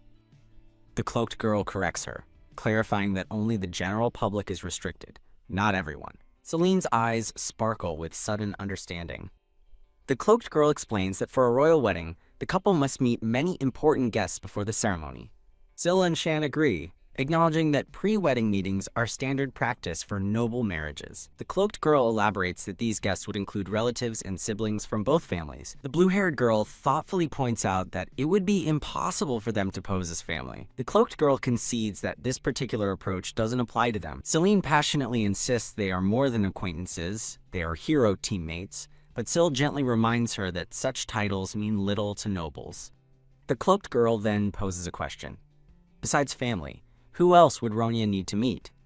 With a triumphant grin, she reveals her idea, the priest delivering the congratulatory speech. Two patrons at a nearby table overhear, one questioning the mention of a priest. The cloaked girl explains that a wedding requires a priest to deliver a speech and offer blessings, as it is a sacred vow made before everyone and the heavens. Seline's face lights up with a brilliant idea. She joyfully hugs the cloaked girl, calling her a genius for the plan. But the green-haired girl interjects, stating that the plan makes no sense. She argues the wedding priest would have already been chosen well in advance. The red-eyed elf girl agrees, doubting a random priest could officiate for a count's daughter, which makes the cloaked girl reconsider. The cloaked girl laughs confidently, clarifying that her plan doesn't involve an ordinary priest. With a confident smile, she reveals she has a special item. The item is a golden card bearing an ornate, winged floral crest. The others look on, completely baffled, wondering if it's a universal pass. Sill realizes it's for a Torshizuism priest, who might be allowed entry, though Seline has no idea what that is. Sill explains that Torshizuism priests worship the god of travelers, ensuring their safe passage. Because they wander across many nations, they build connections with influential figures, and are well regarded by nobles. She adds that nobles, who travel for hobbies and honeymoons, have every reason to welcome them. Thus, while they can't officiate, a Torshizuism priest wouldn't be denied entry, a fact the cloaked girl enjoys hearing. The red-eyed elf girl looks at her skeptically, asking if she is actually a priest or cleric of this order. The cloaked girl smiles playfully, about to reveal the truth about her identity. She suddenly panics, remembering that the Demon King is with them. Frantically looking around, she realizes the Demon King is gone and wonders when he left. The cloaked girl muses on how mysterious the Demon King is, while Roman eyes her with suspicion. Relieved he's gone, she sees a perfect opportunity to impress Seline by herself. Seline, thrilled with renewed hope, eagerly asks if the pass means they can finally see Ronia. The cloaked girl sheepishly admits there might be another step involved. She confesses that she already tried, failed to meet Ronia, got caught sneaking in, but luckily, manage to secure a wedding invitation. The red-eyed elf girl points out the obvious flaw. If it failed once, it will likely fail again. The cloaked girl has a new idea. Even if they can't see Ronia, they can at least meet her groom. The group silently considers this new course of action. A portrait reveals Ronia's groom, Armido Brahim Lebeska, the second prince of the Desert Kingdom. Now, in the prince's presence, the instructor gags a struggling Seline as he introduces them all as priests of Torshizuism. The green-haired girl calmly explains they heard of the wedding while passing through and came to offer their blessings. The prince smirks, seemingly accepting their story. He muses that his third wife is very lucky to receive blessings from foreign priests, calling it a good omen. The green-haired girl explains they came to see him because they were unable to meet their friend, the bride, due to her lessons. The prince dismisses her request, stating that his country places great importance on a princess's virtue. She presses on, pleading with him as a friend to grant them a brief meeting before the wedding. He claims the bridal training is too strict and important to be interrupted, feigning concern for her studies. She closes her eyes and firmly promises she will ensure their meeting causes no such disruption. The prince stares at her, his expression unreadable as he considers her plea. Meanwhile, the instructor struggles to keep an irate Seline from shouting. A dark, unsettling grin spreads across the prince's face. He turns and whispers something to his other wives. A look of smug satisfaction settles on his face. All right, he concedes, allowing them a brief meeting to comfort his bride before she leaves her home forever. The green-haired girl smiles, her diplomatic effort a success. They are then led through the grand mansion. Inside, servants whisper amongst themselves as the group passes. They glance nervously towards the waiting heroes. The sound of footsteps descends the main staircase. At the bottom of the stairs stands Ronia, looking solemn and distant.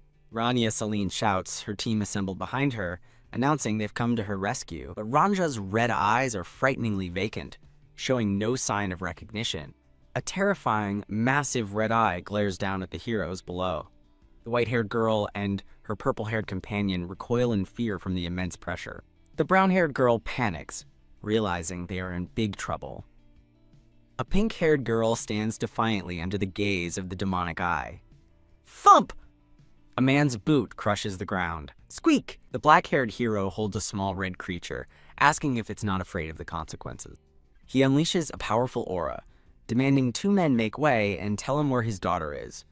Elsewhere, a gray-haired man quickly slips over a mansion wall. Relieved, he thinks he was right to escape the strange situation, and decides to find out what's happening. He peeks back to see the hero has defeated all the guards, and decides to retreat. The hero angrily interrogates the creature, demanding to know where Seline is, while the creature retorts that he has no idea. Thump. In another room, a newspaper is slapped onto a table. A masked man with purple hair calmly reads the paper, as an unseen person notes his composure and asks for Luan. A red-crowned creature explains their plan to resurrect the Demon King has failed, and their smuggling route is now threatened. Thump. The creature slams its paw on the table, demanding to know if the masked man will just watch this happen.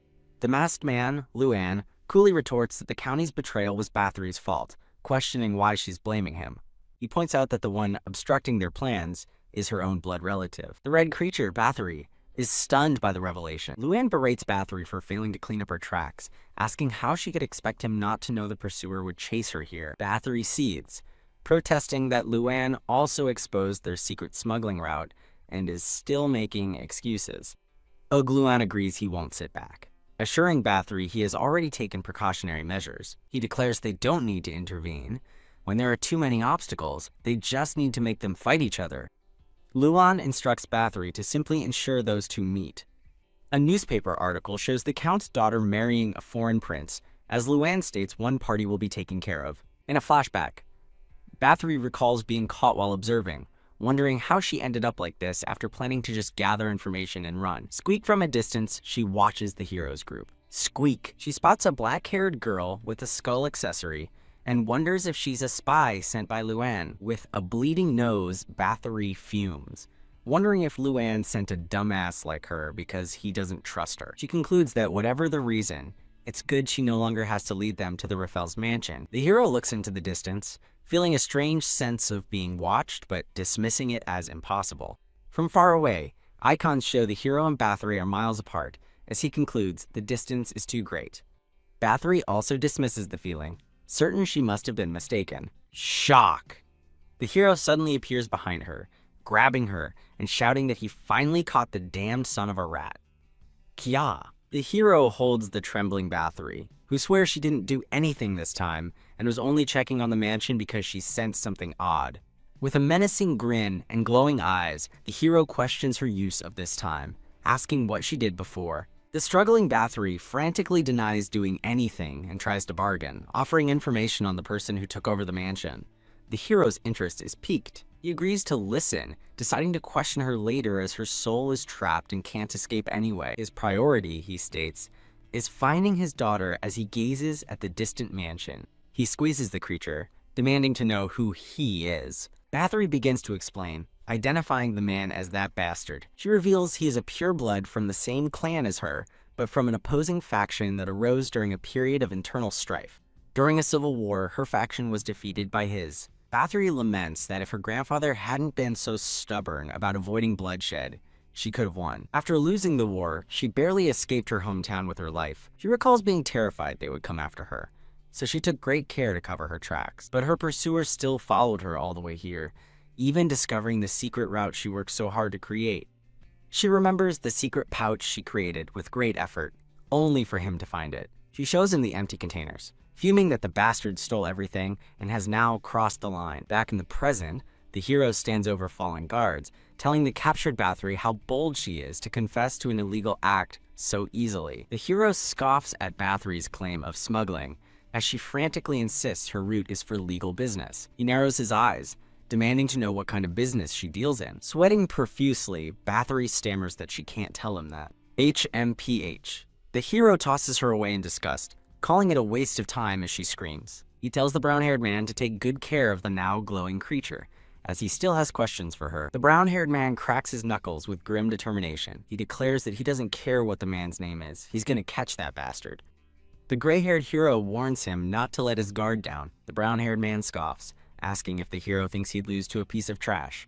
From the hero's hand, Bathory interjects, saying she knows how powerful he is. However, she adds that his daughter and her friends might be in a troublesome situation right now. Startled, the brown-haired man demands to know what she means by mentioning Seline. Bathory explains that the charming guy, Japesh, is a master of Cham magic, as an image of a vacant-eyed Ronya appears before a massive demonic eye.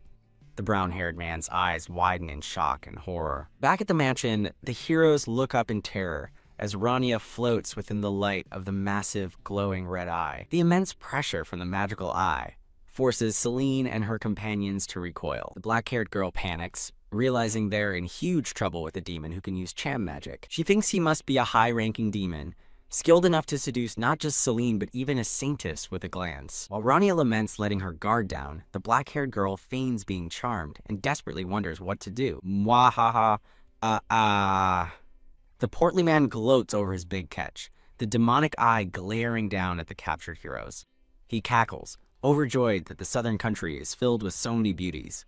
He muses that while he came looking for Bathory, he might just settle down here if more beauties keep appearing. He smirks, leering at the pink-haired Ronya. But he decides that rather than a kid like her, he finds the powerful white-haired girl much more to his liking. A calm, firm voice suddenly commands, "Hands off."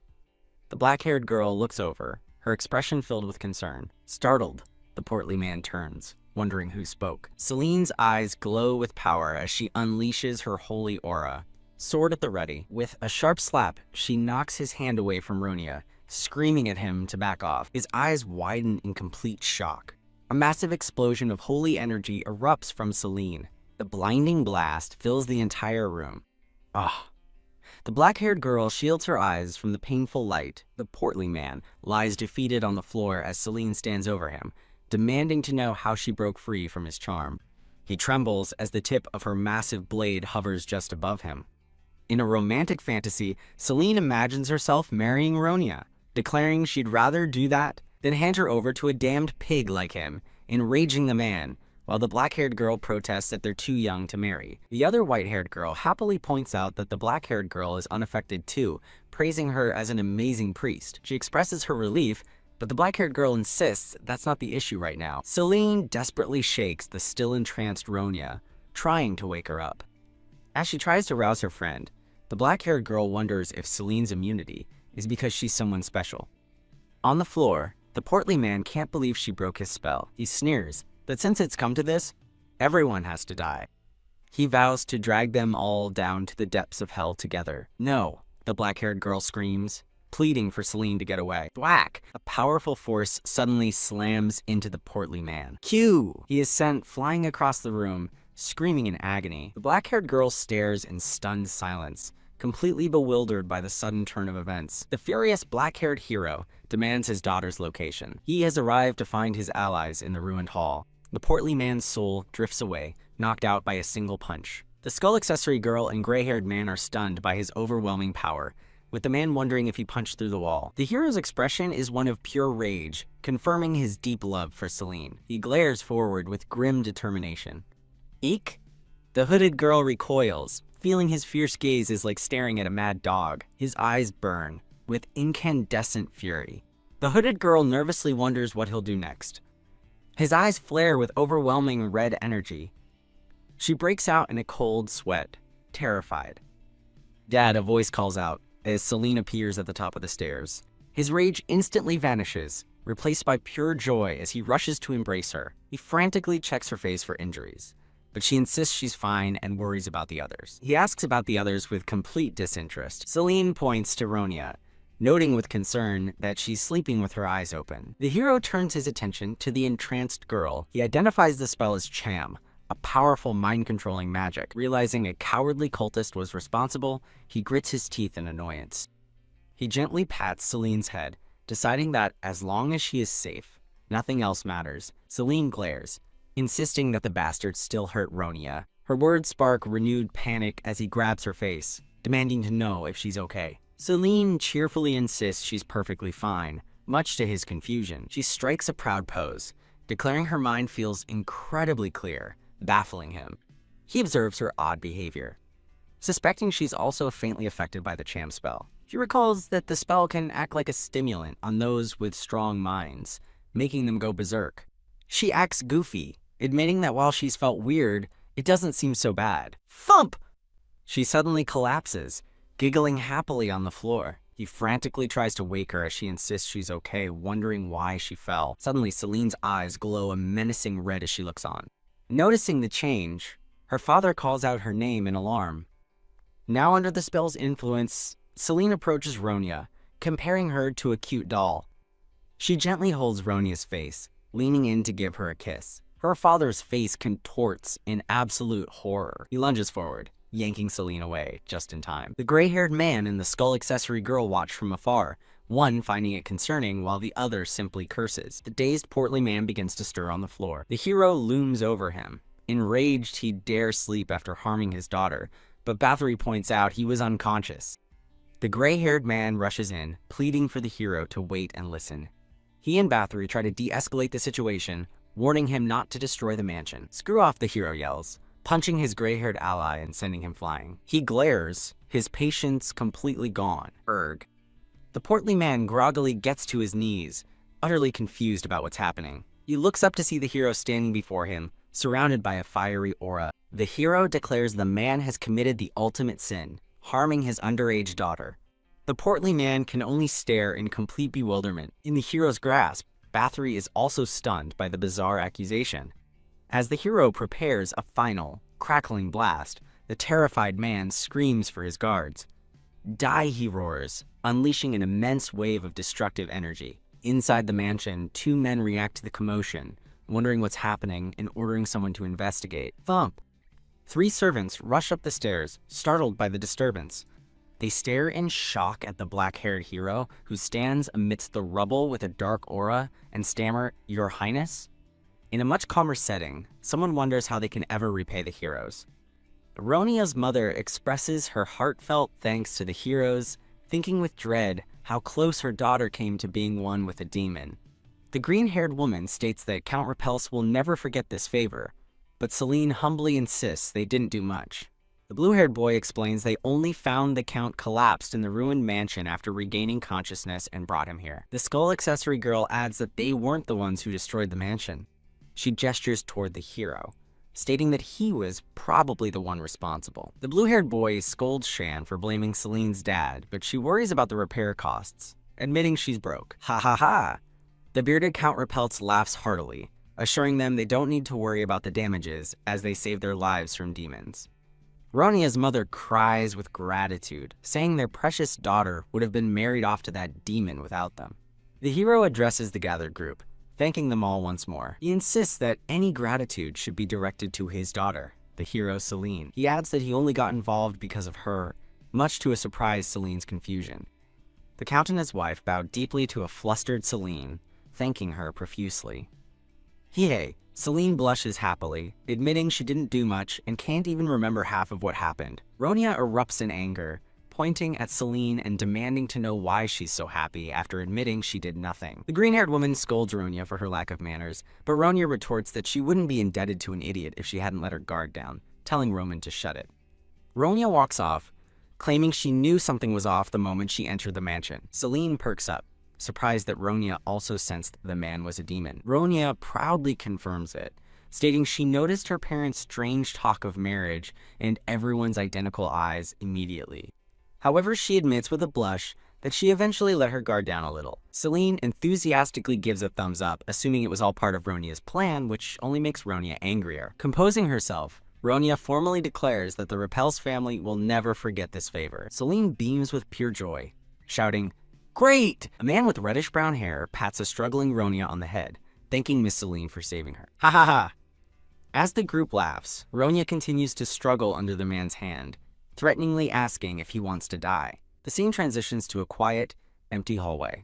In her small red creature form, Bathory panics, realizing she needs to escape immediately. A masked man with lilac hair sips a drink, thinking he must quickly inform someone named Luann about this.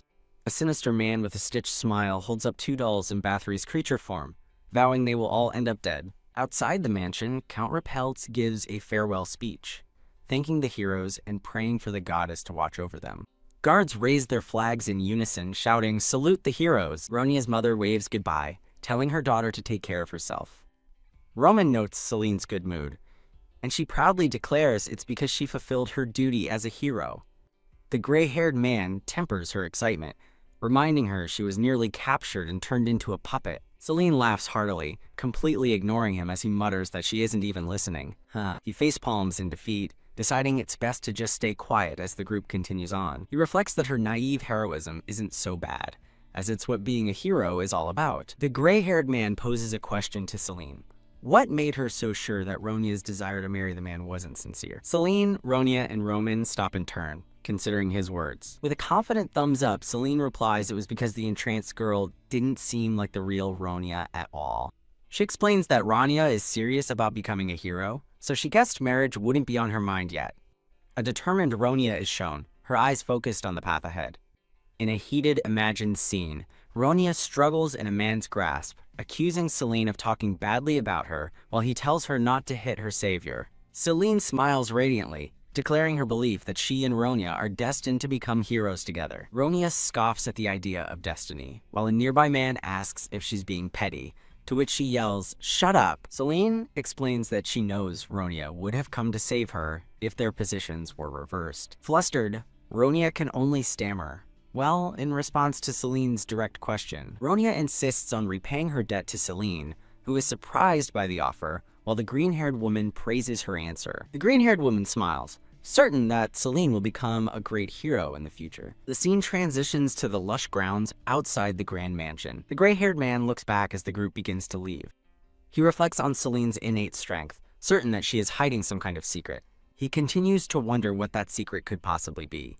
Elsewhere, a black-haired man on a skeletal throne glares, demanding to know what the demon bastard is hiding. Shan gets Selene's attention, asking if she's forgetting something. The gray-haired man points out that her dad is missing, causing Seline to turn in surprise. Seline wonders what's wrong, as Shan points out that her father has disappeared. The group realizes both Selene's dad and the priestess have vanished without a trace, with Ronia noting her father's absence and the green-haired woman mentioning the priestess. The green-haired woman thoughtfully notes what a mysterious person Selene's father is. She recalls his sudden appearance and disappearance, while the gray-haired man admits he wouldn't have noticed if Shan hadn't said something. Seline suggests he might have needed the restroom, But Shan finds it strange he'd be so secretive about it. Seline explains her dad gets embarrassed by such things, recalling a time he frantically ran off yelling about the restroom. Shan questions how someone so strong could be so shy, and Roman agrees it doesn't seem to fit his type, even while telling Shan not to judge on appearance.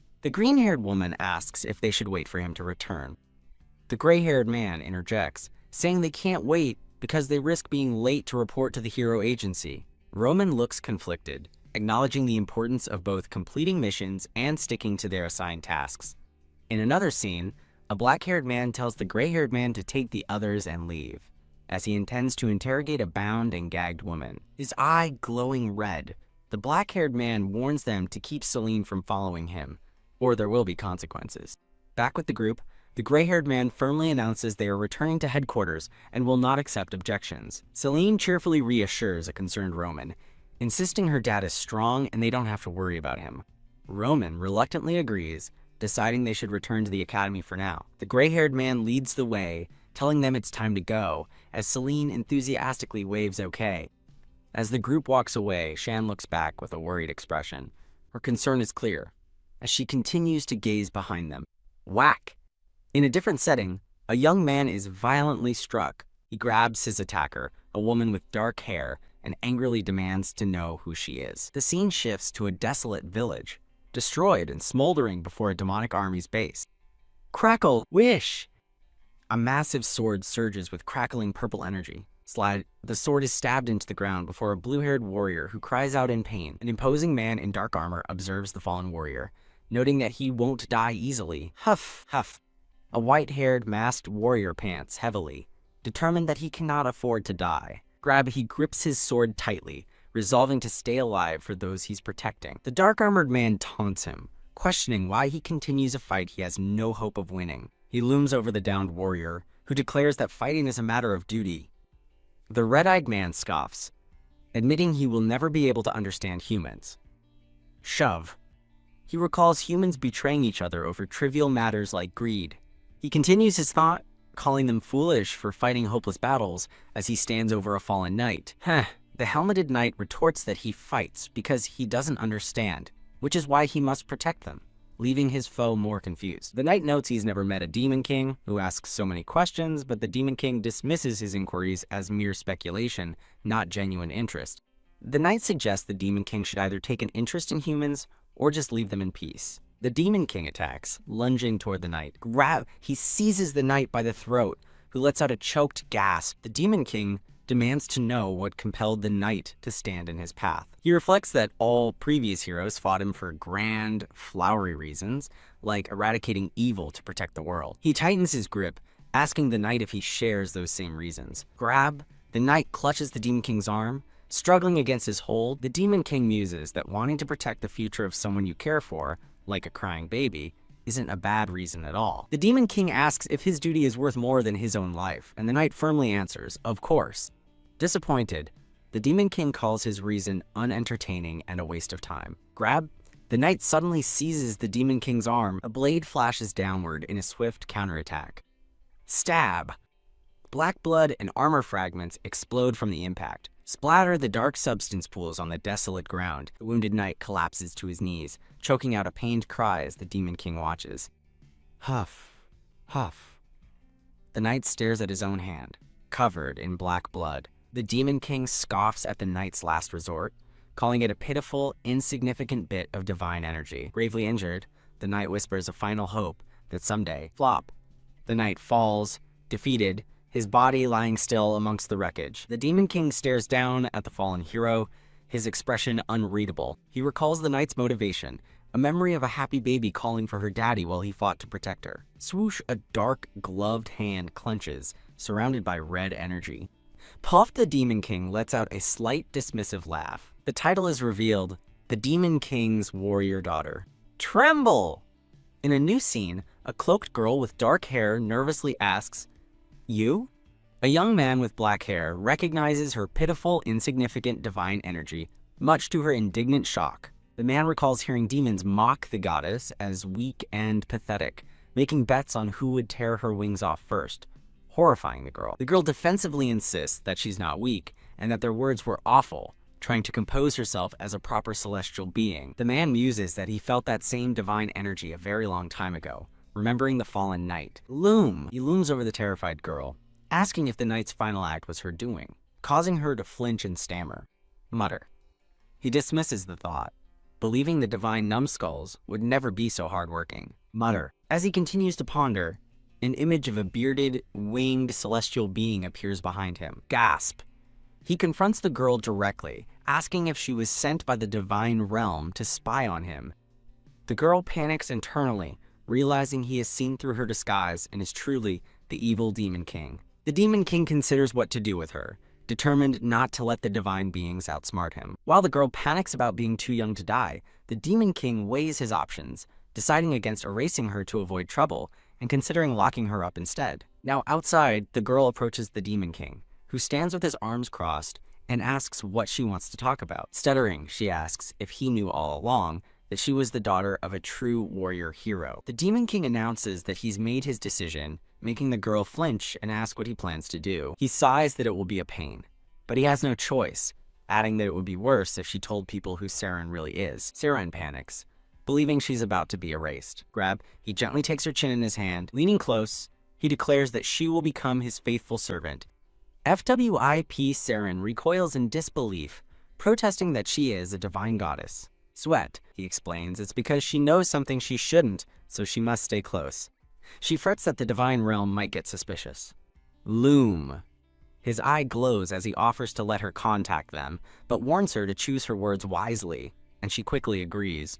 He concludes with a final threat, telling the little goddess to be prepared for the consequences if she tries to run.